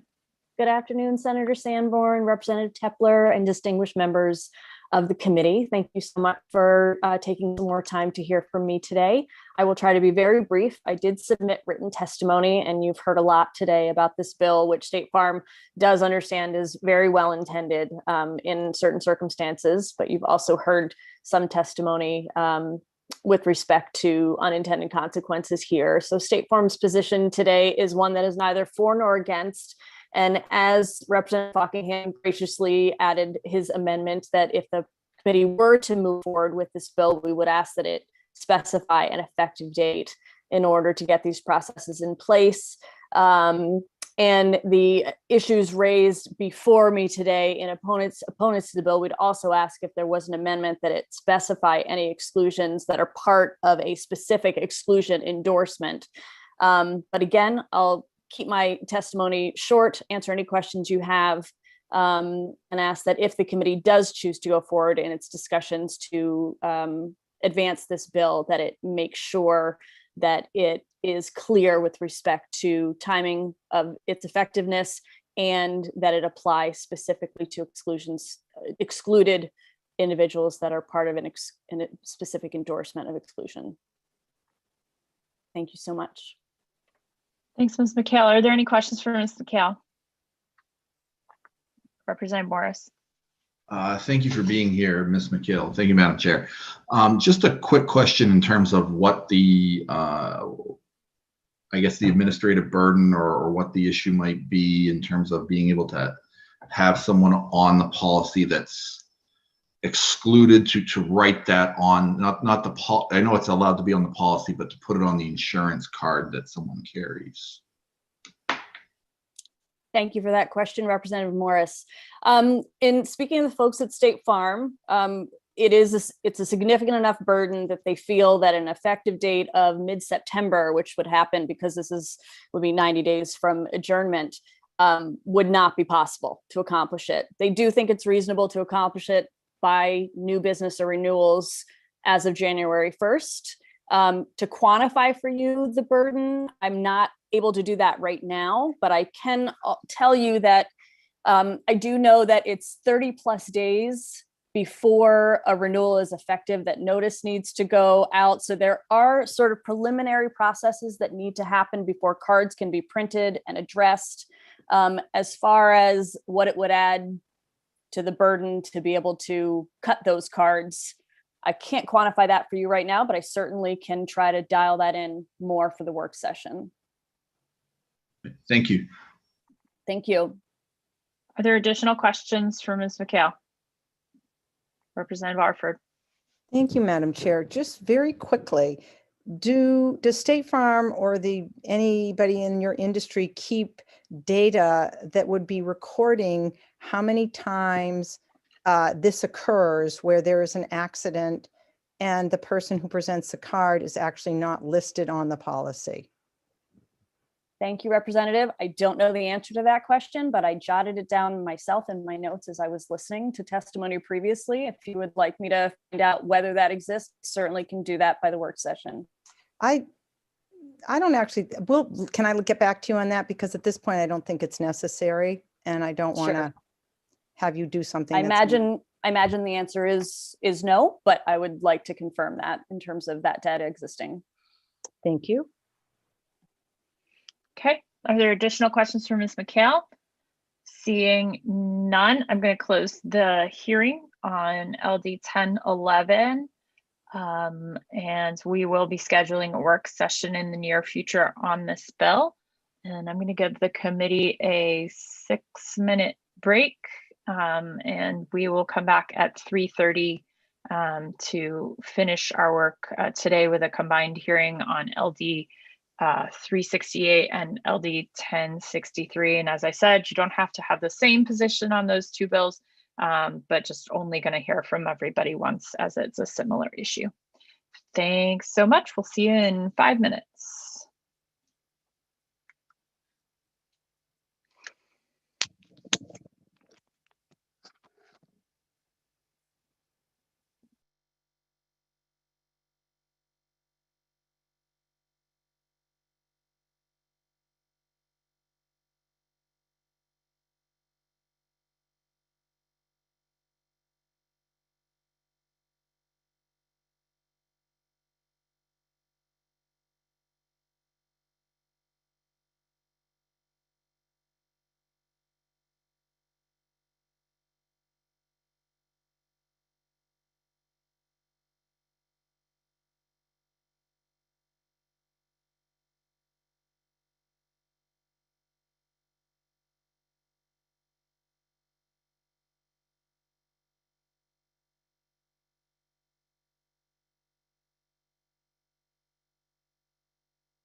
Representative Tepler, at the risk of changing the plan very late in the game, I just took a look at who's planning to testify, and there's actually only one person that overlaps between the two bills, which wasn't what I was expecting. So I think, you know, again, at the risk of contradicting myself, it may make a lot more sense for us to hear one bill in its entirety and then the other in its entirety, just because there isn't any overlap, and it might be confusing otherwise. So there isn't any overlap other than the one person from the Secretary of State's office. So, so it's up to you as chair, since I'm the sponsor of one of the bills, but I am slightly revising my view because there isn't the overlap that I was expecting.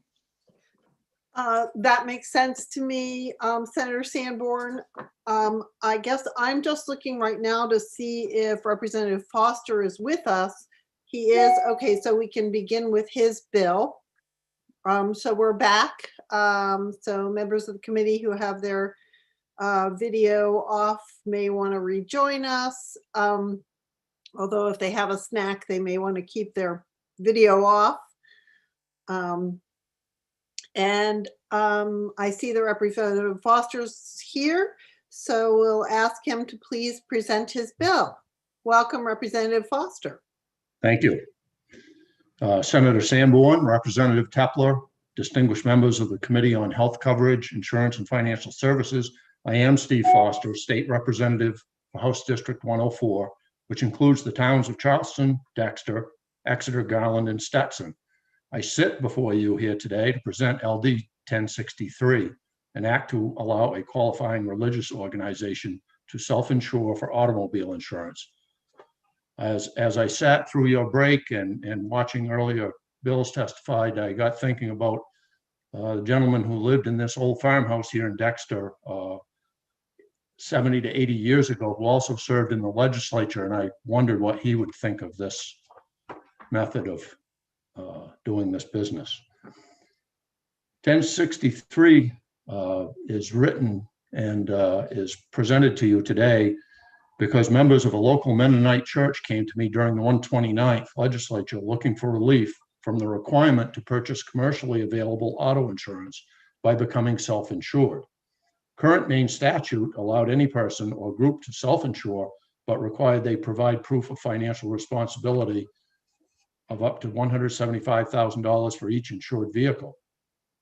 LD 1063 would allow a qualifying group to self-insure multiple vehicles starting at this amount, with increases depending on the total number of vehicles covered. As drafted, this bill introduces language and requirements similar to current statute in several other states, including Georgia, Illinois, North Carolina, Kentucky, Maryland, Wyoming, Pennsylvania, Tennessee, and Ohio. Mennonites attempt to stay from under the yoke of the government or insurance companies, believing they are to provide for their own. Self-insurance laws in some of the states mentioned include language that they must meet the federal requirements under Section 1402G of the Internal Revenue Code, exempting them from participating in the federal Social Security or Medicare programs, showing their true conviction to self-reliance. I did not include this requirement in LD 1603, but would be fine with doing so. I have included the federal document with this testimony, which they have provided. As is the case in many other states, this legislation would require proof of financial responsibility to the Secretary of State. This bill sets the bounds for certain financial obligations, including financial solvency, previous financial responsibility, and prompt payment of any judgments. It includes restrictions and permissions which hold the current Maine motor vehicle law, with minimums that must be met prior to the Secretary of State granting a certificate of self-insurance. It is written with more restrictive language than many of the other states, allowing a similar opportunity. The number of Mennonites in Maine is low compared to other regions of the country. The members of the local group in Central Maine currently own about 15 vehicles. Members of another group in Brownfield own up to 70 vehicles. I'm not aware of others, but the number of Mennonites relocating to Maine from other states continues to grow. In the communities where they settle, they are recognized for their honesty, hard work, integrity, and self-reliance. They are good neighbors who care for their families, keep up their properties, and improve their farmland. They pay their taxes and provide for others in need while asking for no help from the government. Their conviction to provide for their own financially expands beyond their local group to others in Maine and beyond when needed. LD 1063 will bring Maine into alignment with several other states where similar language has been in statute for many years. It will allow those settling in Maine from those states the opportunity to continue to follow their convictions while meeting the financial responsibility required of all Maine citizens sharing our highways and byways. I anticipate it will have little, if any, physical note and should add no financial cost or risk to Maine taxpayers. Since submitting this bill, I learned of LD 368 submitted by the Secretary of State, which you will hear later today. Both from former Secretary Dunlap and Secretary Bellows met with my constituents regarding their situation and discussed the same with me. We appreciate their time and work on this matter. I certainly would be interested in working with Secretary Bellows' office to see if it's possible to modify either bill to accommodate the needs of this group, other entities that may have interest in self-insuring, and the state of Maine. I ask that you consider LD 1063 alongside LD 368, and I thank you for your time. I'll be happy to answer any questions you may have and will be available for the work session. Thank you. Thank you, Representative Foster. We appreciate any questions from the committee. See one from Senator Brenner. Please go ahead, Senator. Thank you, Madam Chair, and thank you, Representative Foster. It's nice to meet you. Nice meeting There's you. a lot about your bill that I really appreciate. I enjoyed spending some time thinking about it when I was doing my homework, getting ready for today. And I really appreciate the concept of mutual aid. And I found the whole idea quite compelling. There was one issue that gives me a little bit of pause, and I'm wondering if you could speak to it. In your bill, you talk about religions that have been established in Maine for 50 years. And I feel like that the reason it gives me pause is because I feel like it's preferential to Judeo-Christian religions, and it might leave out our Islamic communities and our Buddhist and Hindu communities, for example. So I'm wondering if you could speak to that a little bit. Certainly. I believe what you're referring to is what I gleaned from the federal requirement in regards to them being exempt from the federal program, Social Security, and also the Medicare. And that particular document, part of that requirement was that they were established, it goes back to 1950. Also, many of the other states that I looked at include that requirement that they had been established to that date. I have no particular reason other than that for having it in the bill, but when I crafted this bill and then sent it to the revisor's office, I tried to make it as restrictive, if you will, as possible.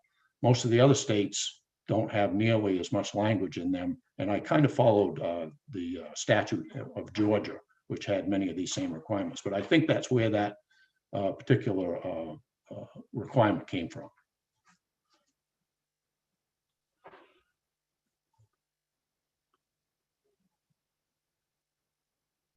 All set, Senator Brenner?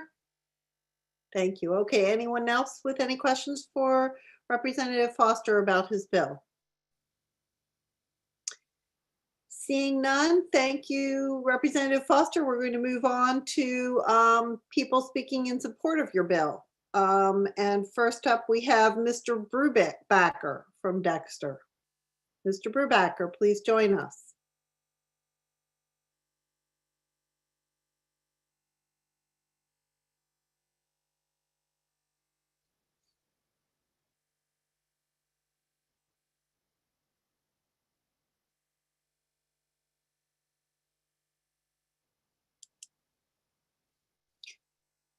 Can you hear me?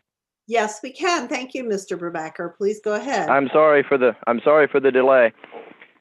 No worries. Hello, Senator Sanborn, Representative Tefler, and other members of the committee. I'm James Brubaker, and first I want to thank you for this opportunity to comment on LD 1063.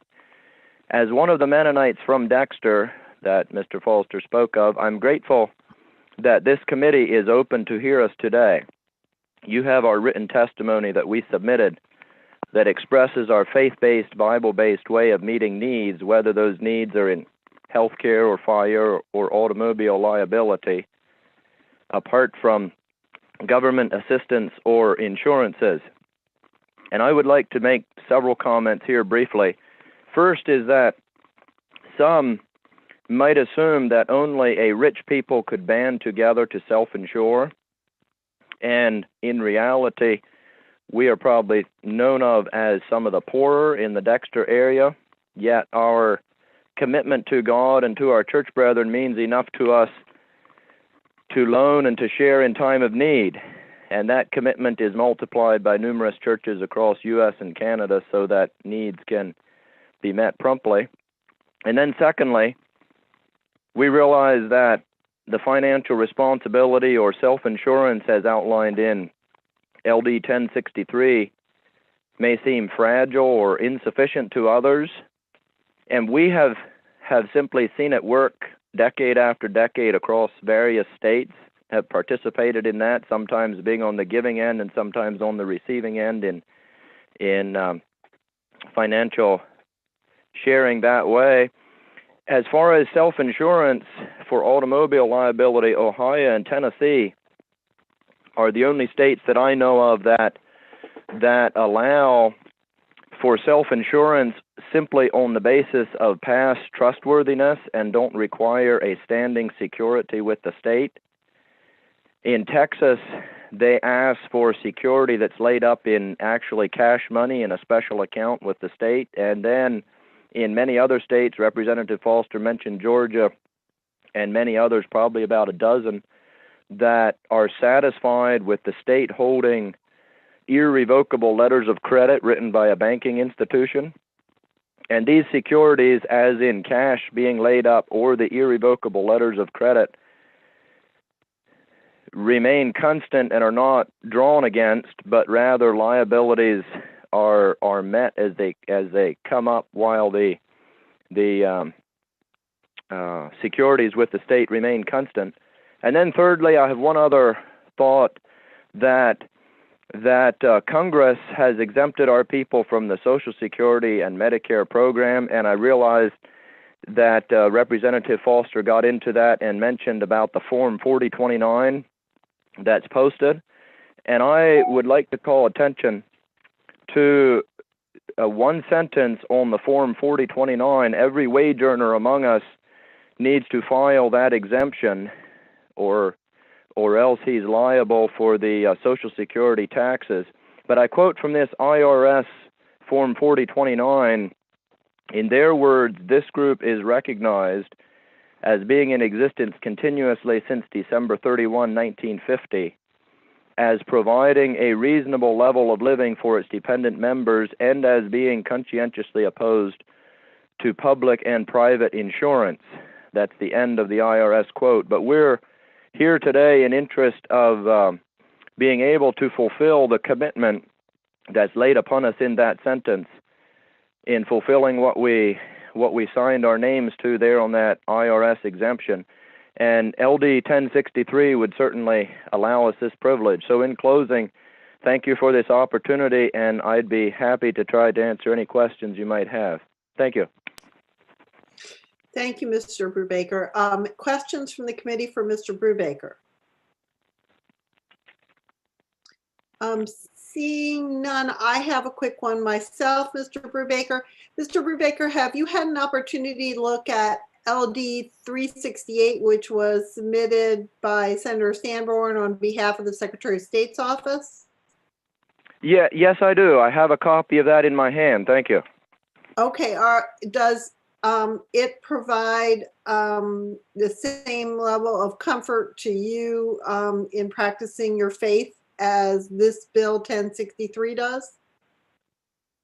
All right, that's a good question. The Bill 368 does provide for securities being laid up with the state. And as I understand, the difference is that LD 368 allows any depositor or any person in the state to place $127,000 with the state treasurer in lieu of an insurance policy. And the difference is that LD 1063 allows for a way whereby one sum can be tied to multiple vehicles within the group. LD 368 would provide for that in relation to one person needing proof of financial responsibility for one vehicle, and number 1063 would make it possible for that to be done on a congregation-wide, church-wide level among us. Thank you for that answer, Mr. Brubaker. Any other questions from the committee? Seeing none, thank you for your testimony. And next we'll hear from Mr. Nolt.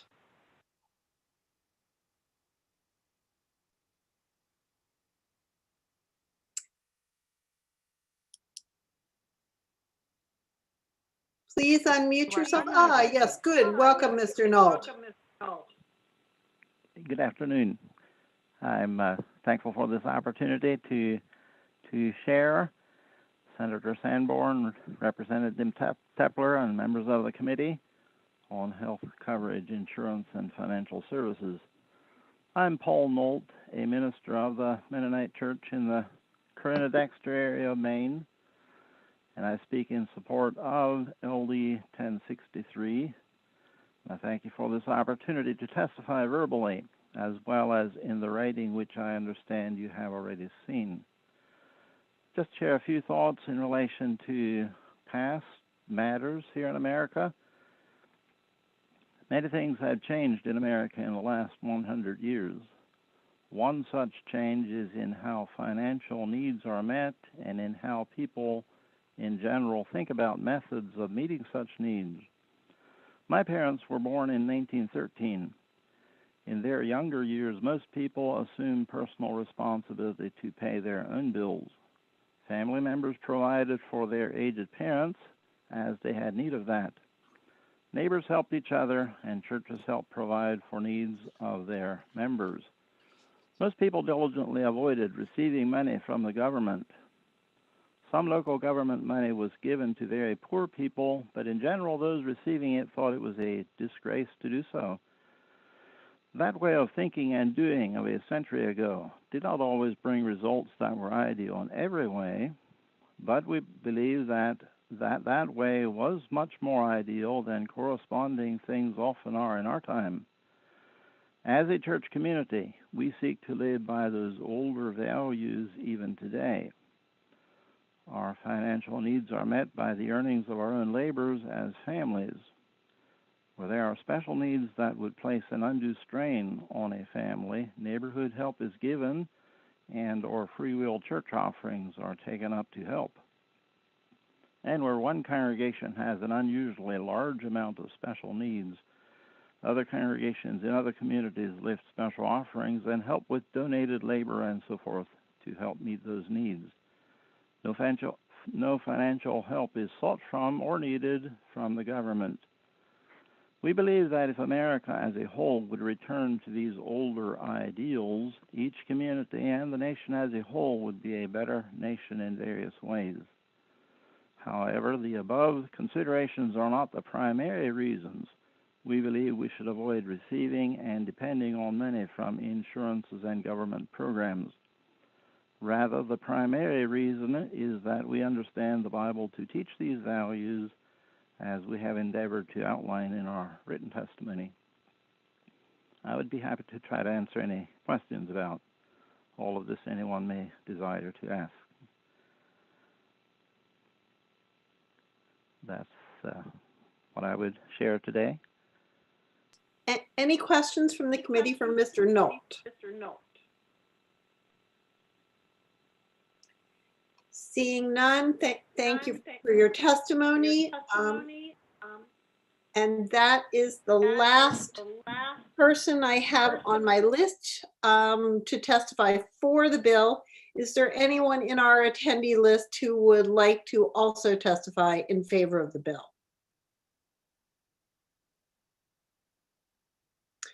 Seeing none, I'm going to move on to those speaking against the bill, and we'll invite Mr. Bernier back to join us again.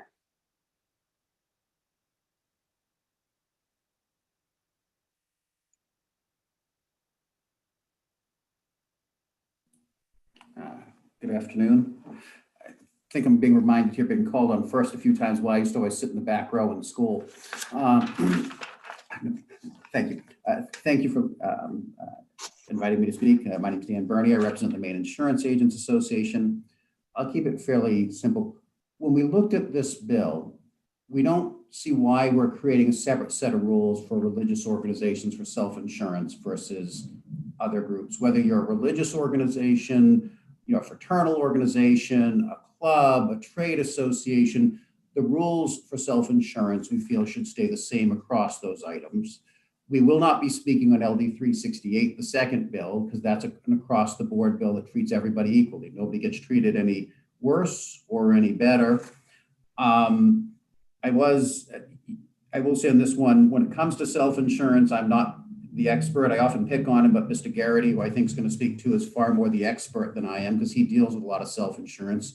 Working for insurance agents, I don't deal with a lot, but when we saw this bill, we're not seeing, this coverage is available. We're not seeing any reason why we need a specific carve out for a certain set of groups in this situation.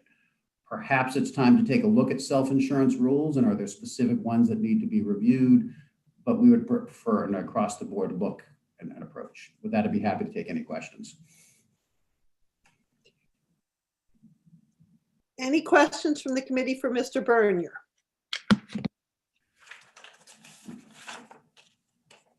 Seeing none, thank you for your testimony. And next we have the superintendent who may or may not be here. Yes, it looks like Mr. Yardley will be speaking for the superintendent again. So welcome, Mr. Yardley.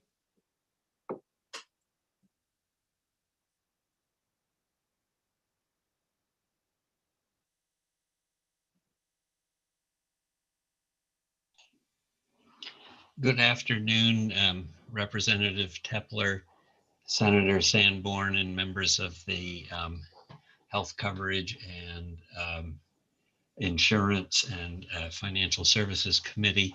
Thank you for having me back. I'm Ben Yardley, Senior Attorney at the Bureau of Insurance. And as you knew from the earlier hearing, Superintendent Chapa is unable to be here.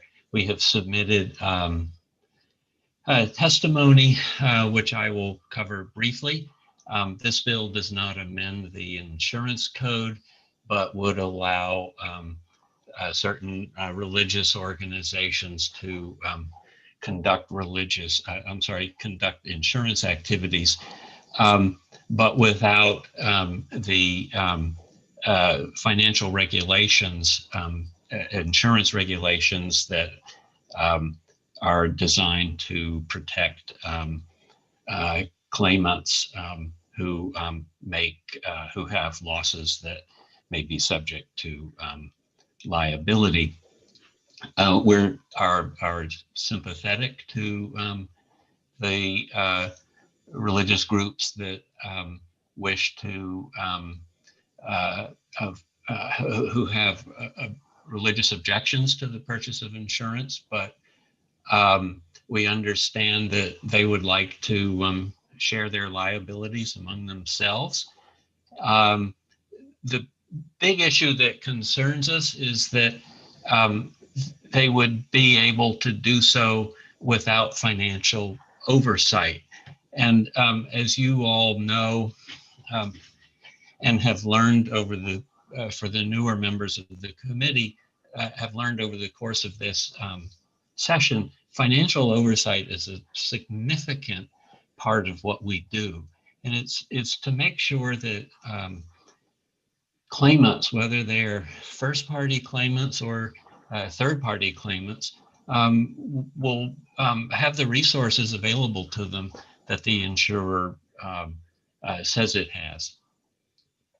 And so we feel that that's a gap that this bill does not address. And this is about liability. It's not so much about supporting your relatives in their old age. This is about providing indemnity for people who have been injured by the unfortunate acts of motor vehicle operators. I guess another issue that I want to cover just briefly, two issues. This would be done outside of insurance regulations, so there are issues that would relate to claims handling that are not provided for. As you know, insurers must comply with the trade practices law in handling claims. This isn't addressed. And the provision concerning financial responsibility, if I'm reading it correctly, does not specify what the coverage would be for between 1 and 4 vehicles. Never mind whether that's on a group basis, all 4, 2 to 4 vehicles covered on some aggregate basis. But then when you get up into 5 to 25 vehicles and then more than 25, the coverage is 175,000 combined single limit. But on what basis? Is it 175,000 that you spread among all of the vehicles in the congregation, or is it on a per vehicle basis? It's so some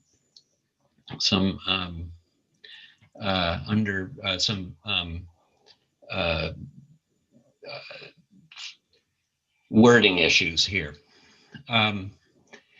The financial responsibility law 29-A section 1605 is pretty clear that it applies on a per vehicle basis. And the last point is that this bill is addressing a ostensibly narrow exception for a limited number of religious communities, but determining which organizations hold a common belief in mutual financial assistance in time of need might be a difficult standard to apply. This has been done in healthcare with some difficulties. That concludes our comments. I would be glad to answer any questions now or at the work session. And again, thank you for hearing me. Thank you very much, Mr. Yardley. Any questions from the committee for Mr. Yardley? Yes, Representative Quint. Thank you, Madam Chair, and thank you, Mr. Yardley.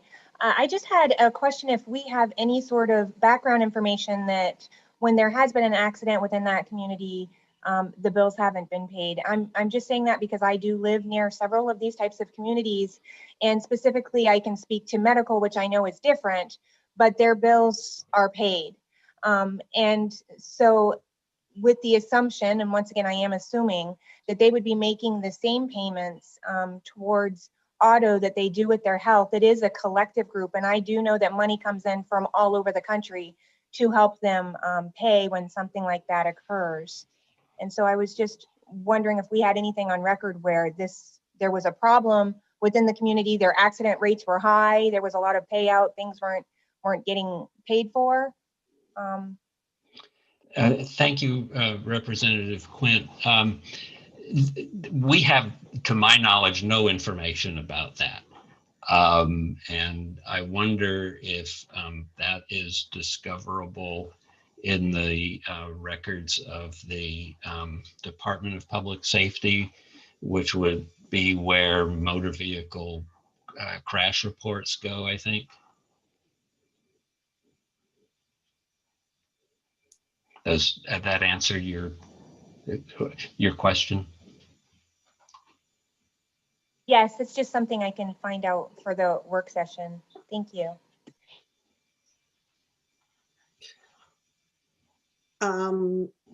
Any other questions from the committee for Mr. Yardley? Seeing none, thank you for your testimony. Oh, I'm sorry. Representative Quint wants to follow up again. Go ahead, Representative Quint. Thank you. This is actually like a part two to this. When you were speaking about the communities and how you would clarify which ones we're speaking of. And I think that they gave the information that this is going back if they actually have a federal designation. I know the one they're speaking of is going back 50 years, but if also the insurance companies see that as something that if they have a federal designation as being a community that does the sharing in such a way, if that makes a difference with how it's seen as well. I can't speak for the insurers, but I was just pointing out that we feel that the language on identifying the organizations as described, holding a common belief in mutual financial assistance would be difficult.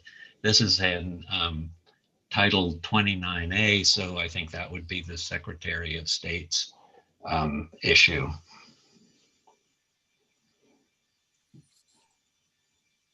Does that answer your question, Representative Quint? Okay. Thank you, Mr. Yardley. You're welcome. Thank you. And next we'll turn to Lynn Gardner from the Bureau of Motor Vehicles. Ms. Gardner, please join us.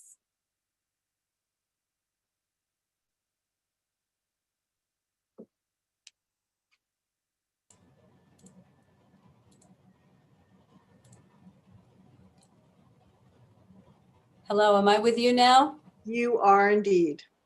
Thank you.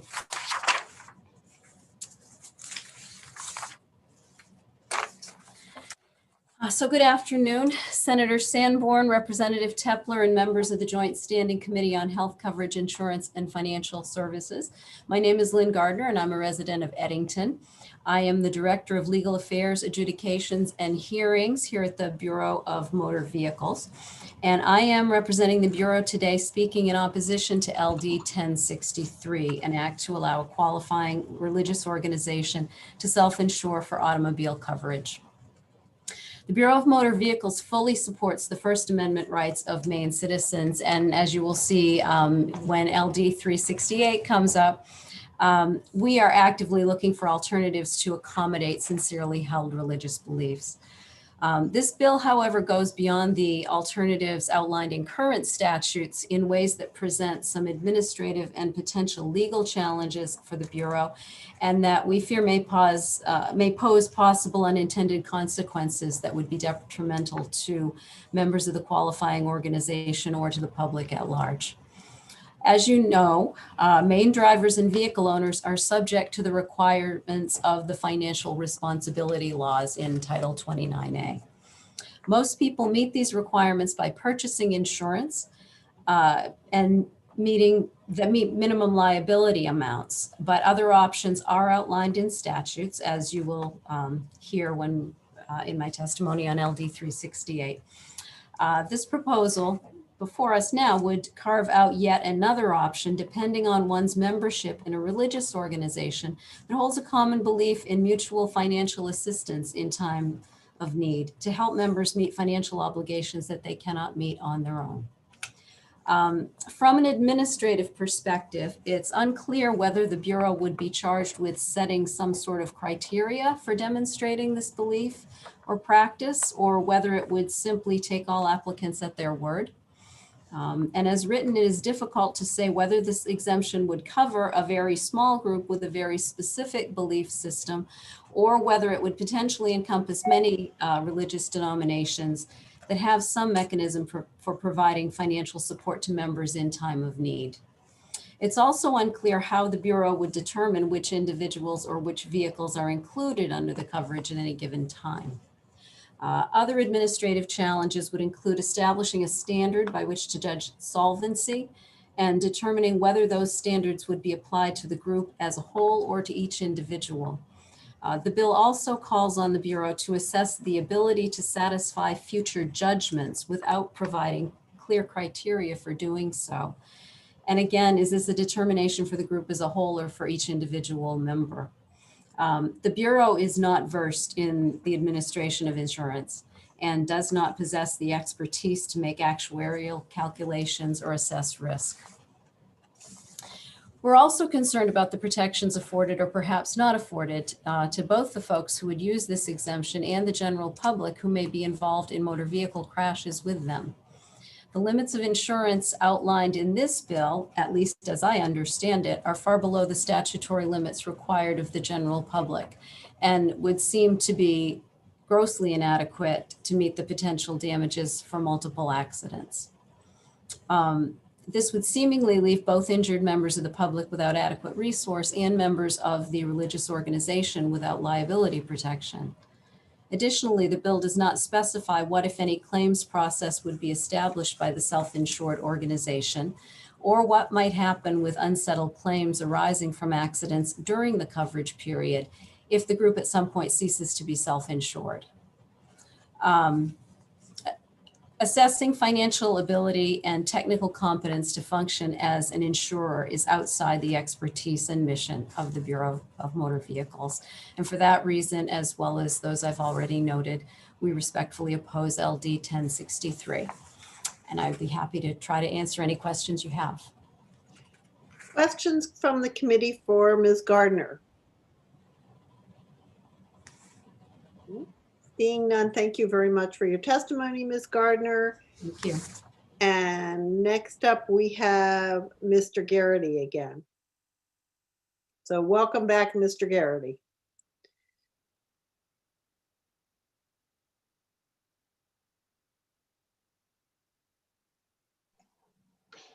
Thank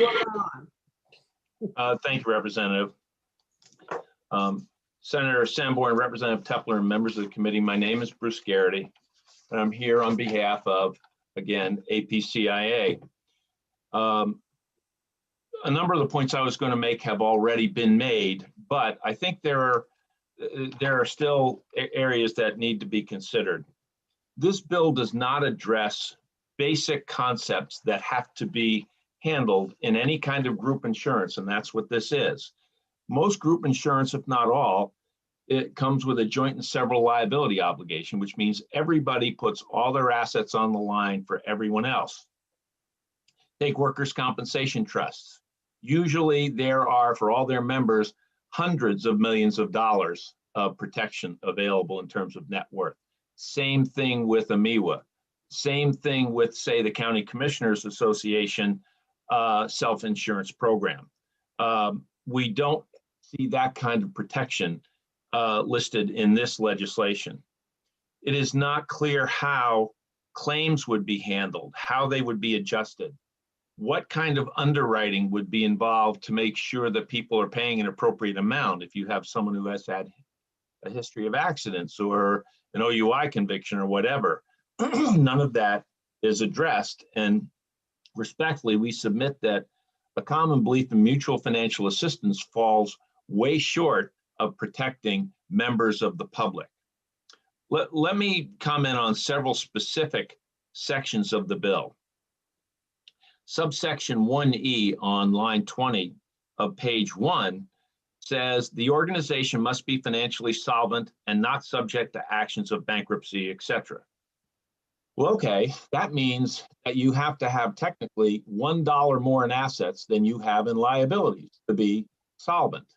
At a minimum, a standard like that cannot be applied effectively to self-insurance. And that is where the Bureau of Insurance comes in to explain what solvency and provide for solvency. And I mentioned risk-based capital to you in the last legislation. Under any kind of risk-based capital analysis, there would be millions upon millions of dollars probably required to be deemed solvent by the Bureau of Insurance, certainly into the millions.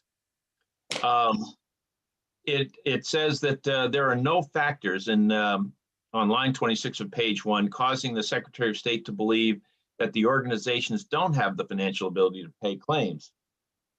I would submit that that's backwards. It is always the applicant who has to demonstrate to the agency their capability to do something or assume a responsibility, rather than saying the agency would have to find a reason not to let them do that. I think that turns the notion of individual responsibility as a licensee on its head. You've already heard the concerns raised on what the minimum limits of coverage would be under subsection 2, which is lines 31 through 38.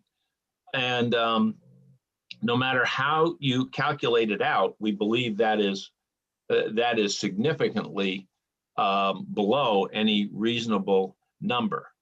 I would ask you to think about something that sadly happens all too often. There's an auto accident. The auto accident involves someone who is horrifically injured or badly burned, or a family has that happen. And there are literally millions of dollars in exposure.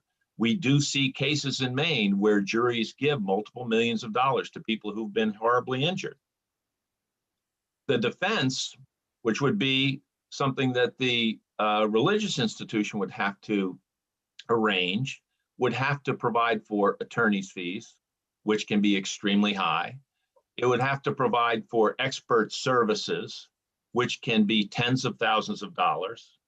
It would have to be prepared to pay a judgment if it lost, which, as I said, could be in the millions. And I think those are the kind of concerns that the committee should look at as to whether a religious organization, whether it has assistance nationally or whether it is looking to its parishioners in state, has the ability to discharge to protect the person who was injured. Subsection 4 on page 2, lines 4 through 7, notes that notice has to be given if someone withdraws. Well, what if that's the person who has a huge percentage of the net worth of the group? Now you've just seen the group essentially become decimated on the spot with the withdrawal of that member. Under section 5, the next section, which is on page 2, lines 8 through 13, talking about termination, this is where I think the committee should consider statute of limitations issues. Claims can be brought as a general matter. There's all kinds of different statutes of limitations, but a general tort action can be brought for 6 years after the incident occurs, assuming their occurrence policies. That's not even clarified here. So if the religious institution says this isn't working, it's too expensive, we're going to stop, 6 years from that date, someone could bring a claim. Where is the money going to come from to pay that claim, to adjust that claim, to be prepared to pay attorney's fees to fight that claim if necessary? And if it's a child, that statute of limitations doesn't run until the child becomes an adult. So if you're talking about a 3-year-old at the time of the accident, it's significantly longer than 6 years. We do believe there are a lot of rules that the Bureau of Insurance has. There are a lot of processes they have in place to consider self-insurance. We think if the committee decides to move forward with this bill, that title is where this belongs. And with that, I would be happy to try and answer any questions the committee might have. Thank you. Questions for Mr. Garrity? Yes, Representative Quint. Madam Chair, and thank you, Mr. Garrity. I just want to go back to what you just said with that 6-year timeline. How does that work if, say, I have Geico insurance during the accident and then I drop Geico and go to another insurance policy, or 2 or 3 or 4, since I can move however along? Who's responsible then for that payment from 6 years prior? Will my original Geico pick up all of that, what you're discussing? Is that yes, how that works? The policy that was in place at the time the accident occurred is the policy that will have to assume all those obligations. Okay, and that would happen even if I dropped them 5 years ago then? You're Yes, still yes, it responsible. would. Okay, thank you for clarifying that for me. Okay, any other questions for Mr. Garrity? Seeing none, we'll turn to Mr. Sultan for testimony against the bill.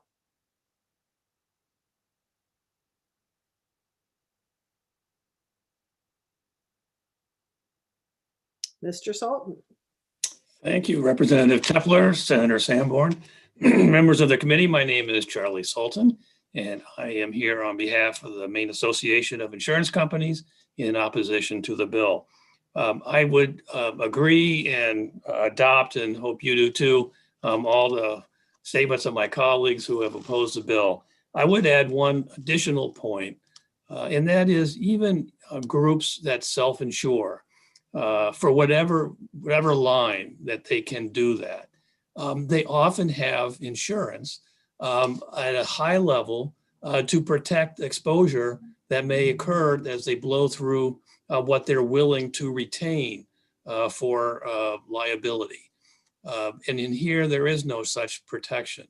So even if it's, you're going to have, you've heard the term stop loss and other kinds of covers, we call it, that will protect both in the aggregate and for a single large exposure that a self-insured entity will maintain.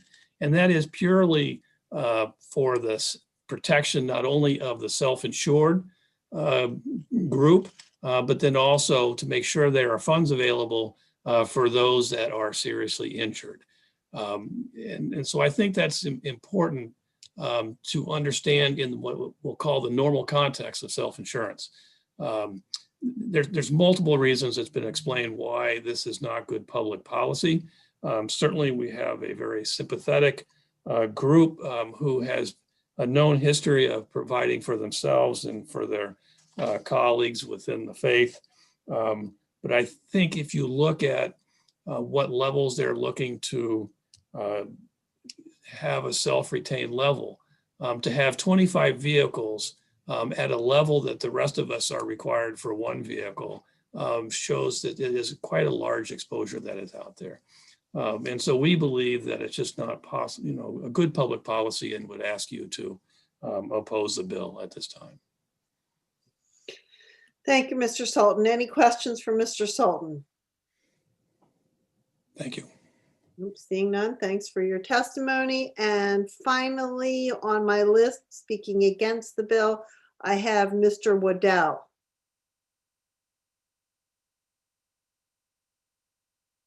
They are not on the call right now. Okay, so is there anyone on the call who has not had the opportunity to testify against the bill who would like to testify against the bill? Seeing none, is there anyone who would like to testify neither for nor against the bill? Seeing none again, I will close the hearing on LD 1063. And as we have been saying, the work session for this will be announced soon.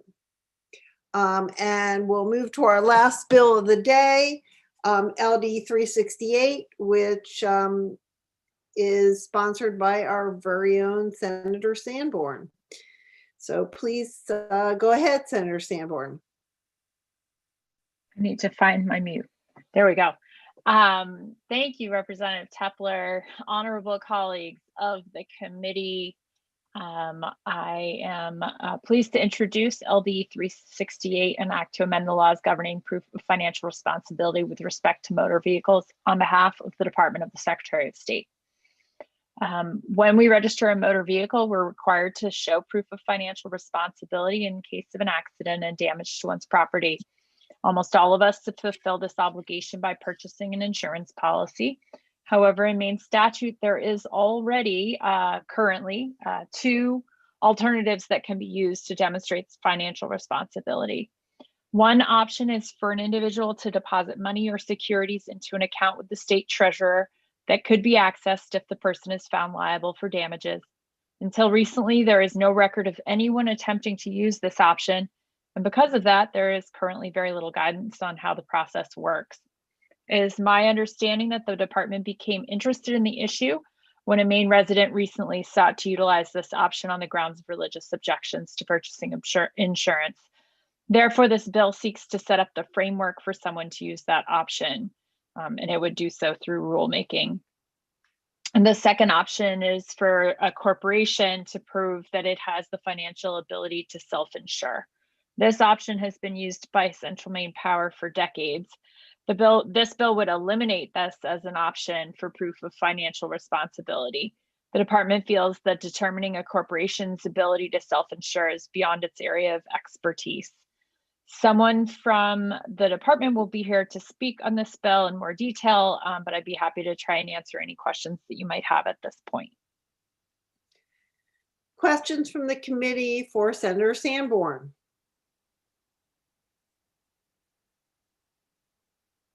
Okay, seeing none, I have a question. It may be better answered by Ms. Gardner from the Bureau, but my question has to do with the potential difference between people who self-insure under this bill and people who purchase commercial insurance.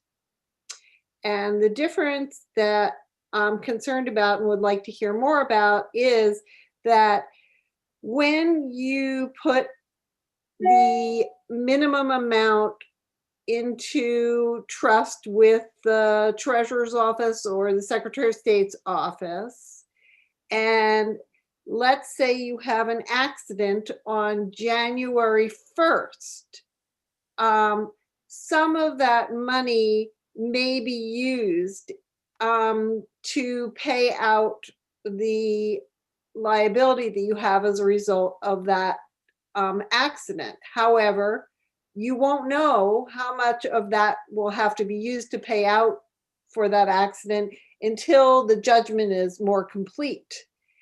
And let's say then you have another accident on February 15th, 6 weeks later. How do you know how much money is left to cover the judgment that might result from your second accident? If you have commercial insurance, if you purchase insurance, you are insured for the minimum liability each time you have an accident.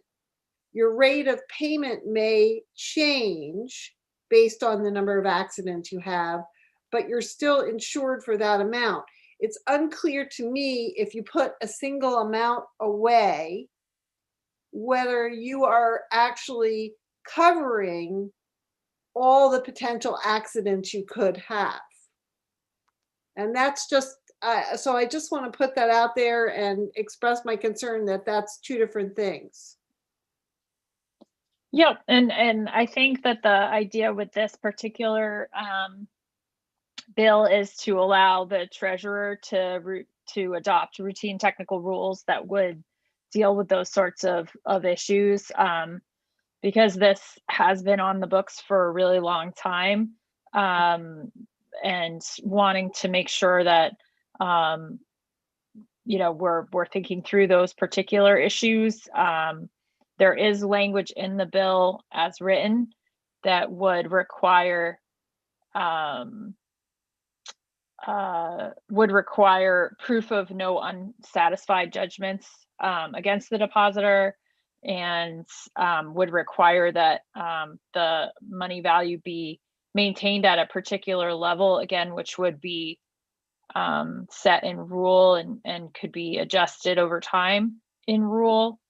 And that if the value falls below that required amount for any period, then this 30 days, then the Secretary of State could revoke the certificate of compliance. So I think that there's been some attention to, you know, trying to thread the needle here and allow some rulemaking around it, rather than simply repealing this section of the statute, which has been in law for a really long time, but instead to put some parameters around it.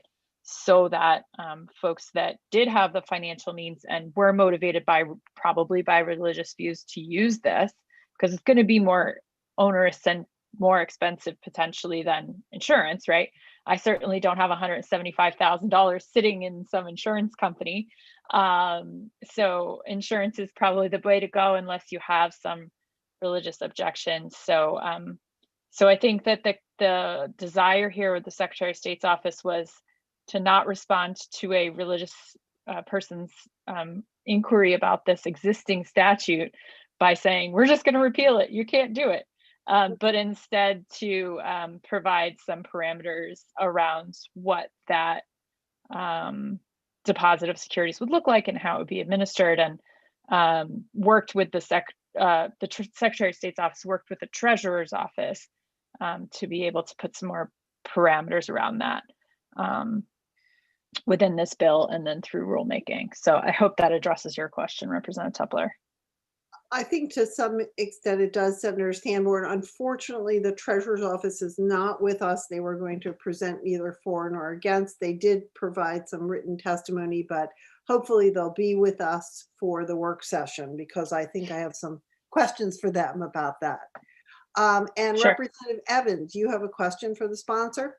Please go ahead. I think you just, I'm sorry, I think she answered the question.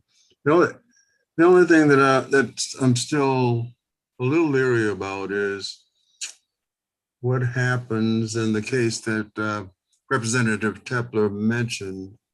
I can see where the insurance company, Bureau of Insurance can step in if there is, say, a lack of funds available beyond 30 days, and if you have a second incident.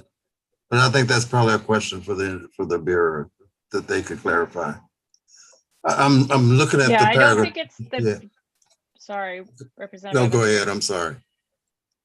I was just going to try and address that it's not the Bureau of Insurance. There's no real involvement of the Bureau of Insurance with this particular statute, the way that it's drafted, but instead it's the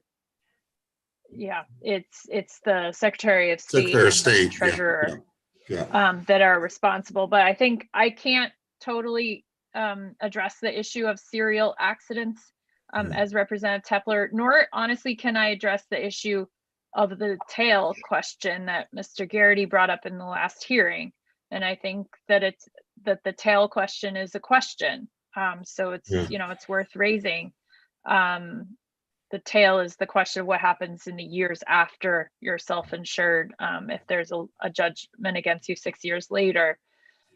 So those are legitimate questions, but I think that's why rulemaking is also a feature of this bill, because like I said, this financial responsibility provision has been on the books for I think as long as anyone could go back and research it. It's been there maybe since we've had cars, I'm not sure, but so or since we've had an auto insurance requirement. So I think it's been there 50 years or more, and so like I said, the idea of just repealing it seemed problematic.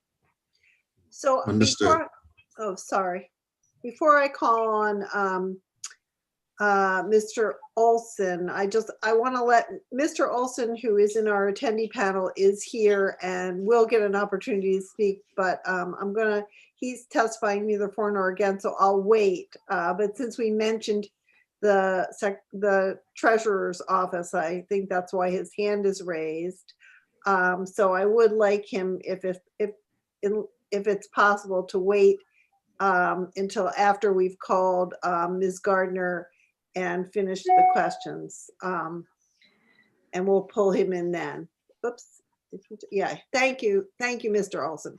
Okay, Ms. Matheson, I'm sorry, Representative Matheson, would you go ahead, please? with your Sure, question. no problem. Madam Speaker, it's getting late in the day. Just a quick clarification, Senator Sanborn. So if I understand this bill's intent, it is really to allow for routine rule changes and also try to eliminate certain methods of providing proof of financial responsibility. So it's a two-part, is that correct? Mhm.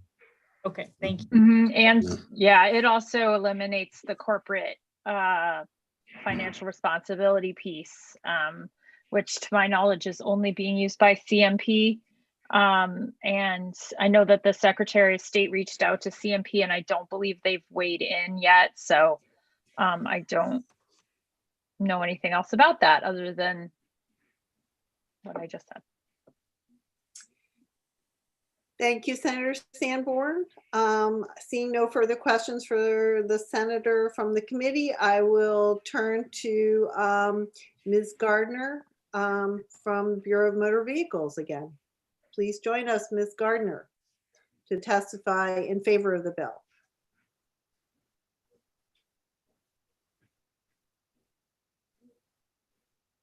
Welcome, Ms. Gardner. We see you and hopefully we'll be able to hear you. Thank you. So Senator Sanborn, Representative Tepler, and members of the Committee on Health Coverage, Insurance, and Financial Services. Again, I am Lynn Gardner from Eddington, and I am still the Director of Legal Affairs for the Bureau of Motor Vehicle. And I'm here to speak in support of LD 368, an act to amend the laws governing proof of financial responsibility with respect to motor vehicles. And this legislation was submitted by the Department of the Secretary of State. Drivers and vehicle owners in Maine are subject to the requirements of the financial responsibility laws of Title 29A. As you've already heard, most people meet those requirements by purchasing and maintaining insurance coverage for their motor vehicles and providing proof of that coverage either once or twice a year when they register their vehicles. Under Maine law, there are other options for meeting the financial responsibility requirements, and this bill addresses two of those options. The first alternative addressed in the bill has been the subject of increased attention from the Bureau of Motor Vehicles as a result of a request from a member of a religious community with sincere religious objections to the purchase of insurance. The option allows an individual to meet the statutory financial responsibility requirements by depositing money or securities in the amount required in an insurance policy with the state treasurer. The deposited money or securities can be accessed by court order in the event that an accident occurs and a judgment is obtained against the driver or the owner who uses this type of financial responsibility. While this option has existed since 1927, there is little guidance in the statute as to how it should be administered, and the Bureau is not aware of a previous instance of an individual utilizing this option until the recent request. As such, the Bureau has no regulatory or policy framework to administer this option and has been working diligently to develop a plan for its implementation. This proposal arises from the questions and concerns we've encountered as we've endeavored to devise policies and procedures for administering the option in a way that balances the rights of the individual pursuing the option with protections for the general public. The next alternative addressed in this proposal is limited to corporations and allows them to self-insure if they can demonstrate that they have the financial ability to do so. This option has also been in statute since 1927, and unlike the deposit of money option, has been used by one company, Central Maine Power Company, for decades. This proposal calls for the elimination of the corporate self-insurance option, but the Bureau's primary concern is that the evaluation both of corporate financial fitness and of administrative competence in the insurance arena are outside this Bureau's expertise and mission. We have no position on the advisability of allowing corporations to self-insure per se. We fully support the First Amendment rights to exercise religious freedom for all citizens. And we've put forward this bill in the interest of accommodating the First Amendment rights of individuals with administrative efficiency and clarity while preserving financial responsibility to other drivers. We hope you will vote to pass to aid the Bureau of Motor Vehicles in carrying out our responsibilities in a fair and efficient way within existing resources. And we're happy to answer, or at least try to answer, any questions that you have. Thank you, Ms. Gardner. Questions from the committee for Ms. Gardner? Seeing none, thank you for your testimony. Is there anyone in the attendee list who would like to testify for this bill who has not yet been heard? Seeing none, I'll ask for opponents of the bill. Is there anyone in the attendee list who is in opposition to this bill? Again, seeing none, I will call Mr. Olson from the Office of the State Treasurer, who is testifying neither for nor against the bill. Thank you, Mr. Olson.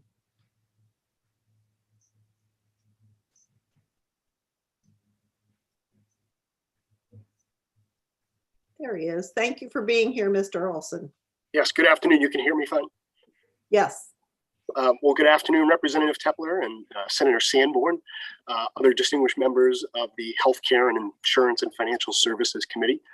My name is Greg Olson. I'm a resident of the city of Hollowell, and I am the deputy to Treasurer Henry Beck. And it's a pleasure to be with you this afternoon. Our office testifies neither for nor against this bill, which maybe is a slight misnomer because we are supportive of the effort to clarify the technical details around financial suitability. This is a live statute as far as our office is concerned. It exists today, and we stand ready to play our role to take deposits of securities or funds and provide receipts to the Secretary of State's office demonstrating individuals' financial suitability. With that, we are also very supportive of the idea to allow for technical rulemaking to basically clean this up in law. And we stand ready to answer questions that the committee may have. Thank you, Mr. Olson. Questions from the committee for Mr. Olson? I have one, Mr. Olson. Mr. Olson, since this is a routine technical process in this bill, at least as it is right now, would you consider reporting back to us the results of that rulemaking regardless of whether or not it's routine technical? I have some concerns about how you're going to evaluate the adequacy of a deposit, and just am curious about what you end up with. Sure, and I'm going to be just sort of frank about this, Representative Tepler. We see our role as to accept funds or securities as is set out by the committee to justify financial suitability, along with making sure there are no outstanding judgments against individuals. I don't believe we have the expertise to determine what the appropriate amount is or what would satisfy insurance, but we can demonstrate that people post the funds that are required by the committee and the policymaking bodies. So the rules will not address issues like the tail, which we have discussed, or multiple vehicle crashes by the same driver. So they won't speak to adjustments to those figures based on those issues. I would offer that that's not something of the expertise of this office. Okay, thank you. That's an important thing for us to know as we move forward and talk about this. Thank you. Other questions from the committee? Seeing none, thank you for your testimony, Mr. Olson. Appreciate it. And we do hope you'll be around for the work session. Yes, we will be, and please let us know if you have questions or information you'd like for that. Thank you. And with that, I have to ask if there's anyone else who would like to testify on LD 368. And seeing none, I'll close the hearing. And I believe that is the end of our work for this afternoon. And we will meet again on Tuesday. Does anyone have any announcements? Denise, did we want to do? Oh, you're right. We want to do language review. Yes, I'm sorry. I forgot about the language review. Thank you. I apologize. Yeah, nope. Sorry, folks. You still have to stick around a little bit longer. Colleen has some language review issues for us to go over. Thank you. Yes. I do have 3 bills for language review. I don't know. Do you want to go in a particular order, or do you? You can pull up 295 first, Colleen. That's fine. Okay. Can we make sure that the sponsor is? She wanted to be here for this. Oh, Anne wanted to be here. That's right. I've been thinking of. Do you want me to skip an issue? Yeah, let's skip over and have Christian reach out to Ann Perry, Representative Perry. Thank you. We'll do the other 2 first. Okay. I can do LD 522 first. I guess I'll go in numerical order. So this is LD 522. This was the bill that Senator Bennett sponsored originally related to capping interest rates for consumer debt. But Senator Bennett presented an amendment that he worked on with some of the interested parties for the committee's consideration.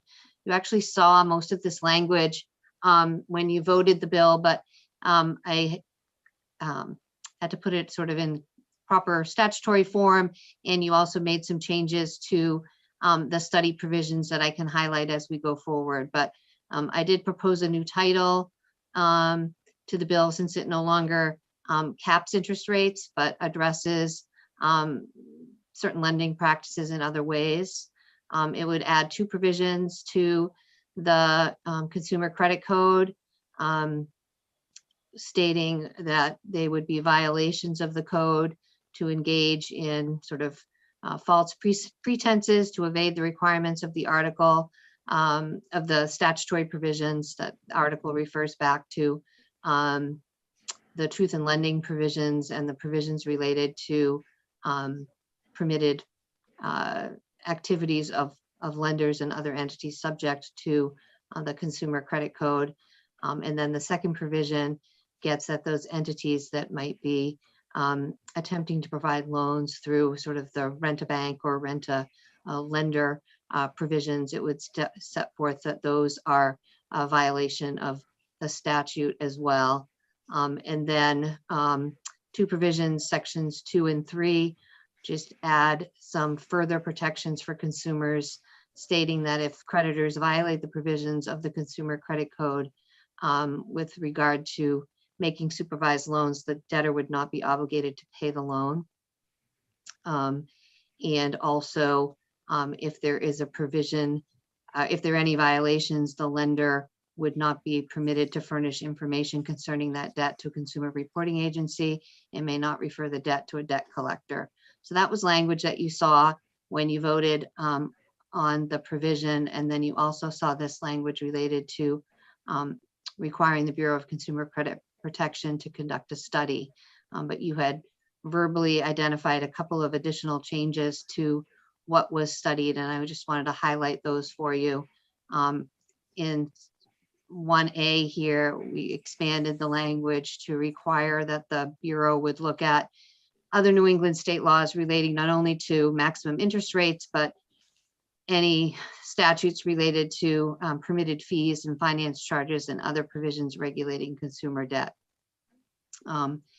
In paragraph C, in addition to surveying credit counselors, added some language requiring the Bureau to look at and consult with nonprofit organizations that provide assistance to Maine consumers, to ask them for some additional insight into the type of debts that are causing difficulty to Maine consumers. And then in the small d there, asking them to look at the extent to which lenders currently use the provisions in current law that allow them to contract for and receive minimum charges on short-term small dollar loans, and look at that and look at the impact of those minimum charges on overall interest rates. You also changed the reporting date from March 1 of 2022 to December 1 of 2021. So that's LD 522, and it was a unanimous vote of the committee. Any questions for Colleen about LD 522? I think it looks good, Colleen. Let's get her reported out. Great. It is undergoing some additional review from the Bureau, Office of Fiscal and Program Review. So once I receive the fiscal note, I'll bring it back for another check or do that through email, but it's moving along. Thank you. Then ready to move on to this next one, or well, go back? Representative Perry's here, so let's go to her bill. Okay. For some reason. Whoops. I don't think we necessarily need to pull it up. Okay. So That's fine. Colleen, let's invite Representative Perry. Let's invite Representative Perry to join us in the committee. Are you, it's all yours, Heather. Yeah, I'm sorry, Representative Tepler, I apologize. Are you sure? Is that right? Don't apologize, Okay. Take over. Representative Perry, would you like to address the committee with regard to LD 295? Yes, I would. First of all, I really want to thank the committee for the kind of work that they put in, and the research and the deliberations and really the thoughtful conversations that went along with it. I've been working with the Maine Nurse Practitioner Association for this, and we've done a lot of discussion around this. And because there's really a very difficult report coming out, we feel that this really is not something we want to bring to the full legislature. So we are requesting that you revote the bill, ought not to pass. Okay, thank you, Representative Perry. I know those are a lot of hard conversations, and I imagine we will see the bill again in some form in future years. So I appreciate your coming forward today. So the procedure here for a motion to reconsider is that anyone who voted on the prevailing side in the prior vote could move to reconsider. And I'm not sure which side prevailed, to be frank, because I think it might have been a tie. I think so. So I think anyone who voted either ought to pass or ought to pass as amended of those 6 and 6 could make a motion to reconsider. All right. So I'll recognize Representative Tepler to make a motion. Thank you, Madam Chair. And I move that we reconsider LD 295 for another vote. Okay, is there a second? All right, Representative Evans and Representative Morris have seconded. And it's a procedural vote, like a tabling motion. So I think we can do a show of hands vote for the motion for reconsideration, and then we'll have to do a roll call for the actual bill. I think I've seen everybody's hand. Has everybody's hand flashed? Poppy, yes, okay. So it's unanimous of those present to reconsider. So the bill will be reconsidered, and I'll entertain a motion.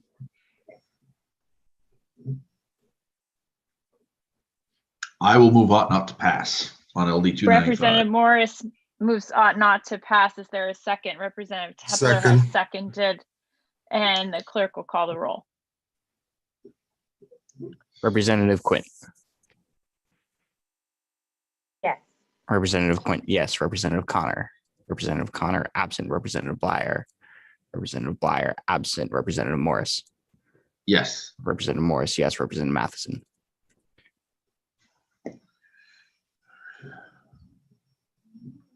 You're muted. Oh, there you go. Yes. Representative Matheson, yes. Representative Evans. Yes. Representative Evans, yes. Representative Arford. Yes. Representative Arford, yes. Representative Melarano. Yes. Representative Melarano, yes. Representative Brooks.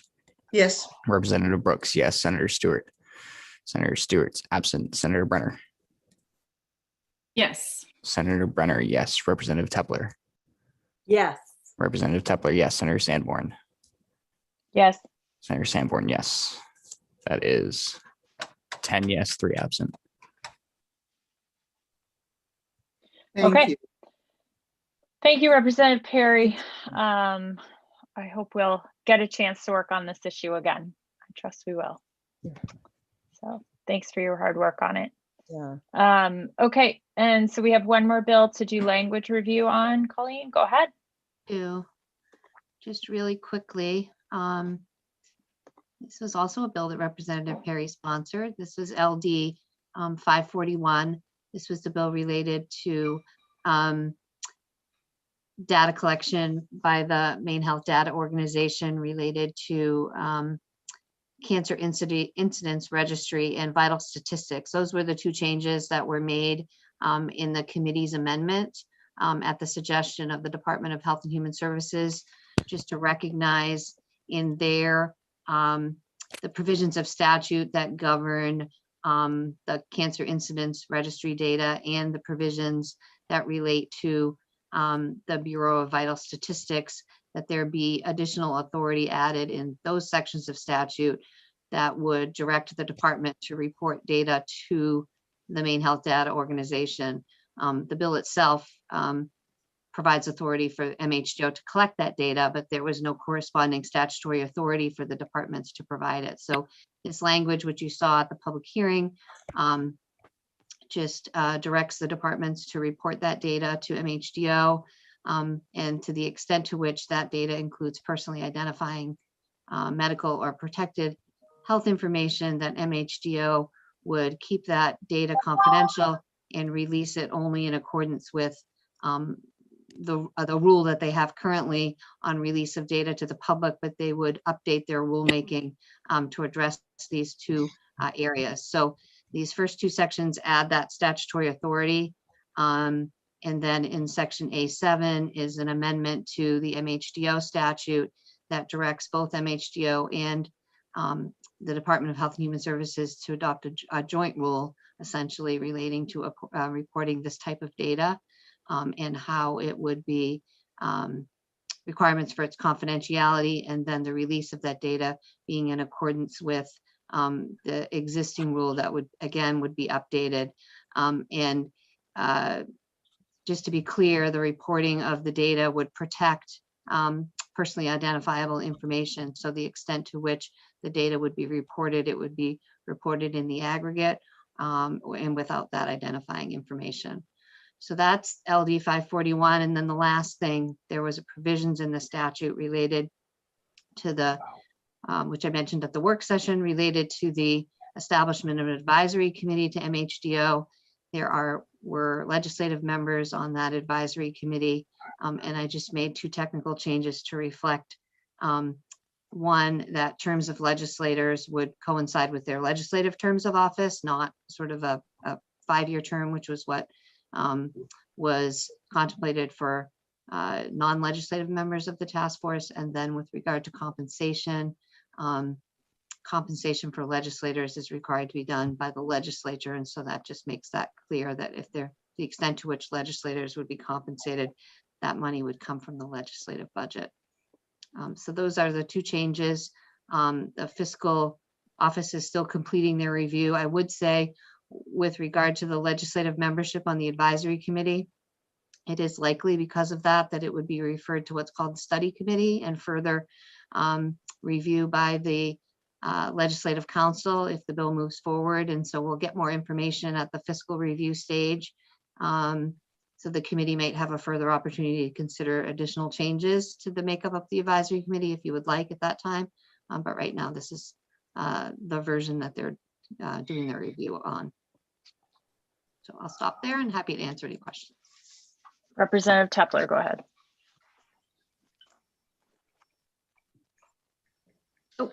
you're on Hear mute. you.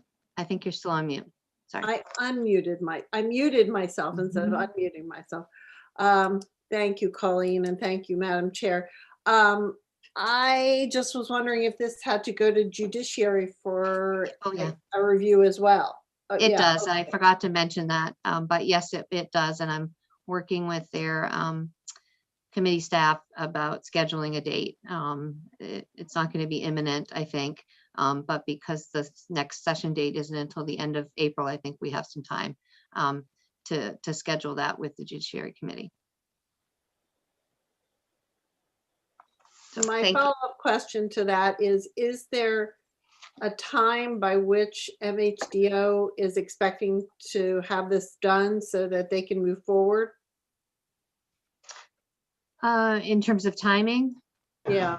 I don't think necessarily that, if I'm recalling correctly, there wasn't anything particular in the dates. There are some other provisions of the bill which relate to the development of provider database and a service locator tool with some reporting back to the committee in the next year. So I think it's part of their ongoing work, but I can follow up if there's any particular timing issues that we might need to reconsider given the legislature's actions for adjourning potentially, but I can bring that back to the committee. Thank you, Colleen. That was it All for me. right. So with that, I think we actually have finished our work for today with 2 minutes to spare on Christian's Day. I know it's a long day. So Christian gets to clock out at 5 mostly. And good work, everybody. Enjoy your weekend. The sun's going to come back out and we'll see each other on Tuesday.